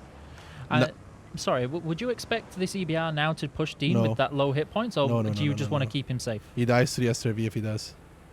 He should just wait. If Dean leaves, he gets the hill for free. Okay. Because for me, would it have not better been taken out, like guaranteed that T100 to be out? Because you cannot like for sure get somebody back on towards the hill. It's always risky to cross on towards the hill. Okay. So you want to keep your tank that is there alive for as long as possible. Okay.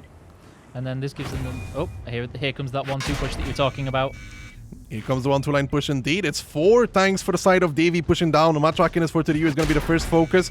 They're trying to get on towards him. He's angling as best as they could. They are taking a lot of damage for this. Corvana drops kind of low. Magma drops even lower. If they don't kill this 430U, this will not have been a worthwhile trade. Asa and Vito actually don't have angles on towards him right now.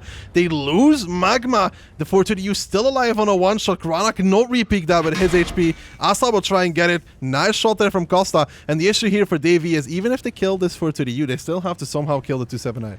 I do think DV should have maybe committed more of those heavy tanks on the high ground into that push, or at least try and distract some of those cross-firing tanks.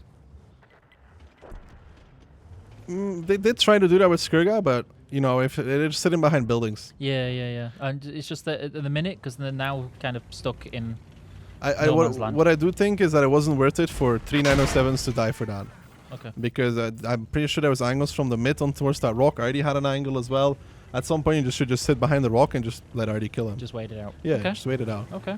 I mean, they still have a nice HP lead at this moment in time, though. So there is that, and you can see how the positions don't really work out for Nomi. That chieftain that was on the corner there has been forced to drop off. Yep. Yep. So that Leo is also not in such a good spot anymore because they've pushed all the way to F4. Once you reach F4, you can actually spot the backside of of where the STRV usually sits. Okay. So the Leo is forced to drop off now. I can see Nomi being tempted to Goomba onto the top of the tank on that cliff, I think. Yeah, there I can see the dropping. Whoa, Some Goomba happening. Zix and Tuxi here dropping off actually to make sure to Oof. kill Sokar. Ooh. That is a costly play yet again. But, however, you can see in front of Tuxi there's a little bit of a hill that he'll be able to use, and they don't have that much time left, so they have to start making commitments. Yeah. And would you say that was definitely worth it then for this position, or? I mean, I bet it better be. It was sure. The thing is, so now he can push forward. Zeke can at some point push forward and maybe get a different angle onto the T79 because 907s from below him are not going to pen him. So they're trying to establish different sorts of crossfires on towards the 279 because that way he cannot angle towards everybody. And if he can't angle towards everybody, somebody has to pen him. I'm seeing the chieftains kind of rolling around on the right flank to try and set, as you mentioned, get that crossfire done with the 277. I'm curious to see how that goes on there. I think mostly it's Davey being really aggressive here and trying to really probe those defenses, and the hit points are going down. Some nice sharing from DV. Interesting play coming from there. Yeah, EBR is not AFK. What he's doing is, if you saw, like you'll see it when we look back at the 279, he's actually making a shield. Okay. So in reality, the 279 has a better hold-down now. He's actually coming from above. This is not a pen angle here for 907. It's really hard. You can see him struggling, looking towards the pen. If you're trying to, you should have even tracked at this point to try and get around him. They only have 50 seconds, however, and they need to chew through 5,000 HP of Nomi. He has started to make the connections, but the issue is he's the only one at this point in the base. So he cannot kill a 279 by himself. It has too much HP, and he needs to pen every single shell here at this moment in time, and he is, however, not doing that. So that's not helping. 279 is missing, however, as well. And I do think that Nomi just has too much HP to really dig through at this point. Yeah. I think the move it was a good move, but I think it was just maybe a minute or 30 seconds a bit too slow. By the way, you remember what I said in the beginning of in the first game about STRV and HP? Yep. Check how much HP the STRV has. Yeah. So, interesting approach coming from there. That's going to be a replay to save. Lost effort attempt of trying to kill him. No, it was a little. Everything was a little bit too slow. I mean, and the STRV, as you can see, has still 1,400. He came in with 1,800 HP, and that is the issue of the STRV in a game like this where you need every tank. It just comes down like, what does he do? Yeah. It would be interesting to see how much damage he managed to get out in that position with being fairly passive. I don't think he barely got anything. I think below 1,000. So hopefully when we get to see it. I was wrong. He has 1,700, so it's more than okay. I thought. But still, it's so hard for him to properly utilize. And that Leo actually coming in is very strong. That was a very strong game from the Leo. The issue still is that it took a little bit too long to even push 1-2, and I don't think it was worth it to. They lost 3 guys to kill a 430U. So losing those 3, not worth it.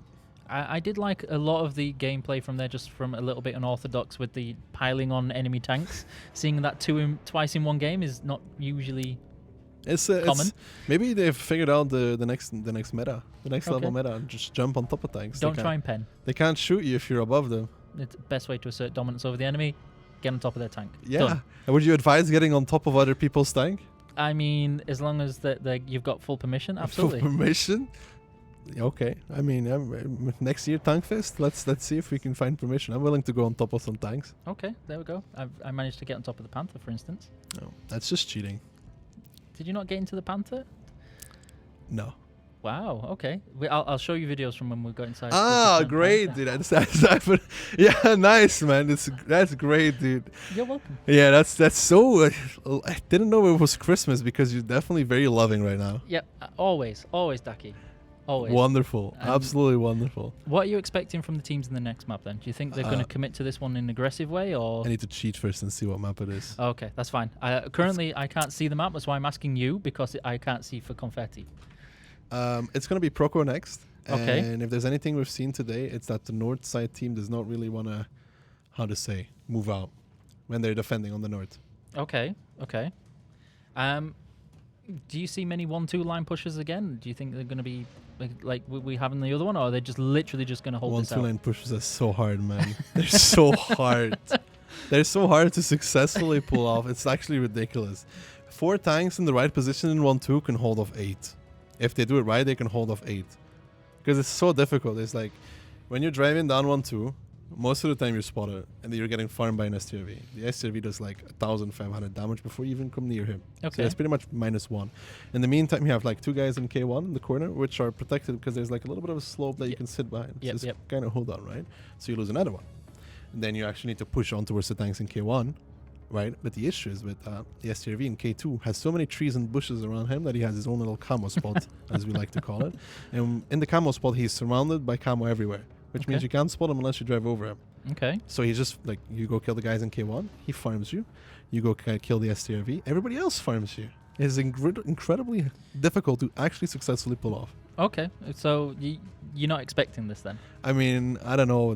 I don't think so. You may be surprised. The only straight 1-2 pushes are very rarely very successful. Very, because everybody expects it, sets up for it, and waits. Okay. From Saw, you usually protect 1-2, you protect the hill, and then you see. If they're not playing aggressive, then you start making your own moves because you're attacking, right? But in the beginning, you generally kind of split up, kind of control everything. A few tanks here, a few tanks there, a few tanks this, because you can kind of react to everything from that side. But the late 1-2 pushes, however, are a different thing. Sometimes that can work. Okay. Because if you want to push from south and you're not pushing 1-2, that means you have to rotate some tanks from the bottom left corner towards the right side. And then if you drive down, then it can work. It can work. Can work. Maybe.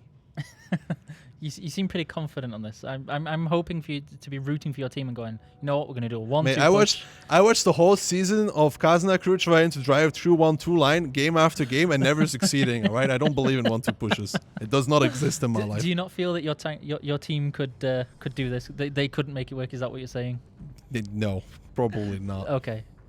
Would they? Do you think they would with your expert leadership and tactical knowledge? Easily. Okay. That's where I would take 1-2 line with 15 STRVs and still make it work. Okay. Not 279s or type. It's so type slow for No? 1-2. You just get obliterated by RD. Okay. Togs. Man, you know how many times a day I get, how many times a week I get forced to try and play Tog or KV4 Kraftlowski? All the time. I keep encouraging people to do this, so that's horrible. Why. Okay, so we're loading into the proc map, and okay. So from your knowledge of these teams so far, what do you think you're going to expect to see? I'm going to see the lineup, and then I'm going to make a call on that. Okay. Double GW, Davy, one RD. Davy is attacking. I think they will. I don't think they will play straight aggressive. I think they will split up in the beginning. They have actually never mind straight aggression. I think it's east straight aggression. I could be wrong. It could still be 1-2, but the thing to note here is they only have 1 EBR. Okay. And 1 EBR means that you can only spot one side of the map. Okay. I was a little bit surprised. I don't normally see that many EBRs on this map. 3 picked up for Nomi and 2 Arty. Do you think that's going to be mostly controlling and trying to suppress? Or Yeah, they want to do as much damage with RD as they possibly can.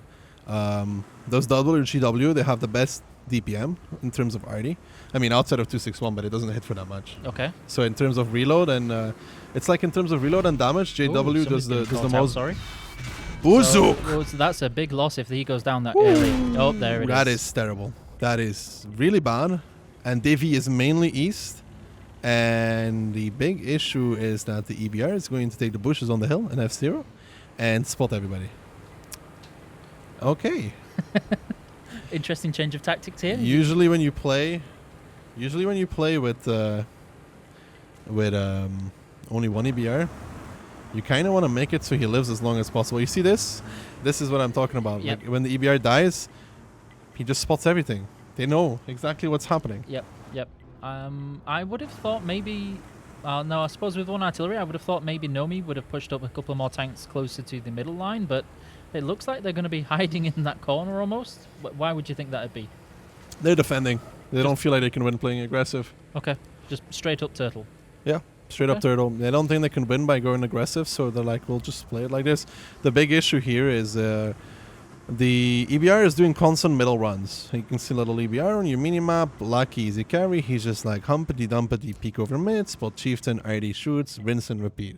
Now if this continues for like 2 more minutes, there's going to be a dead chieftain on the side of DV. And then the RD already paid its dividend, because if there's a dead tank, then they're no longer, Yeah. they're no longer one tank down in terms of actual combat, because EBRs don't count as combat tanks.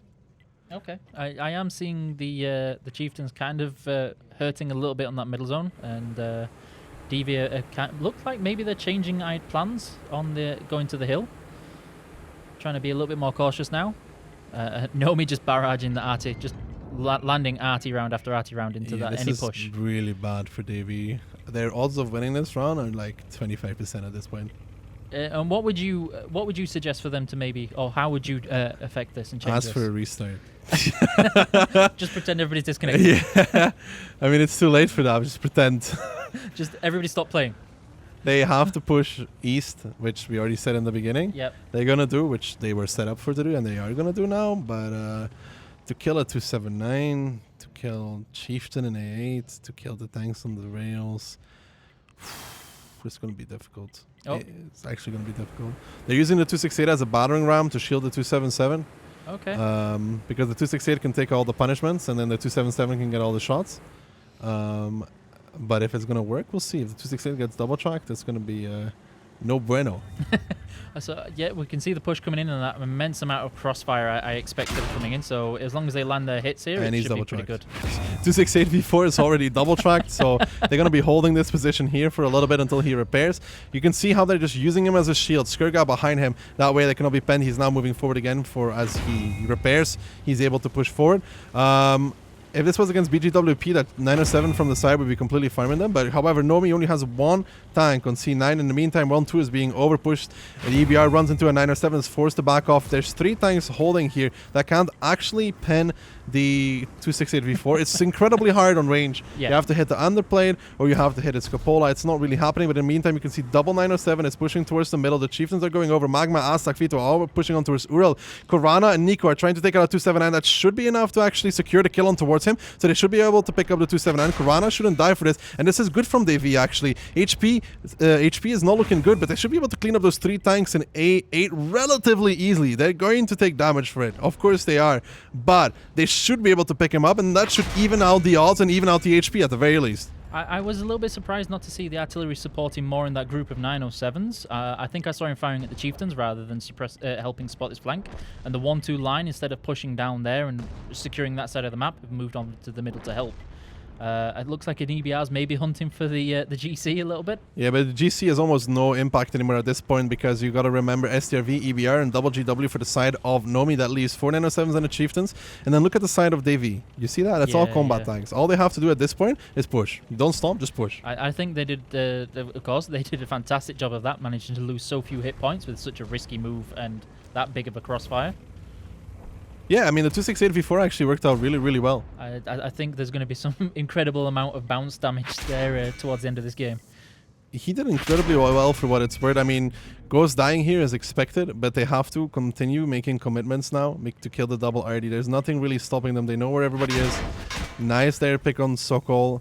They should be pushing A-line. Tuxi is doing that with the HP. That's a very good move there. That should be 1 RD dead for sure. The issue for the SRV will then be that he has a 268 coming from his side. So Costa will go down. And Davey actually recovering very well in this round. Nice sharing of hit points. I think this 268 has definitely done his job in this game. I think more than enough.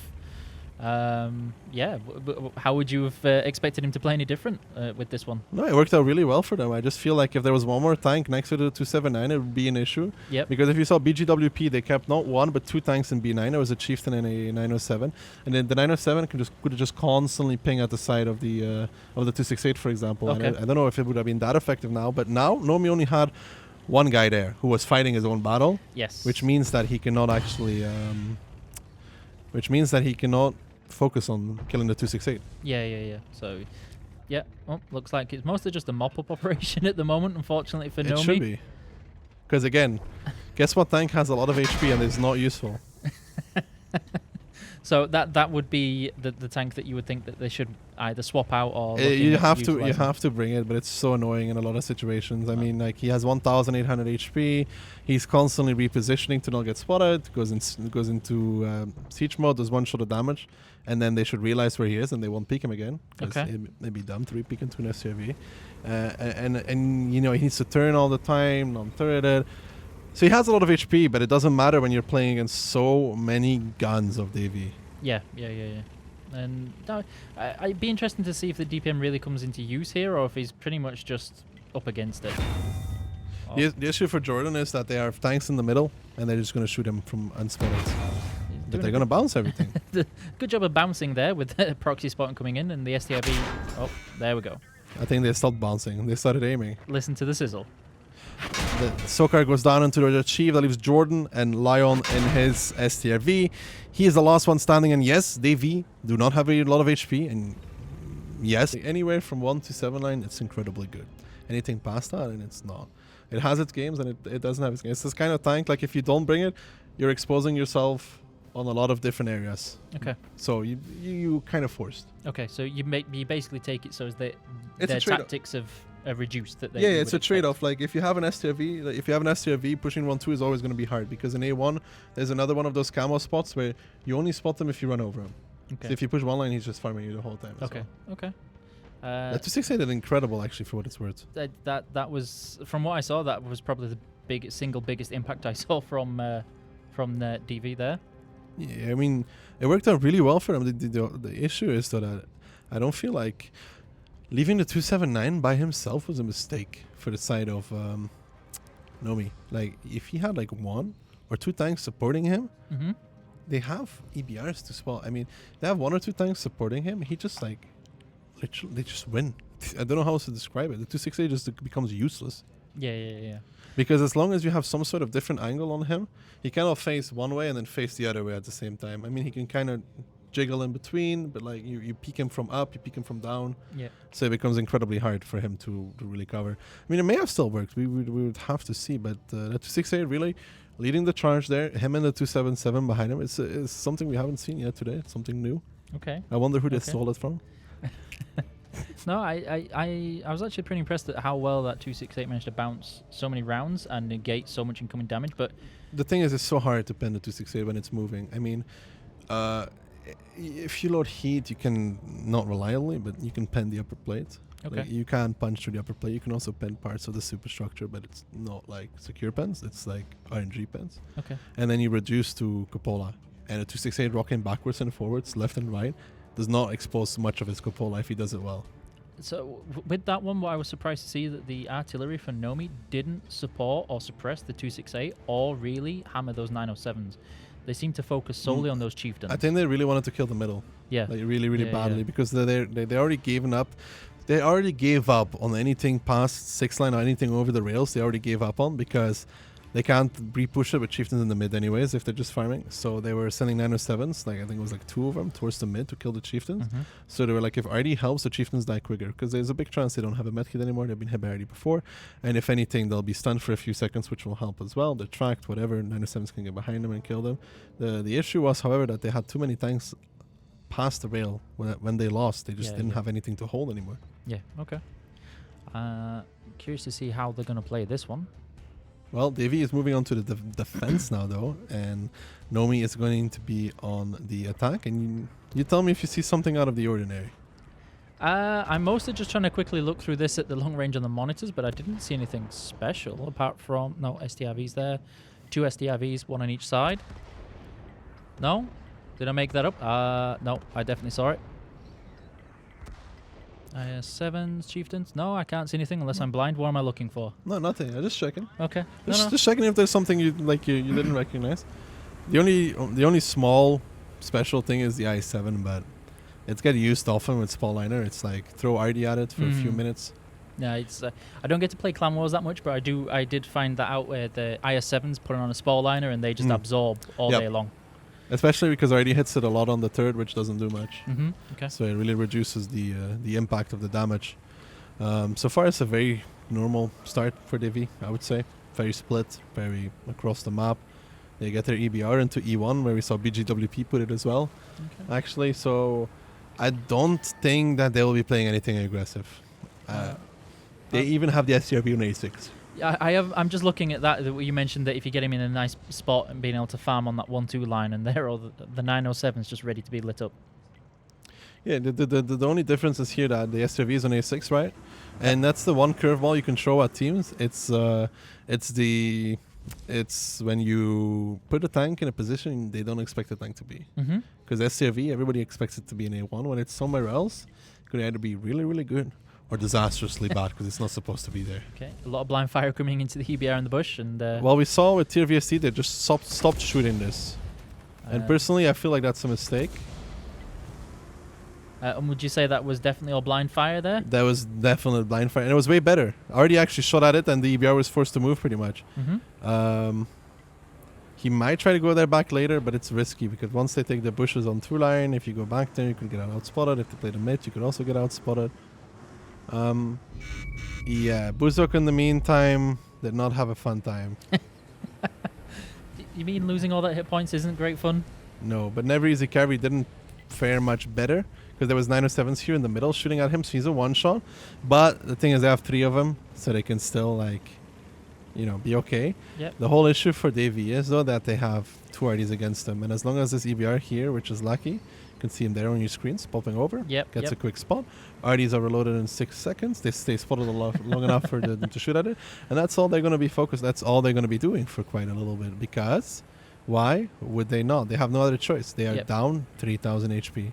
The only way to get back into this game is that RD blasting shot after shot after shot after shot in towards those chieftains.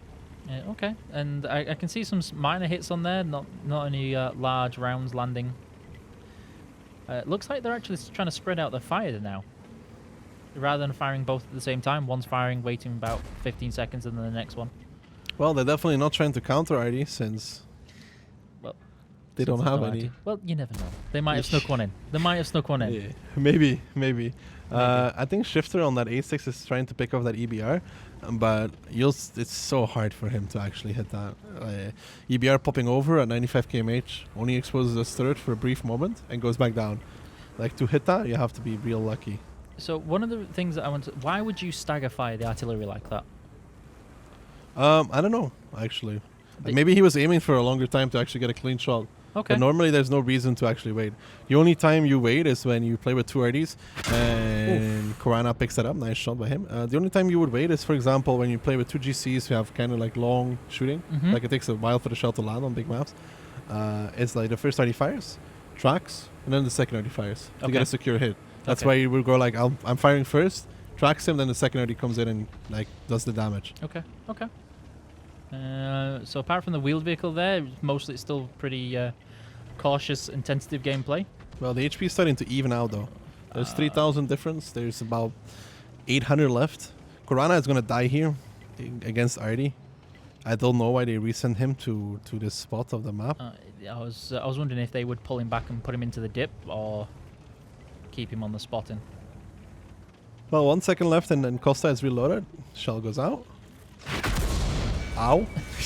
3 seconds left on Crazy, and then the shell goes out. 1 second left now. Oh. He shoots. Praying. And he gets And there it is. As expected, Korana goes down. That was not a good play. Sending him towards 0 line was a sacrifice to the gods. Ooh, and they picked up Buzuk as well in 1-2 line.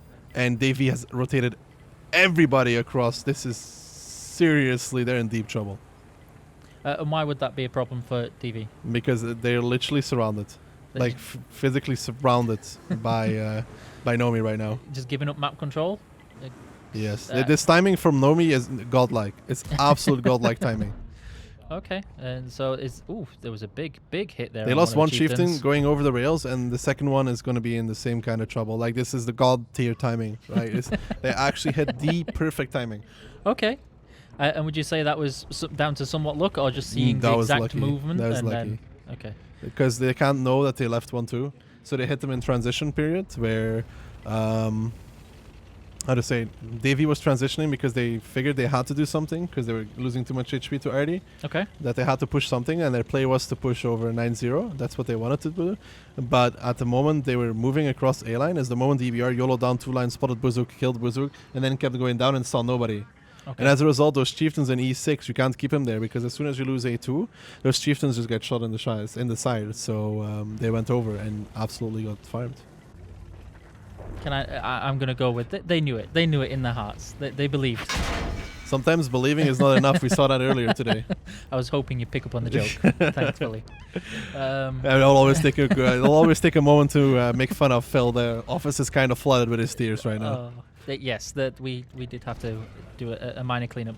So some high damages coming out on there from Nomi, and no, it seems I think they're mostly just waiting this out. It's slowly and cautiously just taking the DV down. It's actually just cleaning up now. Davy still has a decent amount of HP left, but this decent amount of HP is not enough to actually swing the game. They don't have the tanks, they don't have the positions, they don't have the guns. Nomi could cap, but they're choosing to kill them all. Okay. That's the life lesson. Moral standpoint. Don't cap, kill all. I thought it was cap, not kill all. No, that's not how I work. Fast cap, right? And then I'm the one that pings furiously. The sector's like, don't cap, come on, man.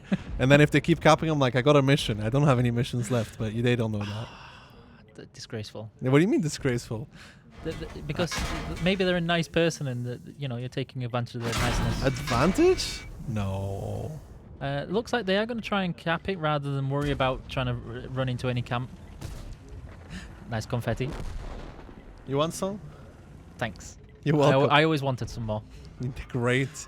I hope people hear that. You can always get some more. I mean, as we said, the timing there was incredible from Nomi. Pushing down the 2 line with the EBR, catching the EBR that was spotting, which was Buzuk. He was a one-shot because he came from the hill.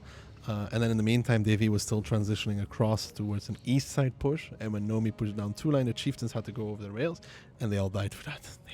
Yeah, actually all died for that. So that was god tier time. You can see that Tromi and Ilya 0. I mean, that's unfortunate. And Joseph got some, but he also died. So they immediately lost 6,000 HP going across the rails. Yep. Okay. Which is great shooting from Nomi. Don't get me wrong.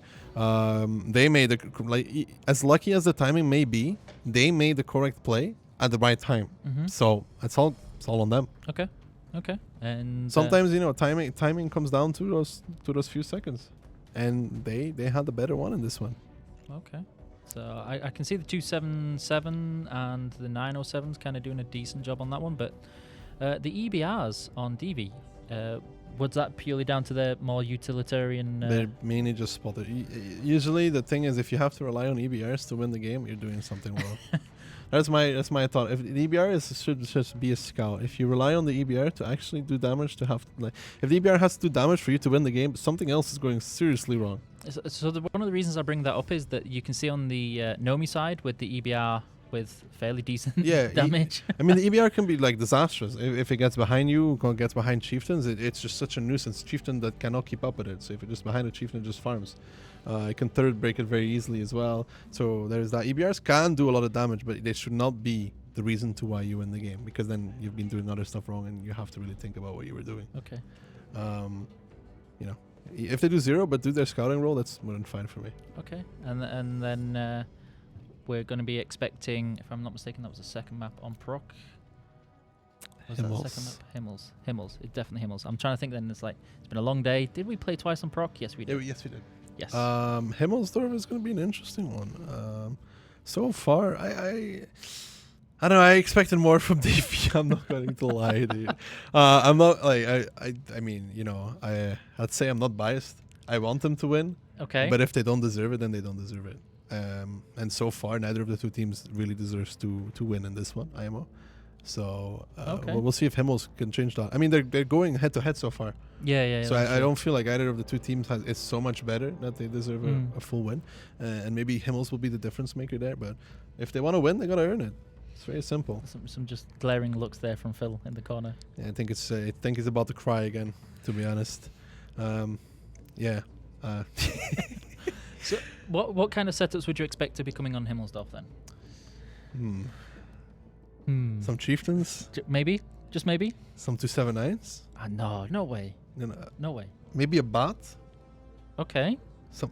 Maybe one or 250 beasts, maybe. We'll see how high. I don't know. I think the will play maybe like 4 279s. I think they might play. I don't know if they will play bot. I guess they would. Maybe like double B bot 4 279s, like between 1 to 3 260s in Rush Chieftains. For Nomi, I'm not sure. It depends on how many 279s they have. I don't really know, cannot predict exactly how they're gonna play. Okay, so expecting all the 279s otherwise. I mean, if they have 15, they might. Who knows? Okay. Some new strat. New. I don't think I've seen anybody play with 15 yet. Is that a challenge accepted to any of the teams? A dare? I mean, go for it, I guess. Use what you got. Okay, well, we are about to find out how accurate you were. It looks like you were right. From the quick glance that I saw on there. It was off on a few counts, but pretty close. 2 Bs, a bot. They brought 277s, 260s. They're a little bit more than I expected. 3 279s, Chieftains. It's kind of standardish. For Nomi, it's they have 3 Bs and a double bot that usually indicates hill. But don't be fooled, that doesn't always mean that they will go there. That's again the art of using tanks where they're not supposed to be. If you see 3 Bs and double bot, you will think they're going hill, but if they're an all-in 1-2 and you're pushing down 1-2, you still get slaughtered. Okay, so we're expecting maybe then 1-2 line strong from DV? Yes. I believe you said? Yes, Davy should be going towards 1-2. They will not win a hill fight with this. If Nomi does go hill, they will not win it. That's just the positions on the hill work towards the south base, because in F9 there is a hold down where you can play with chieftains and farm everything that comes in front of you. So there's that. So it's just going to be a strong one to play from DV. Is there a trap from Nomi there? Do I see a trap from Nomi? Does my eye see a lot of blue tanks there grouped up and huddling? It does. It does look like they're maybe waiting to just wait on the perfect time for We this. saw this before, though. We saw Pavel. Okay, that's the corner of a building, mate. That's like a staircase. We saw Pavel doing this. What Zix is doing. Can he get away with it? He smartly decided to stop, because when Pavel did this, the 50B just clipped him, but he wasn't spotted the 50B. This time he is. So now Zix is going to be taking it. That's already an improvement over what MVPS did. And I do think that Davey might have enough tanks here to actually get away with it. Zix takes his position, which is strong, but there is still the trap from Nomi. Will it spring? I'm curious, because DV seem to be trying to go around the sides on the 1-2 line, but I don't think they realize there's actually tanks waiting for them down there. But Nomi are pushing up the tank alley, the banana road as it is, and DV are also trying to get around the sides of them with the chieftains. This is good stuff here from Davy, actually pushing down 1-2 line. Yes, Titus dies in the 8 line. The chieftain falling back immediately. Yaiko here in his 277. There was a trap, but I don't think it did nearly enough to be effective. They're going to kill this 277 off. They have already 3,000 more HP. That 8 line push will get halted. The hill is now turning into the favor of Davy as well. And now the tanks that are pushing down D-line, they will not be able to do too much. Finally, they're going to pick up Yaiko here. He survived way too long for what it's worth. And here comes Nomi. They're trying to pick up Chomi, who actually went a little bit over aggressive in his 279. A little bit of a misplay, I may say. Chomi's going to die for free there. Davy's still up with a healthy HP lead now, pushing back across the D-line. The 50B is covering from behind, so Nomi cannot repush the rails for free. Hill control for Davy as well. They need to be careful here, that Davy overextending slightly. I'm noticing Nomi have kind of got themselves a little bit stuck in the crossfire. DV may, if they're not going to start rotating soon, are going to end up getting surrounded. I think they're spread pretty thin to try and help up with his crossfires, though. What do you think? Well, they are pushing a bad shot across and a 50B on towards Buzuk, and that may work, but that might also be disastrous, because Michael here on the crossing is getting absolutely obliterated. Skirga is going to go down towards Never from easy carry, but the 50B took so much damage for that it's almost never worth it. In the meantime, there's still fights on the D-line, there's still fights on the A-line. So far, they are going in favor of Davy. The issue, however, is the gun in the game. Look how many guns Davy has out. 5 guns. Nomi has only lost 2, now 3. They need to start picking up kills here. I'm noticing Nomi fighting in the top corner of the map there, maybe trying to arm wrestle that in the top left corner of the courtyard, the bottom left corner of the courtyard. Although Nomi's getting probably clipped in the back by a bat chat around Bravo 7. They are. That's a very important move there. Shifter in his bat shot, picking up 1 kill already and just clipping those chieftains from behind. Oof, finally picks yeah, up Matrak as well, and that cleans up the back pressure from Nomi. It also resets the gun in the game. It's now back about even. So now Davy can reset. They're still holding on to 1-2. That's very important, and they have HP on some tanks. They have 279 and Chieftains, kind of healthy, while Nomi has all their HP really focused on 2 people, Lion and Uriel. Okay, and would you focus on those getting to the front or trying to keep them? Well, they have to use them. Never picks up Buzuk though, which is good stuff there. Not bad at all. Okay. The HP, however, is always down, and Shifter will just retake the hill. I don't see Davey losing this unless they make some crucial errors here. I think they should be trying to pick off Nico with Lyle. He's isolated.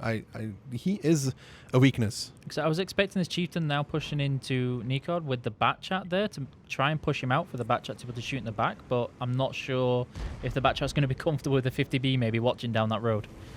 Well, Joseph here trying to pick stuff crazy. He misses, however. Can he get it on the second? He does. Nice shot there from Joseph. Already hitting 3k damage. Still 1,000 HP difference. The bot is actually reloading, so it's going to take a little bit before he gets into fight. Nico actually got out of that isolation that I was talking about. He was in between the building, not really being able to help. So he got out of that and has now reset to a better angle where they can both face the bot shot together. He's a 2-shot, so if they both shoot him, he obviously dies. And now Lion has to side scrape against him with a 50B covering. You can see in E1 there's a 50B when Lion side scrapes and shoots. The 50B can actually pen his side. I am curious to see how they're going to play this batch on the hill, whether they're going to fire down onto Golf 3 with the chieftain there on the same row, or if Nomi are going to try and fall back and strong arm those two. I think it's a 279 in that corner. I think it's two of them, but I can't be sure from where the UI is showing it. But I think that'd be a mistake with the 50B being able to crossfire there as well as he has with the second one just on Delta 3. Oh, wait, I can see somebody going into the hill, probably to find a bat chat waiting. Ooh, never picks up a nice shot on towards Joseph. He actually reversed down a little bit too much and got shot from behind. There's an AMX 50B driving up on towards the hill, and if Shifter does not expect this, he is going to die. I am curious to see who's going to win that, either the bat chat or the 50B, I think. Oh, no, 50B's changing his mind. That's because they're starting to push down. Shifter now picks up Jordan as well. It's going from bad to worse for Nomi. It's still 1,000 lead, but the gun in the game has now switched sides, and they still need to figure out how to use this B and this chieftain in a way that actually makes sense. Right now, the B, like, I mean, even there was a chieftain on 8 line that pushed up to the corner, but smartly so backed off, which is really important. Would you have expected that bat chat in Kilo 1 to have maybe have pulled back and rotated, or would you have kept him there? He actually gets Joseph. I don't even know how he does that. He can't really leave that bat. If he crosses back, he will die. Okay. If he tries to leave, he will just die. I'm just surprised he actually managed to kill Joseph. I mean, Davey feels to be throwing some tanks away for no reason whatsoever. So there is that. But still, like Lion here, how do you use this guy? There's no opportunity for him to actually commit onto anything and make a kill, and he's just like 2,200 HP. Okay. And then Batchat's trying to get into position, I think, for some crossfires coming down from the hill. I think everybody's a little bit cautiously now waiting for a surprise. The funny part is Uriel outspotted Magma, but Magma didn't see him in return. So he actually managed to get across without. And I could like this. I mean, right now, I feel like they need to use the Chieftain, the Bant, and the 50B to peek onto Nico together. Because Tuxi left, they need to kill this 279. If they all peek him together at the same time, the Batchat peeks him from the left, the 50B and the 279 peek him at the same time as the Chieftain does, then they will be able to, should be able to kill him. However, if they fail, that will also be the end of them. Okay, so it looks like DV have kind of registered that Nomi don't have control on the east side of the map now and trying to rotate more and more tanks. I don't think Nomi can just sit here and get surrounded slowly. I just don't feel like that will work. Because at some point, you see on the right of Sokar, there is a lane. At some point, a Chieftain is going to drive down that lane and kill Sokar. Or he's going to die to HE. And maybe. I think he's registering that pain incoming. Looks like he knows that there's some pain on the way and has decided to try and angle his tank a little bit better. The 50B pulling back. I can't see where the Batchat has disappeared to, and it looks like DV have got this now. This 50B tried to peek on towards the tanks pushing in from Davey, but here comes Lion with all his HP. He needs to make a difference here. Tuxi takes one from the side, takes another one from Lion. Sokol now coming in as well, but is it a little too late for this kind of play to come out? They will pick up Tuxi, but then they need to be able to reset. There's another 279 coming from behind. That's Nico, double chieftain on the cap. The AMX 50B is now coming from behind as well, though. They're going to try and focus on Nico here. He might have overextended in his 279. Can they get it, though? Batshot 50B now starting to make their clips. Never goes down, though. Sokol follows it up. Nico goes down, and it's a 3v4 at this point, but the 50B, however, is going to be reloading. Lion has a lot of HP, gets a nice strike on towards Magma, who uses its repair kit. Now Shifter coming from behind, and the Batshot is a threat from behind, and there's going to be Ilya pushing from the front. Lion gets tracked. Lion gets tracked again, has to burn his kid, trying to back off. He's on fire, not in a good way either, sadly enough. So he's trying to get back into this building here. Ilya actually misses. The 50B is now a crucial factor as well. Can he get this shot? He does, which is a beauty. 490, putting him on 492 HP. Can he pull back slightly further? Can Uriel pick up Magma? That's the real question here. Uriel does. So he can still make this work. Getting the close. Chieftain will be a one-shot now. So it's now a 1v3. It is a winnable 1v3 though. Oh, that was a mistake. Not anymore. The 50B Ghost will pick him now because he stopped. The other 50B is going to come around there and go, thank you very much, I believe. Yep, there it is. So that's going to be Davey picking it up, but that was close. Too close for comfort. That was a very... I like that game. That was a close game. I still feel like what I said earlier is that those... when I said that the Chieftain, the 50B, and the bot needed to peek on the 279 together, Yes. I feel like that would have worked out better than what they did, because now they left the initiative to DV, so they were able to close the map. You know, Bachat go through here, 50B go through, Chieftains go through here. They found Costa, they found tank after tank, and Uriel traded like 1,000 HP to peek onto that Chieftain. Yep. He got shot twice. He got shot once by one of the Chieftains, and then he took 2 shots from the bot, so like minus 1.2k HP. He dropped to like 980 something. So if he used that HP in a more productive way to be able to shift it in an amazing amount of damage for this kind of game. Uriel also did very well, but I still feel like he could have been more productive. If he peaks with the bot, if he peaks with the Chieftain and the 50B, they should be able to remove the 279 from the game, because if the 279 fires, then never in the bot should be able to get an angle where the 279 is not actually able to bounce. Yep. And then if he actually angles towards the bot, the 50B should find a shot to where he's not angled towards him anymore. So I feel like that would have been a better play. I that's kind of what I expected once they took down the 50B from the bat before. Sorry, I can't remember who was in the 50B hiding around. Joseph? Charlie 3, I think it was. If it was Davies, it was Joseph. Yes, yeah. Once he was gone, I didn't see any crossfires. I don't It even really know how suppressed the Joseph bat died, chat. personally. No. I felt after that 50B was gone, that's when the best time for them to have really pushed that 279 with the Chieftain on full hit points. Yeah. I don't know. It was winnable for either side, but the 8-line commit, it was okay. They killed Titus, but like they lost the tanks after as well. The bat came from behind. Nomi's trap, it didn't really work because Davey didn't just drive down with the 279s. They just stopped. Yeah. They did a decent amount of damage, don't get me wrong. But when they stopped with the 279s, you could see through the one line there was I think it was 277s driving down, and they just killed that guy for free. Well, not for free, he did damage in return, but they took the position, which immediately eliminates anybody that's sitting in K4 from actually contributing to the game. Yeah. No, it's I think they realized there was a trap there just at the right time there to stop. I can't remember who it was that overextended, but they managed to stop just in enough time, hit the tracks and start reversing, and that allowed everybody else behind him to kind of. It's not like you can just peek onto a 279. Sadly, I mean, I wish you could. Could you win another 279? Yeah, you could, but you're gonna be bouncing each other a lot. Sumo wrestling. Sumo wrestling. Perfect. Wait. What are you saying here? 279, 279, bouncing. I thought. Okay. You wanna sumo wrestle with me later? I mean, that sounds like a fun activity. There is an employee who tried that with me, and he still has a damaged finger from this when we had a team building. Every day I have an update where he nearly lost the end of his finger. I mean, if you want, I'm not afraid. I mean, we can try. Oof. We can try. Oof. Yeah, that's a man with confidence right there. Yeah, absolutely. So what we get? Do we think we're going to expect any more different lineups and tactics coming in the next round, or we're going to stick to the guns?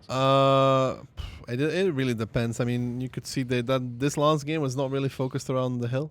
You have a few kinds of Himmelsdorfs. There's one that's focused on 1-2. There's one that's focused on the middle, and there's one that's mainly focused on the hill. This one was actually 1-2 from both teams, which is interesting to see. Mainly 1-2. Not really much on the hill from either team. I don't know. I could see Davey. You know, they played 1-2 now. I could see them actually go on towards the hill next time. Okay. Because you don't want to just do the same thing. You know, it rarely ever works to just do the same thing, and it's a different side as well. Okay. No, I was pretty impressed with the way the bat chat managed to get that free damage on the back of those chieftains. Yeah, please don't say that to Loud Shift. It's gonna like take that for the rest of his life. He's probably gonna clip that and play it on TeamSpeak for the rest of his life. It was nice to just see. Oh, thank you very much, and then neutralizing that so effectively really I think helped DV control that side of the map. Then. Yeah, when he had the hill, it really shuts down a lot of angles. Triple B single bat. Triple B, single bar. So both teams going with a decent amount of chieftains. Triple B, 2279s, 2279s. Did they mirror lineup? It Oh looks my like God. it is. It's a mirror matchup.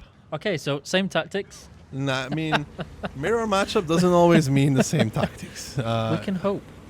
I was right. Okay. Unbelievable. Yeah, there you go. How do I know these kind of things? It's almost like you're a part of the tactics in the clan and knowing these people. I mean, I didn't really know their shots, you know. I mean, So he says. so he says. So there's one tank down. There's 1, 2, 3, 4 tanks down for the side of Nomi. There is 5 tanks down for the side of DV. However, in a hill fight, the 279s are down. In a hill fight, DV should win. With only one less guy, they have the better positions where they can do enough damage that the one extra gun for Nomi should not make a difference. Is this Batchat? Sorry, I'm looking. Is the Batchat going to have to get into position without being spotted first? They're just going to trade on the corner. Oh, wait, there it goes. And Shifter is winning so far. Kind of slow from Never. Like, it's really kind of... He was really slow on the trigger there. They are trading. Shifter is winning so far, so Never doesn't really want to keep peeking this. At this point, soon, the 50Bs reach the position, so the bots stop trading, stop peeking. Yep. Because it's not worth it anymore. Because if you peek now, a 50B kills you. Okay. I am noticing that Nomi Batchat is probably spotting the DV tanks. Yeah, they can maybe drive through the underside. going- Oh, Like, you see how Zix is driving? A lot of them Yeah, will just yeah, drive through underside and will not get spotted.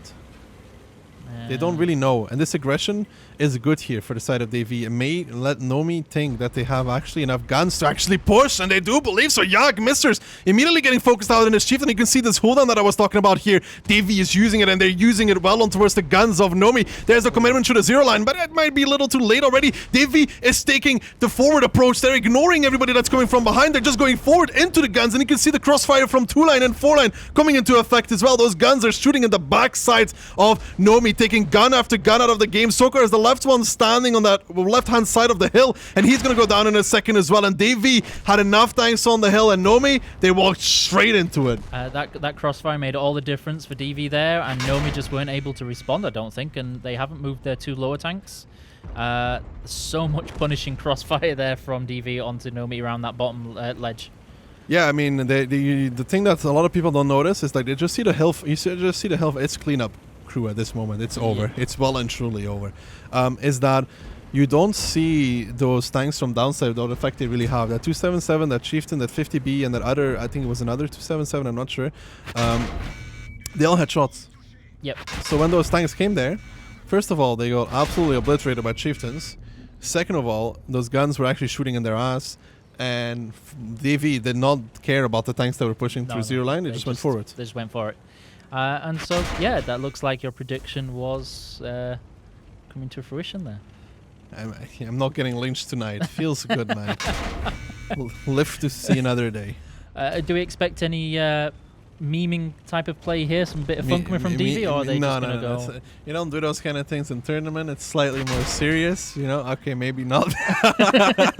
I was expecting it. And Yeah. Nico's a one shot, by the way. If they didn't notice, they could always, give him a love tap. But I think they're just going to close out the game now, though. Okay. No, I've seen enough of these games to anticipate this in the final game where they blow some steam. I don't know why people would ever do such a thing. I don't know, Daki. Why would they? Kill the blue is a secret tactic of mine. I don't think I've ever seen you do anything like this. Shooting a teammate in advances? How could you say such a thing of me? I don't know. I play to win. Okay. I totally believe Sometimes I play to kill my team. I have seen those. Yeah, it's true. I have seen those. Yeah, but there the Chieftains are dominating.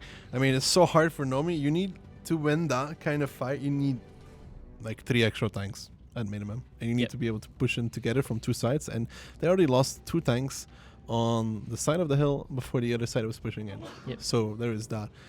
To make that really work, you need like so many extra guns, especially pushing in those positions that they're pushing into, which is hold down. It's really not that easy. Would you have expected if Nomi rotated some of those bottom tanks into position to crossfire? Do you think that would have helped, or was it just... No, the difference is that the bottom tanks from Nomi had 0 shots. Yep. And every bottom tank from DV except for one Yeah. had shots. Because they were staying in the hold down while Nomi was out completely in the open. It was something that I noticed once the Batchat started retreating, that DV rotated so many of those tanks that were on the bottom into that crossfiring position on the bottom, and Nomi just didn't react. Yeah, it looked planned in a way. I mean, they probably knew about it from previous Yeah. trainings, advances, whatever, tactical preparation. I don't know why that was so difficult. I don't know. It's amazing how normal words become very difficult when you're in front of a camera and everybody can clip every mistake. It's incredible. I've said a lot of things on camera that I live with my mistakes. Right. I think at one point it's something about 5 something over 1 something. Okay. So it's just it just comes with it. You just gotta accept your failures. Just accept the fate. It's done. Can't change it. It is true. I mean, you just gotta accept it. Love Twitch chat, and they love you back. Always. If you always accept them in your very heart, at one point they stopped spamming Kappa 1 2 3. Really? Not really. No, I've never seen that. I've probably triggered it myself now. Yes, probably. I'm expecting chat to just be all Kappas. And get banned. No. No. No. No. No. Amazing. No. There should be no banning for all Kappas. Maybe some of the other more adventurous emote spamming, possibly, but what about just Kappas is fine. I need to figure out some copy pastas for tomorrow. Like spam this. We always have spam this burrito to help Sacalito. Wow, I've not seen that one. It's pretty good, dude. To be honest. Okay. What other ones could we think of? Who's playing Nomi? You post the emo. Yeah, no, it's as we mentioned, social media corner. It only takes. Oh my god, I know one for Davey. Spam this baby to help Davey. Wow. Okay, so that may end up. What's wrong with that? It's an emote. Now I've seen how people take these and go the extra mile on Twitch chat. So we'll see how that goes. I mean, it's just an emote, all right. So to put it into perspective, earlier when we mentioned the PC, it took one person to do exclamation mark PC, nothing else, and then all 1,000 people just typed exclamation mark PC. Yeah. So that was pretty prolific. Part of the herd. Part of the herd. Part of the ship, part of the crew. Okay. And then we have a nice bonus code coming up on screen for everybody, and there you go. Tomorrow for more. Tomorrow for more. This may be the one that people missed out on earlier. We've been sharing them in chat, so that is the last one for today. Complete and activate all 5 of them for a free garage slot and a made in Germany style. I can't remember what this particular one gives, but I will let you know in the chat when I teleport over to the other desk. You gonna teleport? Possibly. I'm waiting to see how everything's changed now I'm here randomly. Oh my god. You got some skills in you. Yeah, I try. Who thought you were a man of so many talents? Who knew? Who knew? I mean, I didn't. I mean, that's why I'm so surprised. Who knew? Okay. And so we're returning tomorrow with yourself and more of the amazing Steel Mojo, the awesome duo that you are. You're giving so much credit, I might start blushing. The chat were very happy to see you both back together and casting. They were all very, very happy. I bet they were all very excited. I'll have to rewatch that and just filter out the negative comments. None. Not one. That is because you purged them. Nope. Absolutely every single person was really happy. They said they're impressed. It's good to see you both back and casting. So yeah, they were all really happy. Maybe I start blushing afterwards. Is that red? Is that red? There's a lot of red there. So everyone's really happy for Steel Mojo and Daki combo again. They're really looking forward to tomorrow, I imagine, from that with some more awesome gameplay. And who do you think is going to pull it out in the end? I have made my predictions, but however, I am not willing to share. I will get lynched, all right? Okay. I will say it tomorrow, okay. So there's less time to find out where I am. Okay.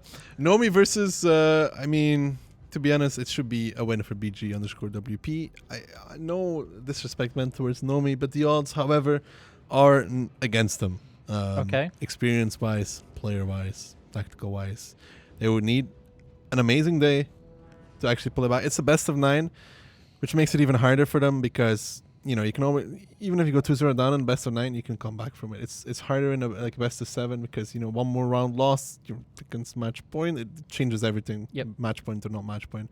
So between Nomi and BGWP, it should really be BGWP realistically. It was a strong game today. It was. And then between CSA and Davey, I mean, who do I betray? Do I betray Saka? Do I betray Magma? Shifter? Which side do I? Can I be? Can I be French? Both of them go through. Draw. I may pick somebody and then say I'm 1% Italian and switch side. Okay, that'll work. Does that work? I'm sure that'll work. I feel like DV should have better preparation than CSA, and they should be taking it. Okay. But, you know, like anything can happen. Okay. I mean, from what we saw at DV today in those matches there, that was actually really well coordinated, and I think they had really good responses to changes of tactics. CSA also played really, really good, though, to be honest, between them and MVPS. I mean, it was a good game, it was a close game. That will be the closest one. It kind of could go either way, to be honest. It really depends on which team pulls ahead early. And that one, I feel like whoever picks up an early lead will probably continue running with it. Okay.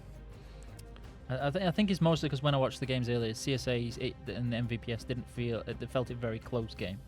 They were very close. Yeah. Whereas the DV game versus the one we've just seen with against Nomi, it was kind of... It's a little scrappy, but, you know, they pulled through in the end. Yeah. Well, I mean, based on the sheer strength of tactics and gameplay, BGWP, I think, are going to be the team to kind of maybe beat tomorrow. Probably. Do you agree with this? Yes, I probably. If they reach the final, they are the favorite. One way or another, they are the favorite. Just experience-wise alone. Okay. It makes a huge difference. They are the favorite. Okay, so I think that's everything. All your predictions aside, and awesome casting once again. I'm sure everybody's missed you. I hope you enjoyed yourself. Very much so. Apart from making 2 slip-ups that were fantastic. That was fine. This happens, man. I'm pretty sure I replaced shots with something else during the cast as well. So there is that. No worries. And so yeah, thank you very much for having me here. No worries. We'll see how that goes in the future. Thank you everybody for watching. Thank you for tuning in. Thank you for joining chat. Make sure you join all the codes. Make sure you follow for the Chill Blast PC. Tune in tomorrow. Follow the channel. Make sure you catch out Steel Mojo and Daki's content. Amazing content that we have on there. And we will catch you all tomorrow at 3 p.m. CEST time, where we carry on the tournament for day 2. Have a nice evening.